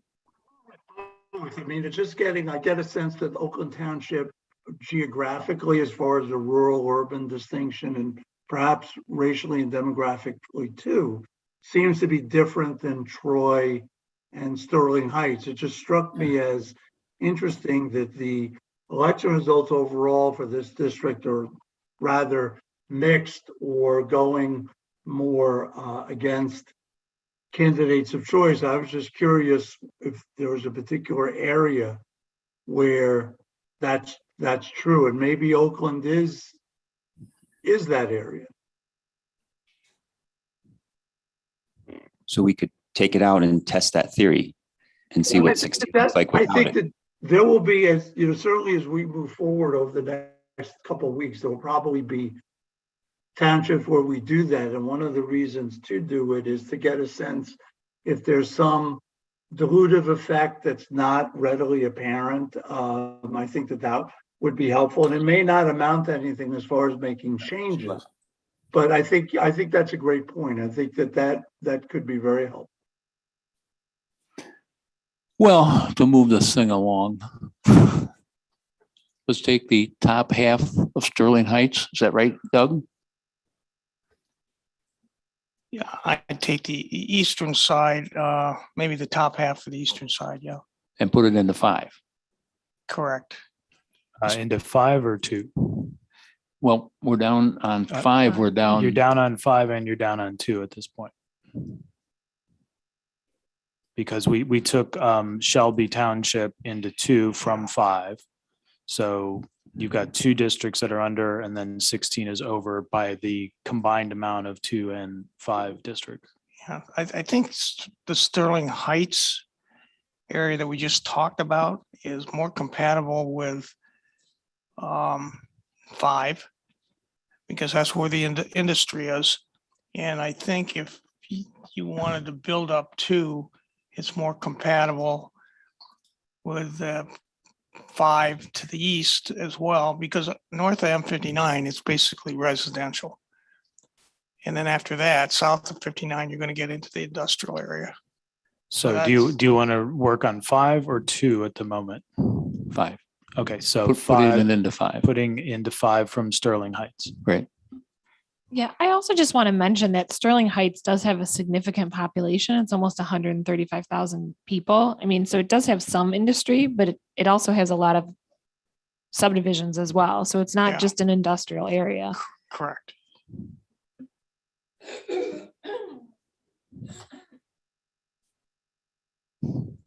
So this is following the road boundary that you talked about. Correct. That's Okay. That's Van Dyke. Right. And that's a little bit too much, which again, I just took it up to the road. So you can adjust back out of that if you like. But Yeah, you yeah. see how you're getting closer on 16, you're getting closer on 5. Yeah. And now 2 and 5 are pretty close to resolving. 5 is over by 4.7, 2 is under. Then you also were talking about possibly Oakland Township or the upper part of Macomb Township. Well, do we want to take some off of the bottom of Sterling Heights that we just put in? I tend to take it off the top because that's closer to the residential area, and the industrial area is further south into Warren. I wonder if your question, Steve, is, were you thinking of under 16 miles, south of 16 mile? That section there that he's got a cursor over, is that what you were asking about, that southern portion? No. Okay. No. You were talking about not taking as much to Sterling Heights into 5. Right. And I was saying take off along 16 mile, and Doug is saying take off on, what is that, Hall or? Hall Road, Hall M59, Road. M59, Well, yeah. Yeah, if you're trying to balance between 2 and 5, you would need the northern part of Sterling Heights to balance that. Unless you're going to go east-west and pull the west side. Or you could take from Upper Macomb. which Yeah, personally I you think could makes take a more little sense. Upper Macomb into 2 to finish 2. Yeah. And then you could balance between 16 and 5 possibly. Well, let's try that then. Take a little, shave a little off the top of Macomb. Okay.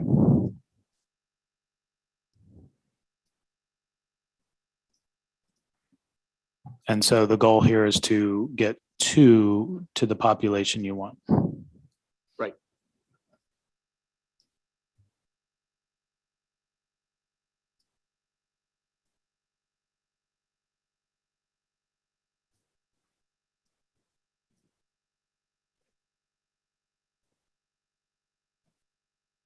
Okay, so that's a little bit more population than you need in 2. I took this larger voting precinct, but we could take that back into 5, or we could take this smaller precinct back into 5.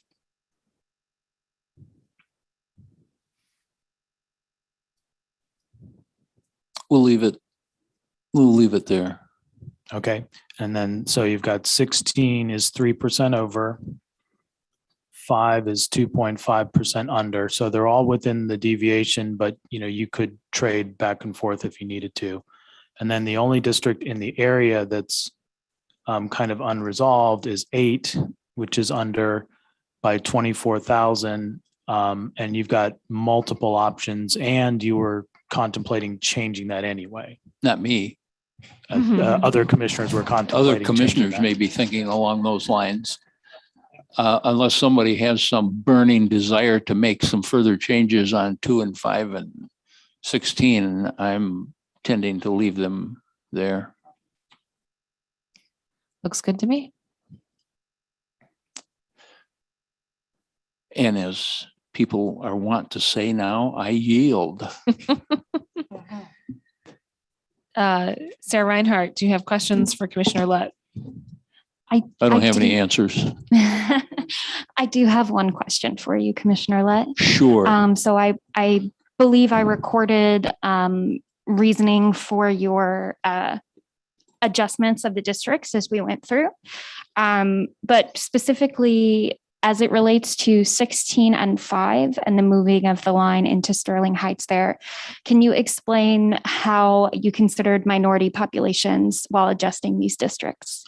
Well, the discussion by the commissioners was on the Asian population. And to keep that in mind as we were making the moves, which I think we did.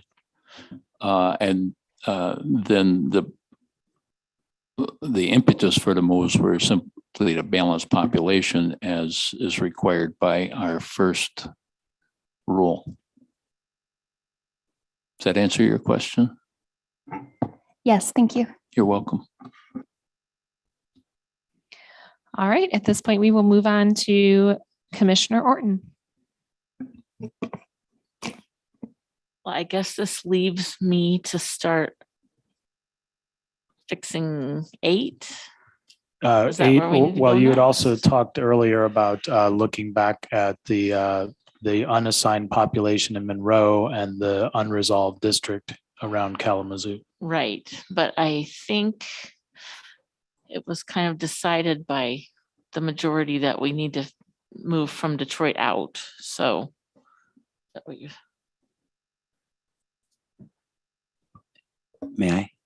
So and what I'm thinking about, Cynthia, is that because we have that sort of Monroe, and one of the reasons I think we originally left it was because it was called Little Down River by some people. And I don't think we need to do it, but what I think we have to do is figure out how we're going to adjust 9. And I think there is something about downriver, and there's a Latin community that we may want to consider. So because you're talking, I do think 8, 9, and therefore that Monroe piece, we have enough. Yeah, there may be some shifting there, but again, it's along the river, and I see Dustin has maybe some comments there. I would tend to disagree about Monroe, that section being included in downriver. And as far as the Latin community potentially, that I thought we were on the. Oh, I'm sorry. I thought we were on the idea that would potentially be better handled in the House districts. We agree. It's just trying to resolve. Yeah, I mean, absolutely. It's just how do we fix these? And so trying to keep options open that's when Cynthia was suggesting trying to fix 8, I was just looking at, okay, the ways that we can fix 8 and the places that we have to move. Not that I have an answer. It's just, right. We have to unpack something, and I'm saying unpack, and I know that's maybe I don't want to use that word, but I want to, right. We have to shift those districts and create more balance, and we have to use some of the tools that we have Bruce here to help us interpret. And it feels like, So just, this is a long way to say, please start with 8, go to 9 and do it. I mean, Steve did a great job, right? Of like shifting 3 districts, right? Somehow we're going to do that. And that's all I was suggesting, that empty space in Monroe we may figure it out, it may become clear as we're doing it, as you're doing it. See, I would personally think that it would make more sense to, I mean, basically doing what you're suggesting, but I would say that taking and fixing and moving up and then going back and assigning and unassigning certain areas in, let's say, District 8 to blend things together may be a more efficient approach. I'm confused. I wasn't following could you explain that again, Dustin? I didn't quite follow what you said. Yeah, so instead of looking at District 8 that we need to address right now, go and fix the Monroe area without paying attention to District 8 at this particular point in time, going down the state and going up into Kalamazoo. And at that point, blending the Detroit districts in any way, shape, or form that we can to fix the particular issues. John, and then I have a comment too. Okay, just because as it seems to be at the moment, that unassigned Monroe area probably is about the right population to round out that unresolved Kalamazoo area district, as Commissioner Witches was saying. So between balancing those out, you would then have a complete plan with just District 8 out of alignment, and just barely with many, many districts around it that you're going to be moving anyway. And you know that area, Cynthia, so maybe. Excuse me, I'd also add into that District 13. District 13 is 71% overall minority and 62% Black population. So I would suggest that will need to be looked at as well. I think we actually have multiple in the Detroit area that need to be reshuffled. It's not just one. It's right. It's 9 is very concentrated. 8 is concentrated, 13 is concentrated. And I think all of those need to be reworked. So, and we have the benefit of having Bruce here right now to help with that. So, Bruce, are you with us tomorrow? Tomorrow is the beginning of Yom Kippur. Yom Kippur, okay. But I'm with you for at least a couple more hours and then maybe some time after that. But I also had a question. The map seems to show that there's this narrow strip along the river, I think, from 8 to 17. Is there this little lip of territory that links 8 to 17? It's just pulling the water. So that's the waterfront, and there's blocks within the waterfront. As you see, it goes all the way around 17. We just need to reassign it. Yeah, there's a number of discontinuities that are unresolved, and I didn't bring them up to your attention at this point because there are other more pressing issues. I Right, think. right. Yeah, I mean, go ahead. Oh, I was just gonna say, so that's not odd string of territory, that's water, that's not land. Yeah, it's water, and then smack dab in the middle of it is, I believe that's Groseal right there. Yeah, that's gross. Yeah. Yeah. Okay. So, but the water is coming from where we had 8 at before. It selected that whole line of water. So that's why it's still 8, but we can fix that. Thank you, I understand. So Cynthia, it's 4:13. We're supposed to go till about 4:40. The Detroit area is going to require quite a bit of thought. And if you're not familiar with it, you can certainly do whatever you want, but if that is not someplace where you want to go, we certainly have this other area that Dustin suggested that needs to be cleaned up as well. So, Right. My only concern is if we aren't going to have Mr. Adelson with us tomorrow, I think we better use him while we've got him. Right. And I'm wondering, one way to approach this, because we've got Bruce here, if we select 9 and 13 together and see how many, that's 2 districts. And we could, instead of dividing it north-south, we could see what it looks like east-west. But I know that, right, we've got minority population. Yeah, that's not going to work. Sorry, that's not going to work what I was thinking. Never mind. Yeah, you have the minority population in 13 and 9, and you have less minority populations in 19, 14, and possibly 10. yeah, what I was going to suggest, so Southfield has a concentrated African-American population. Inkster does as well. And then obviously Detroit area does as well. Dearborn Heights, Livonia, Westlands, Downriver area, Farmington Hills do not have a majority African-American population. So I think the way we're going to have to readjust these is the same way we kind of did 7, 6, and 8, where they're going to have to be narrower and like a spoke coming out. I think that's the way that we're going to have to do it to balance it, to get rid of those highly concentrated districts. It's just which way do we want to go to do that? Commissioner Witches. 2 things. First one, the split north-south or east-west. Have you ever thought about doing a diagonal? Like instead of doing it just north, south, east, west, go straight down from Farmington Hills down to Detroit, for example, and then split. So it's like what direction would that be?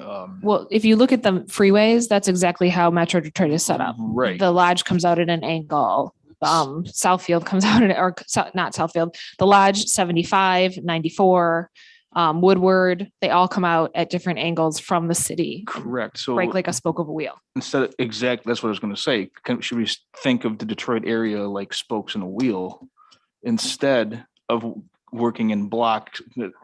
I say blocks loosely, but in blocks to potentially fix our districts, because I don't know. I feel like that could be a good way to potentially do it. And second, regardless of which way that we go in this particular point, can we make a clone of the map that we have right now?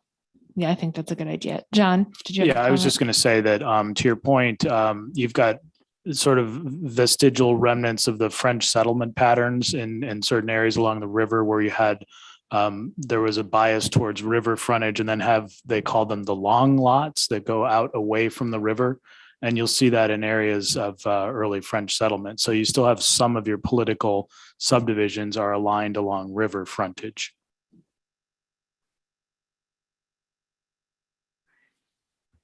Okay, so would you make a copy of this one, first of all, please? Okay, I'm going to save the plan first and then I'll make a copy. Good idea.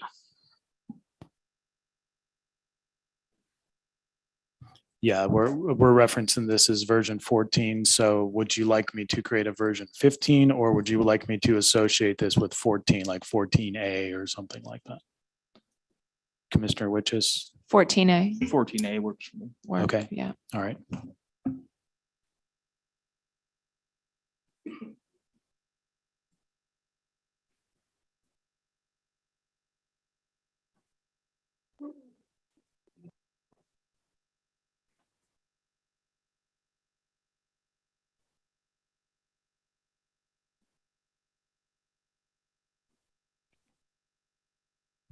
Okay, so would you like me to hold this as A? Do you want to move on with A or move on with 14? Which is the one you want to freeze and leave alone?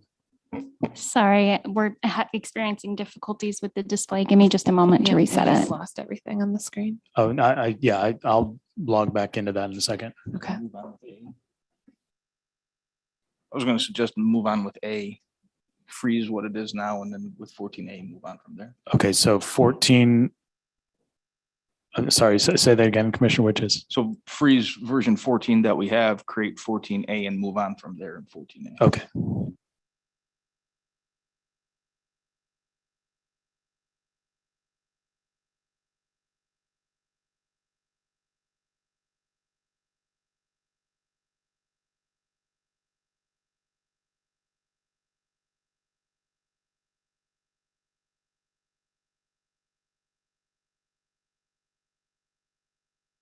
Okay, so this is now 14A, and then make your moves from here. Okay. Commissioner Rothorn. I do think it's helpful if we get the sort of I'm thinking of two things, right? The overlay that has the neighborhoods, so we don't that we look and see what the neighborhoods are, and then the second piece the target, right? The idea of like there's that we have. Well, we know that there's a significant minority population period, so maybe we don't need it. Never mind, just an overlay. Can you put that on, John? I don't have that on this machine, so it'll take me a moment to get that. Or if Kent is free, he can switch it over. So I don't know if you want to take a short break or just give me a moment to load it up. Okay, we'll give you a moment and we can look at the map. Try and think.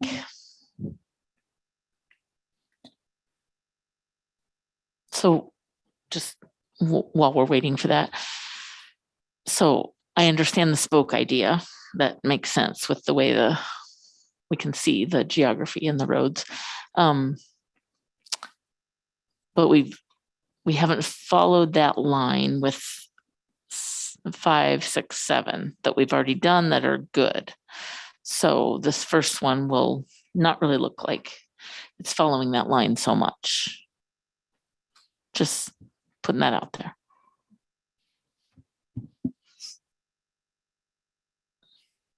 It's gonna look more like a mulberry than a what? A mulberry rather than like a nice clean line. Okay. Or raspberry, if that's more common for more people. Blackberry, gigantic blackberry districts.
Commissioners, a reminder to turn your microphones on when you're having conversations for the viewing public. Thank you.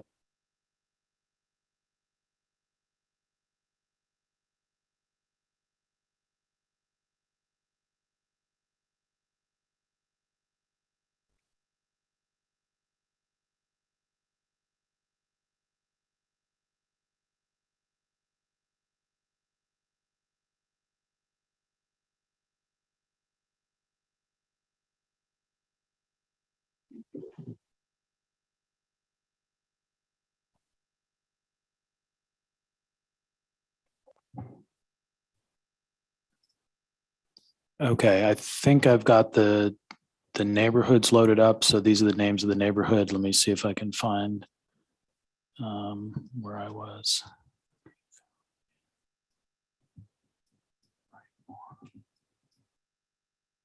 Okay, yeah, so these are the neighborhoods. Okay, so, And then what I can do is I can turn those on or off. If they're too much, I can turn them off and then put them back on when you need them. it's probably not possible to have the lines without the names, just to, Yes, so we just a can see it moment. better.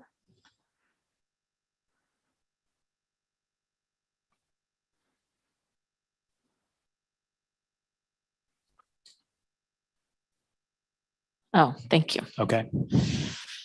Okay, zoom out a little bit, please. Thank you. Okay, so what I'm picturing,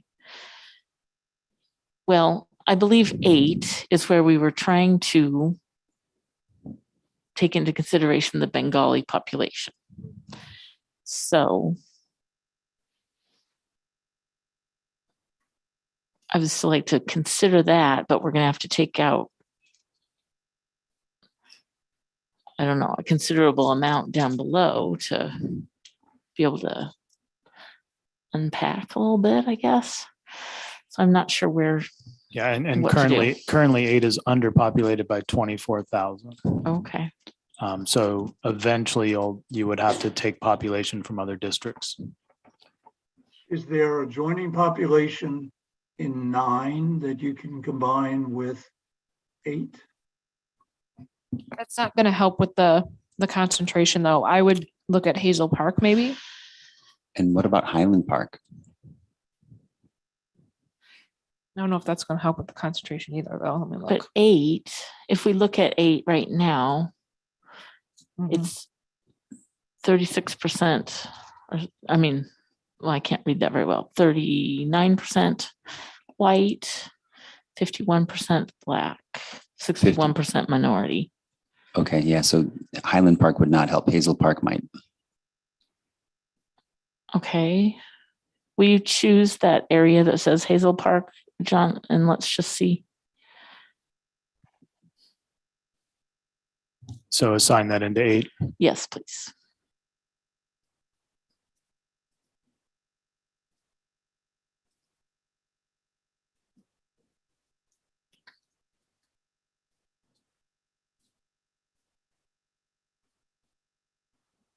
Okay, so now 8 is 3.75 under, and District 13 is 2.73 under. So again, just on population alone, they're both within the tolerance, the overall tolerance. So, Bruce, well, John, can we see the election results? And Bruce, can you help us know what to make of it? Sure. Could some, now let me ask you a question. Can someone tell me a little bit about Hazel Park? What? MC Rothhorn. So I don't, Graphics, racial composition.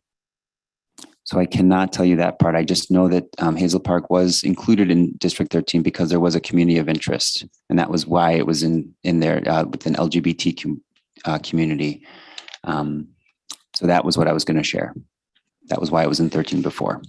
Because I noticed that, excuse me, I was going to say it's primarily white middle class population. that was my question. I noticed the white population increased. I wasn't sure if that was because of an increase in population of Middle Eastern ancestry, for example, but you just solved that question. Thank you.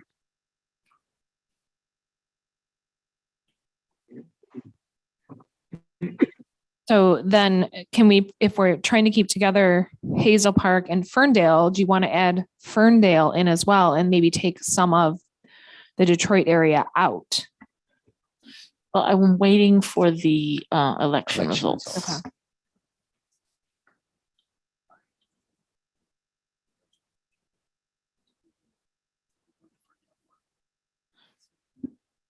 Okay, so the election results I- for the District 8 as drawn is 79% for Biden in 2020, 21% for Trump. In 2020, Clinton is 81%, Trump is 19, Obama 85, Romney 15. Peters 2020 is 80 to 20 for James. Stabenow 79, James is 21 and 18. Peters is 86, Land is 14 and just in 2014. Stabenow in 12 is 88, and Hoekstra is 12. Whitmer 81, Schuette 19 in 2018, Showers 78, 22 to Snyder in 14. For Attorney General, Nessel 80, Leonard is 20. And then in 2014, Totten 79, Schuette 21. In Secretary of State is Benson 81, Lang is 19. And then for Secretary of State, 14 is 78 for Dillard and 22 for Johnson. So in a way, this reminds me a little bit of the district that Commissioner Kellum was drawing, District 6. This is not a, could you put the racial composition back, please? For 8, yeah. Yeah, this is not the largest minority population by the census is the Black population. I know that as you said before, this was a district you were looking at for the community of interest of the Bengali population, for example, and perhaps people of Middle Eastern ancestry. So they would be included in the white population. So just by looking strictly at these numbers, this is not it's not a majority minority of one minority district. The election results, as they were in 6, are pretty heavy in one direction and uniform. I mean, I'm not seeing anything that just, slaps me in the face of something of concern, other than the percentages in the elections are they're pretty vast. But I suspect that may be, and I'm very interested in hearing what you all think, that may be part of the Middle Eastern, Near Eastern Asian population, could be a significant white crossover vote. I mean, what do you think? And also, you talked about the Bengali population. Were there particular areas of 8 that you were trying to preserve that particular community of interest? There were particular areas, yes. So Hamtramck and then north that's why we went that far north to begin with, I believe.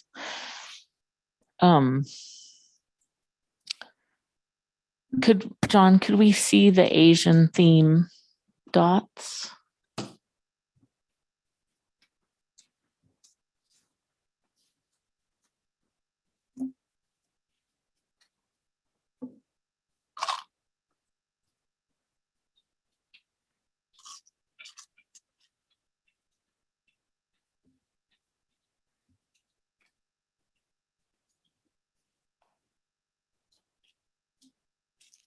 And John, can we scroll up just a little bit so we can see the top of 8? Thank you.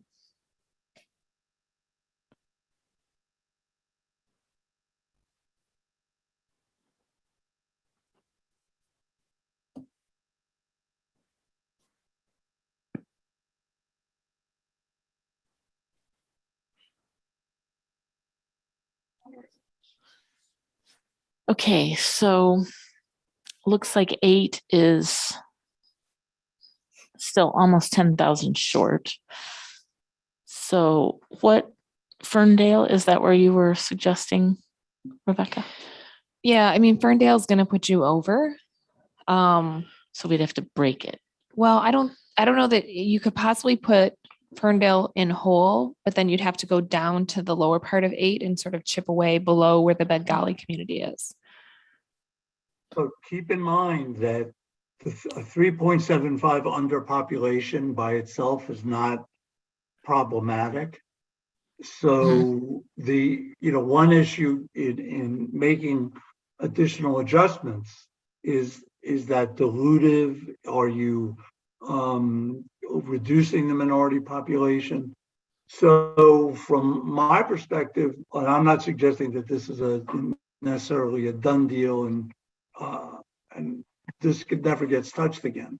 But seeing a district that's 3.75% underpopulated is not a concern to me, because this is seemingly a strong opportunity to elect district. And I think because we don't have census data for people of Middle Eastern and Near Eastern ancestry, for example, that's kind of subsumed into the white population. There's nothing we can do about that from a looking at the screen perspective of dividing population. So I'm suspecting that has something at play too. But for me, as I said, I've done redistrictings where I've either done specifically or agreed with underpopulated districts of a relatively small amount, which this is. So I don't think that you necessarily need to add population. Just keeping that in mind, that as we've talked about, underpopulating a district if you need to comply with the Voting Rights Act is an accepted way to go. Okay, well, I think overall it's good. And since you agree, we know that we're going to have to adjust all the other districts to the west of this. So we'll leave it like this for now and touch it again later. Nice Are work. there any questions I should answer? I believe I have everything I need. Thank you. All right. Got 10 more minutes. Actually, we've got 5 more minutes, MC. Do you want to get started on another district?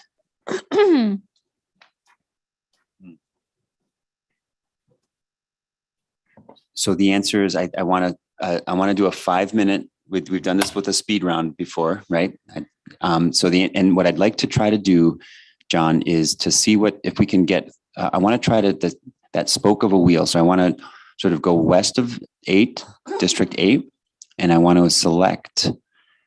What I'm looking at is the select box. I know it's going to be awkward, but right. I don't think we're going to be able to actually get all the block at the block level, like get it sort of exact.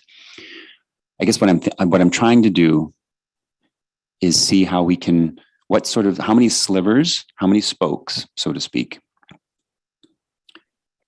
And from butting up to the western edge of 8, and so District 9 and 13, and potentially District 19. I think that's what I'm like. Is it 3 districts or is it 2 districts? I want to redraw one, but I want to see what the demographics are.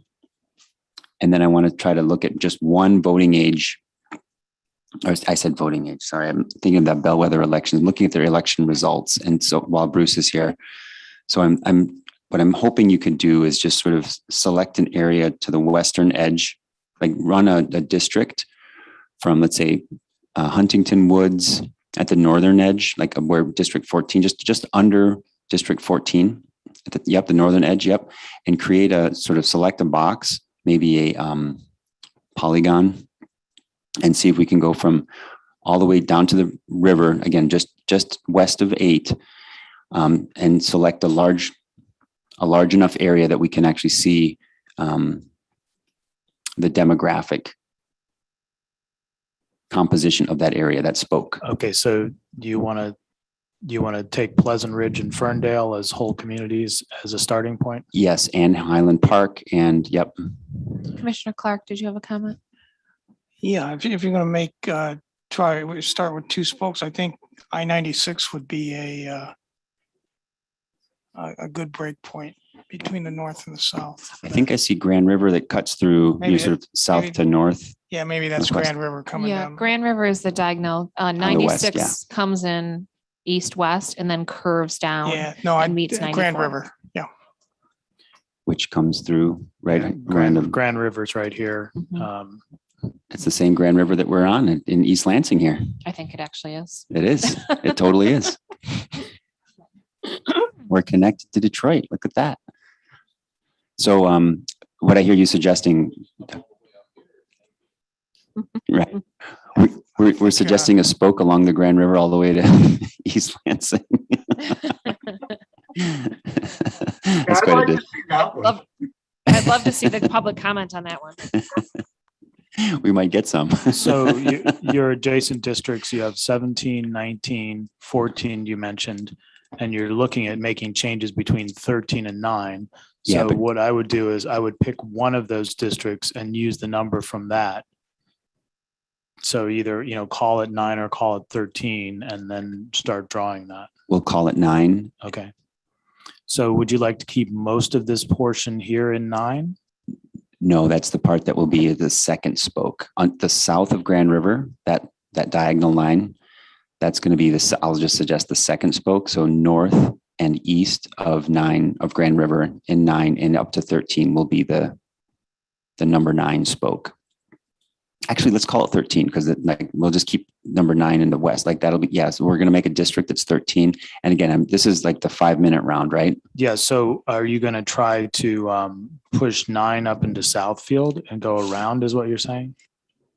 What I want to do is try to play with this. I'm not. Yeah. The answer is yes. That's what I want to do, John. Okay. So you're going to take Southfield with the southern portion of 9. Yes. Okay. You may end up with a similar configuration. Where it's a north-south configuration? No, but I mean, if you're looking at adjusting the minority populations. Right. But okay, so. But I'm gonna have to go up to Royal Oak and Southfield. That's the part that, right, I think it gets wider as we head into Berkeley, Royal Oak, Southfield, Clawson. And so that's the spoke that, right, but I'm primarily, chunking out 9 and 13, but I know I'm gonna have to go into 14. Okay, so again, so I'm gonna take 9 up around into Southfield is what you're saying. So this southern part of the river is going to come up here into the western edge of what is now 13. That seems awkward. Let's stick with the northeastern side of 9, right? So the Grand River line that Doug was pointing out earlier. Mm-hmm. Yep, we're going to stay with, So put that into Highland 13. Park into 13. Yep, and we'll head north from there.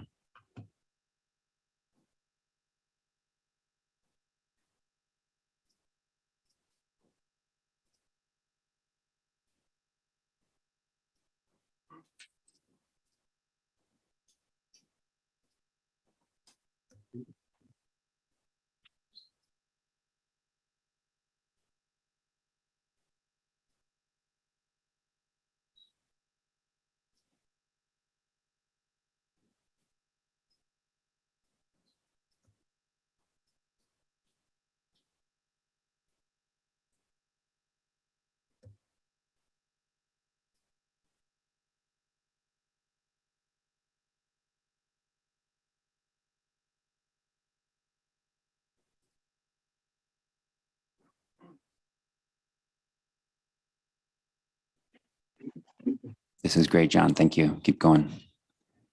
I just want to adjust that last one. Yes.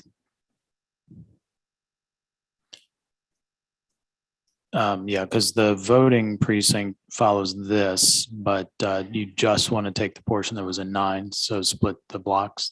So we're not going to go to the block level. If we can stay at the precinct level, because we're doing the 5-minute version, and we're going to try to get some data, and then go home, think about it, and come back tomorrow morning and finish it up.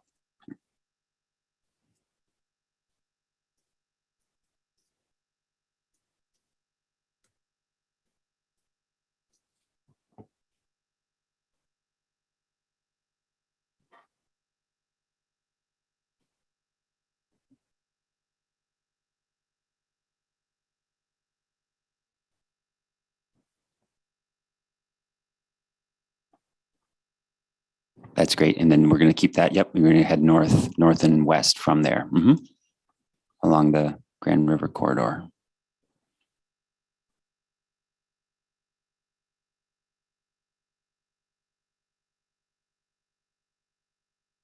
Commissioner Roth or Commissioner Orton. I don't know if you saw, but we must have taken blocks before, so it took a little bit out of one of the neighborhoods that's in District 8. So we should fix that before we forget, because it Yeah, breaks up but the you neighborhood. actually asked me to do that, I think.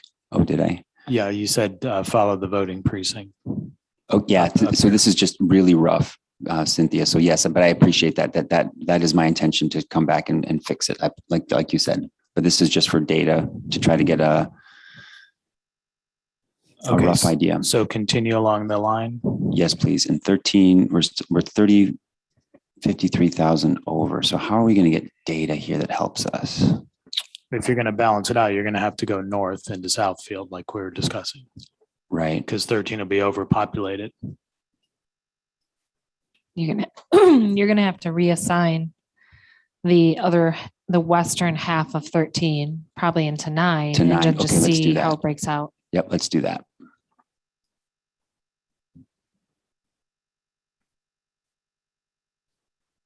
Okay, so first, this area of Detroit, I think this is like Brightmoor or something around there. Right. And so I'm wondering if Brightmoor, if this is where it makes sense to go into 9 or reassign. Well, Brightmoor is in 9 right now. Brightmoor is the bigger block. Yep, the bigger block. Yeah. Yes. Yeah. Okay. So then 13. So we're going to bring 9 up and take this section in. I think the answer is yes. We're going to try to roughly follow the Grand River corridor, but we can't do it exactly.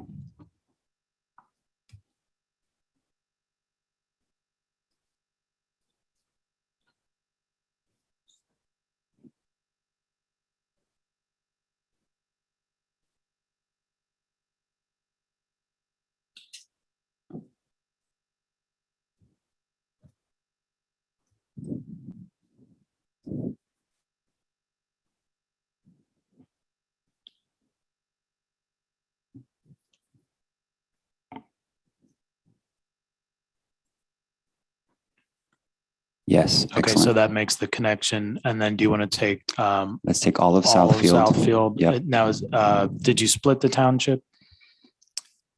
I think you did. We may have. All right, so Looks like I'll we just did. take the portion that's in 13, basically. Yes, please.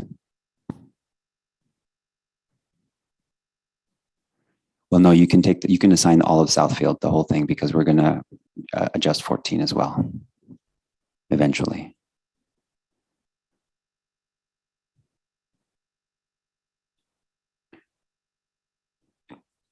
So we're about 16,000 over with 9, and our demographics look better than they did before, but we're 31,000 over. Sorry, let me go back. Let me go back on that because there's Southfield Village and Southfield Township. Great. That's what I saw. This is, I guess, the village is to the north, or is it the township? Yeah, let's take out the village.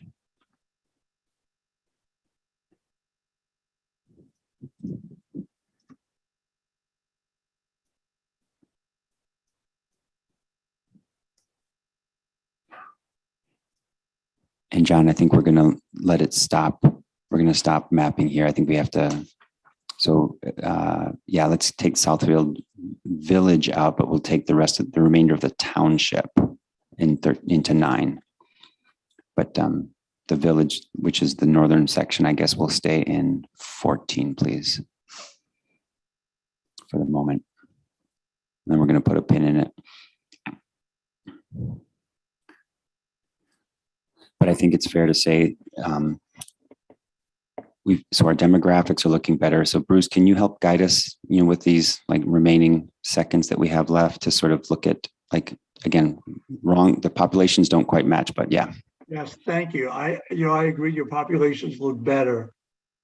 This is definitely a work in progress because the voting age Black population in both 9 and 13 is still pretty high.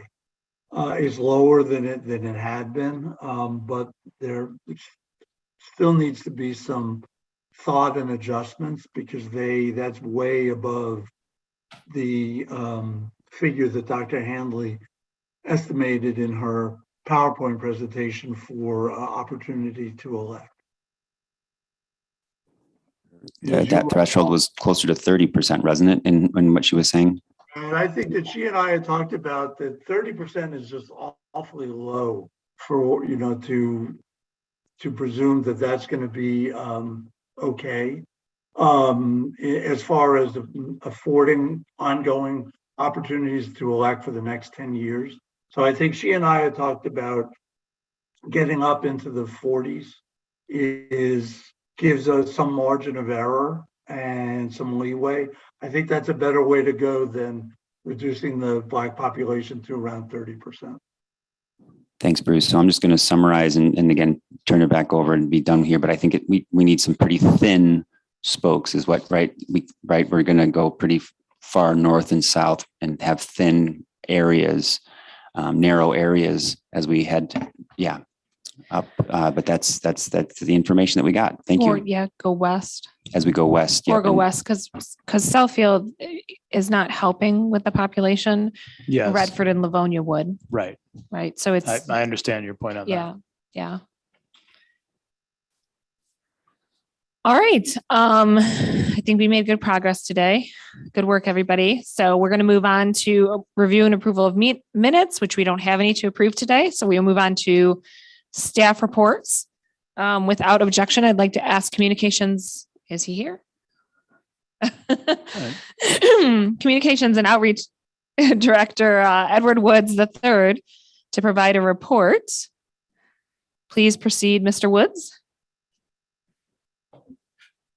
Thank you so much, members of the commission. Just want to give an update that we are working on making sure we have the files downloaded in a timely fashion.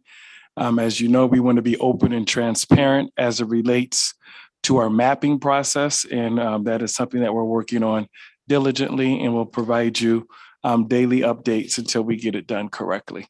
But just want to put that on your radar that we are paying attention and we are trying to make sure that we get it right so that the public can identify the maps that are being drawn by the commission in clarity in terms of how we save it and the process as well. So don't want you to think that it's not being dealt with. It's being dealt with swiftly, aggressively, but also to ensure quality assurance. So we will be providing daily updates until it's where it needs to be. Thank you. On another note, just want to remind you, because this will just save my report for tomorrow, that we are in Grand Valley State University. We are in Grand Valley State University. They're looking forward to us coming on campus and getting a crowd, as well as Central Michigan the week after and Oakland University the week after that. So thank you very much. Thank you. Just to clarify, the Grand Valley State is on Thursday, correct? Yeah, what did I say? Tomorrow. Oh, sorry. It is really Thursday. Everything's Thursday. Thank you. All right. MDOS, do we have a report today? No, just to say thank you for all your hard work today, commissioners. All right. Thank you. Correspondence received in advance of our meeting today was provided along with written public commentary to the commissioners and our meeting materials. It's my understanding we have no future agenda items to share at this time. Are there any announcements? Hearing none. Oh, you do. I hear one. I just want to acknowledge that there when we were voting yesterday, there was a it felt like what I want to acknowledge is it's the same. It's in the spirit that when we were in Ann Arbor, Commissioner Lang said something about we want to make a safe space for commissioners, for the public to have to be able to comment. And what I want to offer is that yesterday it felt like there were a couple comments that I think I'll say microaggressions that tore down another commissioner in order to build up another one. And what I want to say is that same safe space feeling feels important. So I just want to acknowledge that if we can keep that to a minimum or to a zero, that'd be fantastic. And that's my one comment. Thank you. Commissioner Lang. I'll appreciate that comment, MC, but I see that in a completely different way. Not trying to split hairs. The commissioner you're referring to did try and build me up I know who you're talking about. She said nothing malicious. Her tone was not malicious at all. And all she stated were facts. And I understand some people can get upset with facts, but those were facts. And I don't think we should be calling her out in a meeting. Every day is a new day. Lord knows I've had days when I felt like I was attacked on this commission, but every day is a new day. So to call it out today just seems counterproductive. And that's my thought on that. So I would just add to that. I think the concern derives from the fact that the person who was being attacked was not running for a position, and therefore it seemed very unnecessary to even comment on it whatsoever. And I think that was sort of the feeling in the room, is that it was just unnecessary and not supportive of another commissioner either by making those comments. You said the same comments. You said yourself that you had to cover several times. So I don't want this. I have not in any way, shape, or form made a comment, anything like that against Commissioner Kellum. I'm well aware of the challenges she's had to faced. cover several meetings. I went back and watched. You did. So it's no different than what was said the other time. But We're just going to have to agree to disagree on that. we will definitely do that. I just didn't want it to be counterproductive. All right, moving on. As the items on the agenda are completed and the commission has no further business, a motion to adjourn is in order. May I have a motion to adjourn? So moved. Commissioner Clark, seconded by Commissioner Witches. All in favor, raise your hand and say aye. Aye. All opposed, raise your hand and say nay. The ayes prevail and the meeting is adjourned at 4:55 p.m. Thank you.